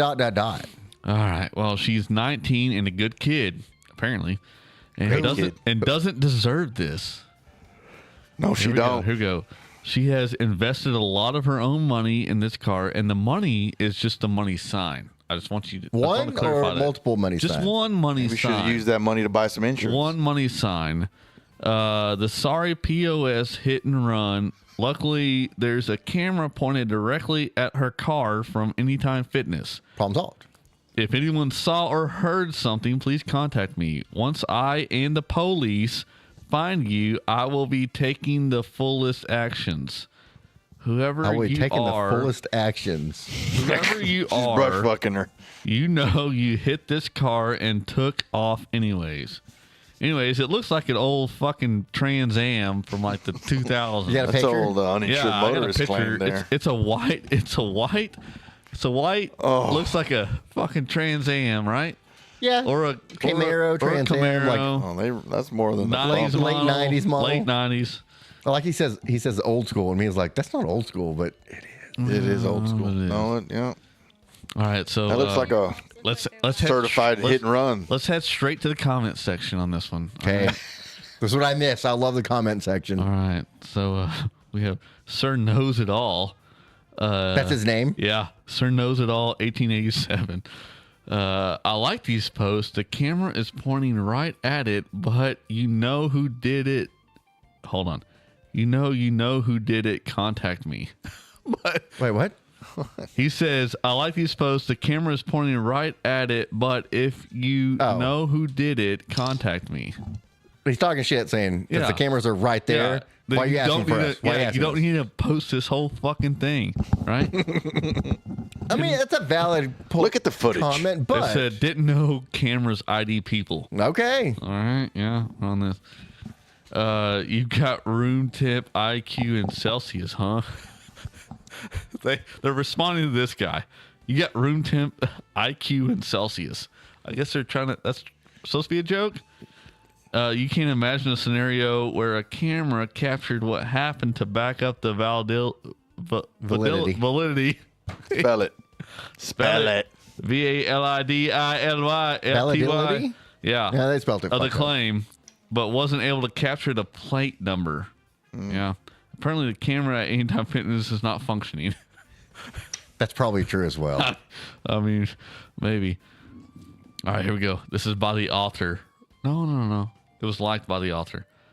Don't you wish it was like when we were younger and you could beat someone's ass, but they have it as a donkey? Like they literally So have the ass is the a donkey? emoji. Without He's censoring himself. it That's being nice. called assault. Gen X is the FAFO generation. Hope you find them. Okay. They were. What's the whole idea of posting that? Is somebody? Oh yeah, I know. My cousin's brother is the one that backed into your car. Yeah, Right. you should call him. The reason the post is saying there's a camera pointed right at it, and someone earlier is like, "Oh shit, I'm shit. busted." Yeah, And so the first guy that comes is like, "Well, if the camera's pointing right at it. Why do you need our help? Why are you even here?" Yeah, And then they're arguing back and forth. It's like, well, camera just 'cause don't work. The camera might not work. If the camera doesn't identify a person, we still need a little bit of help. We got another comment that says, "Is that a Firebird 2? Breaks my heart even more." and the author posts another better picture. Previous accident. It said, "Yes, my bird," and it's got the sunset in the background. It's actually a pretty decent pic, but yeah. Let me see the pic. Set the Firebird in it, but you know. Oh, yeah, it throws you back, huh? Yeah, maybe she should have backed in instead of pulled in. Yeah, you know. Then the front would have been fucked up. Yeah, I don't have insurance, so I'm out of pocket. Yeah. Here we have another one of, or your daughter is lying and wrecked it somewhere else. That is a good possibility. Yeah, she backed into the dumpster. Yeah, here we go. The author, she wouldn't lie about something like that Of course because, she wouldn't. like I said, there's a camera, so lying would be redundant. That does not work. First of all, that's not the proper use of redundant. Spell it. I'm not saying it's not the proper spelling, but if you're saying because there's camera, lying would be redundant. How would lying be redundant on that? So here we go. They're commenting towards that comment. It says Still in you the can- same comment. Yeah, you can literally see my car in pieces at the scene of where it happened. In pieces. Yeah. There's one dent and the bumper's a little fucked. Well, they cratered it. I mean, you can take that picture anywhere. Here's another comment that says, "Hey, add me." What's that fucking mean? It says, "Hey, add me." All right. Another one says, "Send Let's me figure a DM. this out together." Send me a DM. Okay. Another one right here says, 19 years old. Welcome to life. Yeah. I mean, we have a comment at that one. So I can come and hit your shit and you're going to be like, womp womp. It's part of life. Fucking pathetic. That was a comment towards that comment. Hold on. I kind of like this comment. Yeah. The one before. Like, this is life. Yeah, Your shit's 9 gonna years get old. hit. Welcome to life. Yeah. Yeah. That 19-year-old. sorry. Oh, speaking Figure of it like, out. we were at a roping 2-3 weeks ago, and my guy that keeps his stuff, he keeps his horse at my house, and we haul a lot together. Anyway, him and his family were staying at the Hilton on the Riverwalk. In San Antonio. Yeah, so the roping was starting really early in the morning. He left when it was dark. The sun comes up. He notices like he's got some fender damage. Ooh. Like it hit the sidewall and then it went to the fender. I mean, it's smoked on the opposite side of where the driver's side is. Well, he files it with the valet company. Obviously, it happened there. Right. And they told him whenever he filed the claim on the valet's insurance that because he didn't stop when he left and turn around, and make the whatever the claim or let them file the report before he left the property, that they didn't cover it. I mean,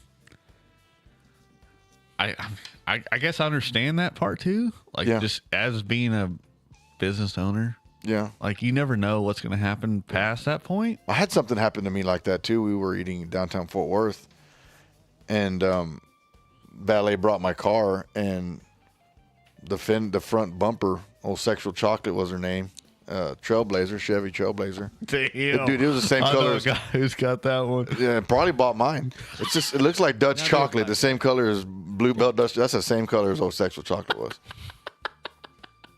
And so we're all the people, like I was Joko Mofo with some higher end people. You know? And everybody's standing on the corner, and here comes my car, old Chocolate Thunder, and the front bumper's dragging. He come off the ramp hot onto a wet road. Yeah. And slid and hit a single wheelbase F-150 or F-250. And like, there's no doubt about it. Like, so I rode from downtown Fort Worth to, I don't remember if I lived in Alvarado or that was in Grandview. I can't remember. But we opened the glass on the back, and the fender I was driving, and the fender was touching the radio, and it was all the way to the back. So I carried it that way. But they paid for it, you know. Yeah. But I didn't leave. I mean, I didn't call and file the claim till the next day. But these people, they said after that, we're not paying for it. So we had to file it on his So insurance. always call right when it happens. Yes, make it known. Like make it known. When the valet wrecks your shit. That's coming straight from the insurance guy. Yeah, president of the mofos. Makes sense. Yeah.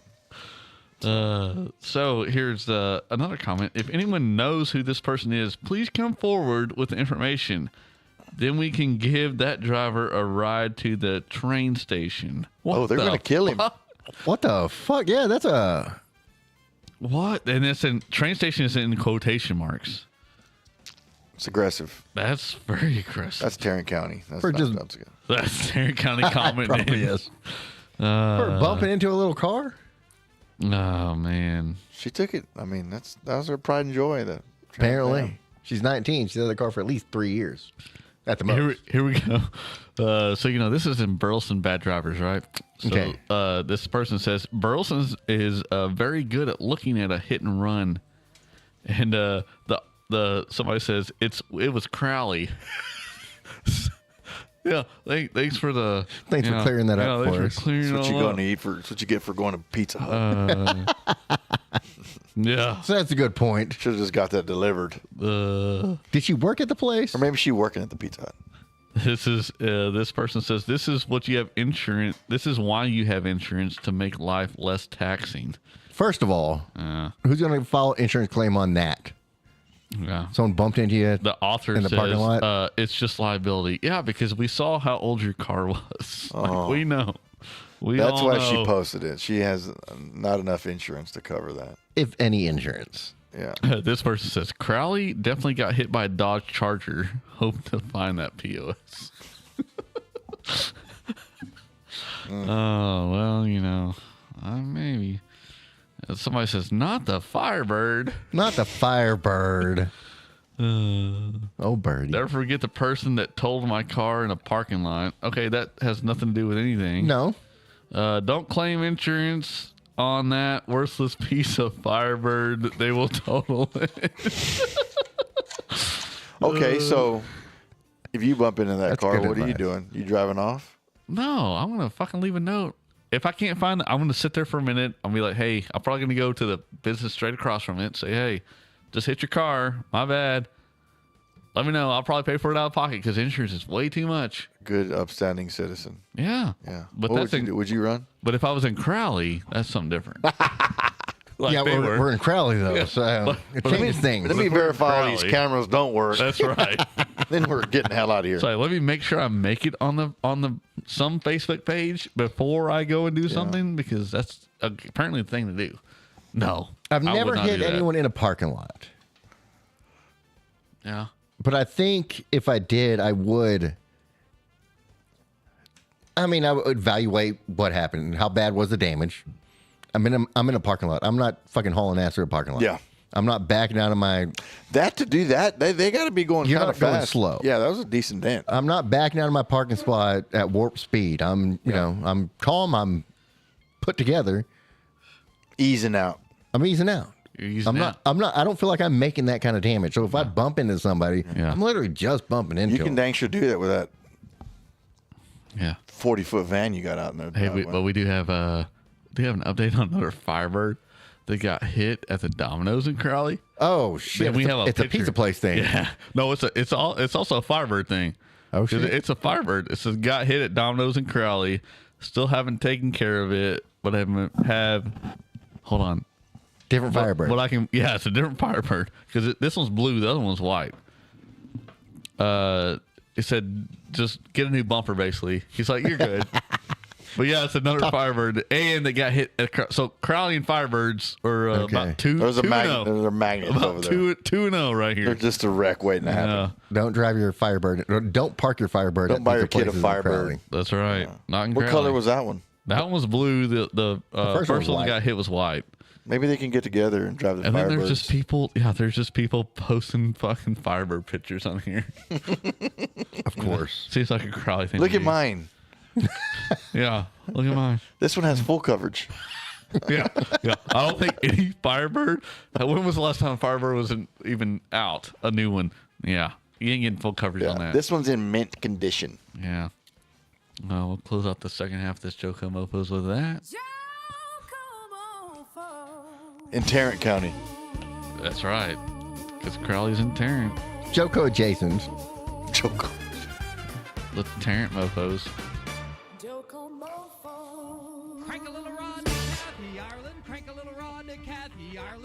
Is this in honor of St. Patty's Day tomorrow? It is.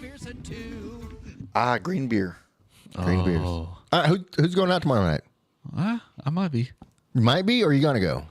I mean, I'm gonna go. I've got nothing to do. All right. I want to drink green beers. Let's go. Let's go to the brewery. What are you doing tomorrow night? I don't know. Got your son? Mm-hmm. I think so. We're drinking green apple juice. Okay. Yeah. Well, FaceTime us. Do you or your son like sour drinks or sour stuff? No, I don't. He kinda. I don't know. Why? You got something sour I need him to try? At Sonic, Uh-huh. they have it's a St. Patrick's Day type drink, but it's like their green apple sour. Plus they put like sour Pop Rocks in there and like other stuff. But I get it with the extra Pop Rocks in there. It's a good sour. I love sour. And the biggest issue with a lot of like Sonic drinks, that when they try to make it sour, they also make it too sweet. So this one, the sour overpowers the sweet. There's still a lot of sugar in that thing. Yeah. So don't give it to your kid before Get the small one. Yeah. Get the small one. Yeah. But yeah, it's a pretty good fucking drink. Yeah. I've gotten it about 6 times now. Really? Is it just seasonal? Yeah, it's only for this month. So they'll do this thing to where they just come out with a drink and different food stuff. Yeah. Like for every month, and this one is the St. Patty's Day, whatever. I want to get the right name for you. To have the Sonic app. You got all the apps. All the apps. See, the Sonic app. If you get drinks from Sonic, it's the best app to have. I probably should. Because it's I like the ocean waters. half price drinks every day. Damn. Just for half. Yeah. I haven't been to Sonic. I can't remember since when. I do not like their food, Yeah, I don't go for the food. I'm sure you probably go for a con or two. but I like their teas. No? Yeah, I'll get a Little hot dog? yeah, extra long food, extra long Extra cheese long coney. The sour shamrock Slush. Damn. Yeah, so 1 month they had the extra long conies for 99 cents every Thursday if you had the app. Foot long for 99 cents. Every Thursday in the month of like November. I might be in. That's my birthday. I might need to get the app for my birthday. You might need to. Yeah. It's not a bad app. No. Of all the food places of apps to have, it's not a bad one because, like I said, half price drinks. Well, they all every ask day. you for them now. McDonald's, Whataburger. everybody. You ordering with the app? Oh, everybody. I don't even know how to get on my phone. Oh, yeah. But with Sonic, you're pulling in, it's drive through anyways. So I'll just pull into the stall, put in my drink order or whatever, and just tell them what number of them. They come out, they bring it to me. Now they know because I always go no straws because I There's a Sonic over there by your like house, the isn't there? turtles? Yeah. I like the turtles. It's not even about that. I just don't like the Sonic straws. I like the Fast Taco straw. Oh. Because it's a thicker straw. I need. So you just pack a bunch of those in your car. Bring me a Sonic drink, no straw. You might as well get as much as you can out of Fast Taco because you paying for it. The Fast Taco straws, McAllister straws are good. See, this is how people find stuff out on podcasts. It's like this guy's got he's got a bushel of Fast Taco straws, a holster. He gets. This guy doesn't want a straw, And they see me as like no straw, no straw. And like it's funny when they like. Sometimes when they first realize they come, I was like, I saw you, no straws. Like, no straw outlaws. straws. The no straw outlaw. But it's me. I don't give. It's not about saving the turtles or anything like that. It's simply because their straws fucking suck. You got to get an AI on that one. Thin or what? Outlaw. Huh? They thin? They're thin. Yeah. I like a thin straw every once in a while. Okay, so when you, Well, I also don't suck on a lot of straws either. I don't either. I don't like if they offer me it at a restaurant. No, I'm taking it straight from the. I don't get straws at restaurants. The only thing my big Yeti cup, whatever it is, it's not Yeti, but whatever. What are they called? Arctic. Well, what's the general name for them? The generic name tumbler. for 'em. My big tumbler. That the only thing I use it for is tea, unsweet tea that I normally get from Sonic or Fast Taco or McAllister's. Those are my or McAllister's has good tea. Yeah. Or the Milos from Albertsons. Milos are good. But it's the only thing I use a straw in because with water and stuff, I'll clean it. But with that one's like I never have to wash it because I don't put my lips on anything. It's just straight in the straw. But I like the fat straws. I like also what she said. I like to drink a lot of. I like to take in a lot of liquid at one time. I don't want to suck it through a little fucking tiny straw. So when it comes to Sonic drinks, you get the slushes, right? Yeah. If you get something. Yeah. Mm-hmm. Those tiny fucking straws with the slush, they just get clogged up with because you get the fruit in there. It's bullshit. Yeah. You want the thicker fucking straw. Like Brahms. You want the Brahms straws are good. Brahms straws are very good. Yeah. They're the thickest. I need they're the to up thickest my out straw there. game. Yeah, But yeah, I'm you're telling right. You get I like the lemon berry cream slush. Yeah. He's a berry guy. People forget about the cream slushes. Now swap it up and get the thicker straw that you get from so you can McAllister's get or Fast Taco. all the product out of the cup. More bang for your buck. Makes 100% sense. Yeah, I'm telling you. So I'm gonna go buy it. Ready to close it out? Sir, do you want Oh, we anything can. from Fast Taco? Yeah. No, just give me 50 straws, please. Don't do that for Fast Taco. It's 100% they will charge you per straw. Oh, God. McAllister's, they'll give you as many straws you want. Now, HTO, if you ever go to HTO, I've been there once. They have really fucking good straws. Really? Yeah. Probably Sucking not that number one tea straw. down. Yeah. I'm gonna look into that.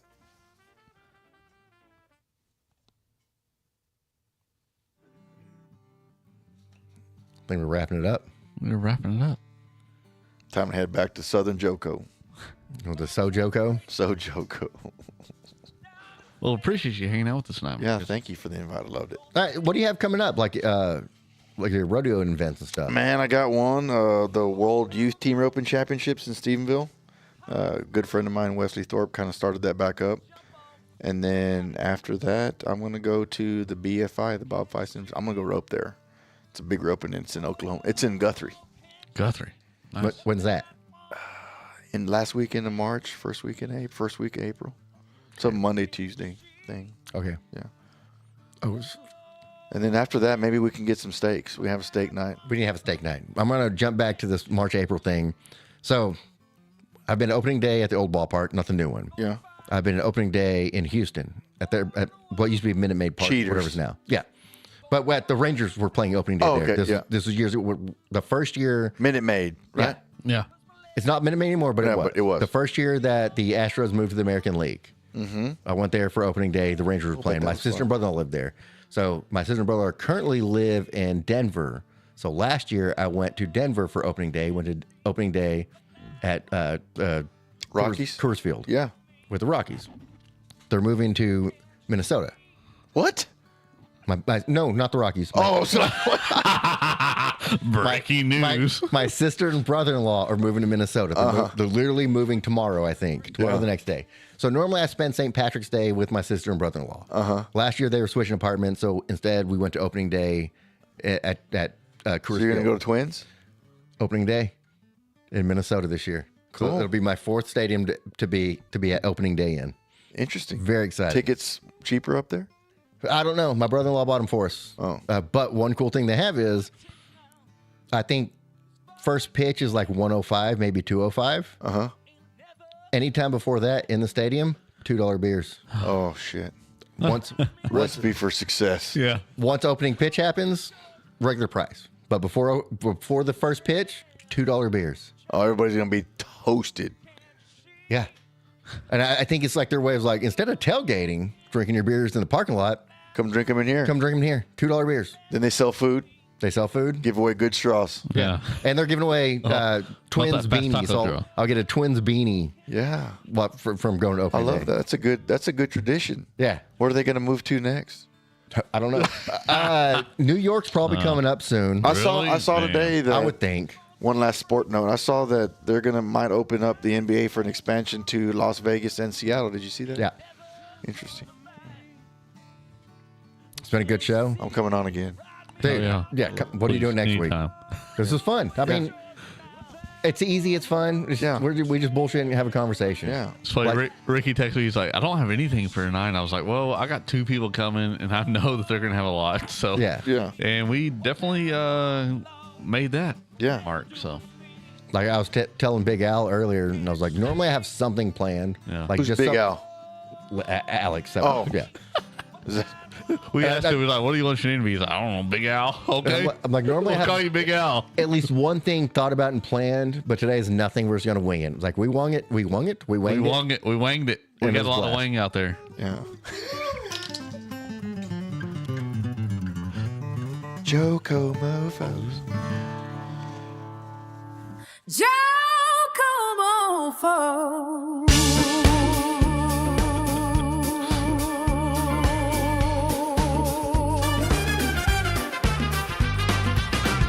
Joko Slide a wiener down my throat.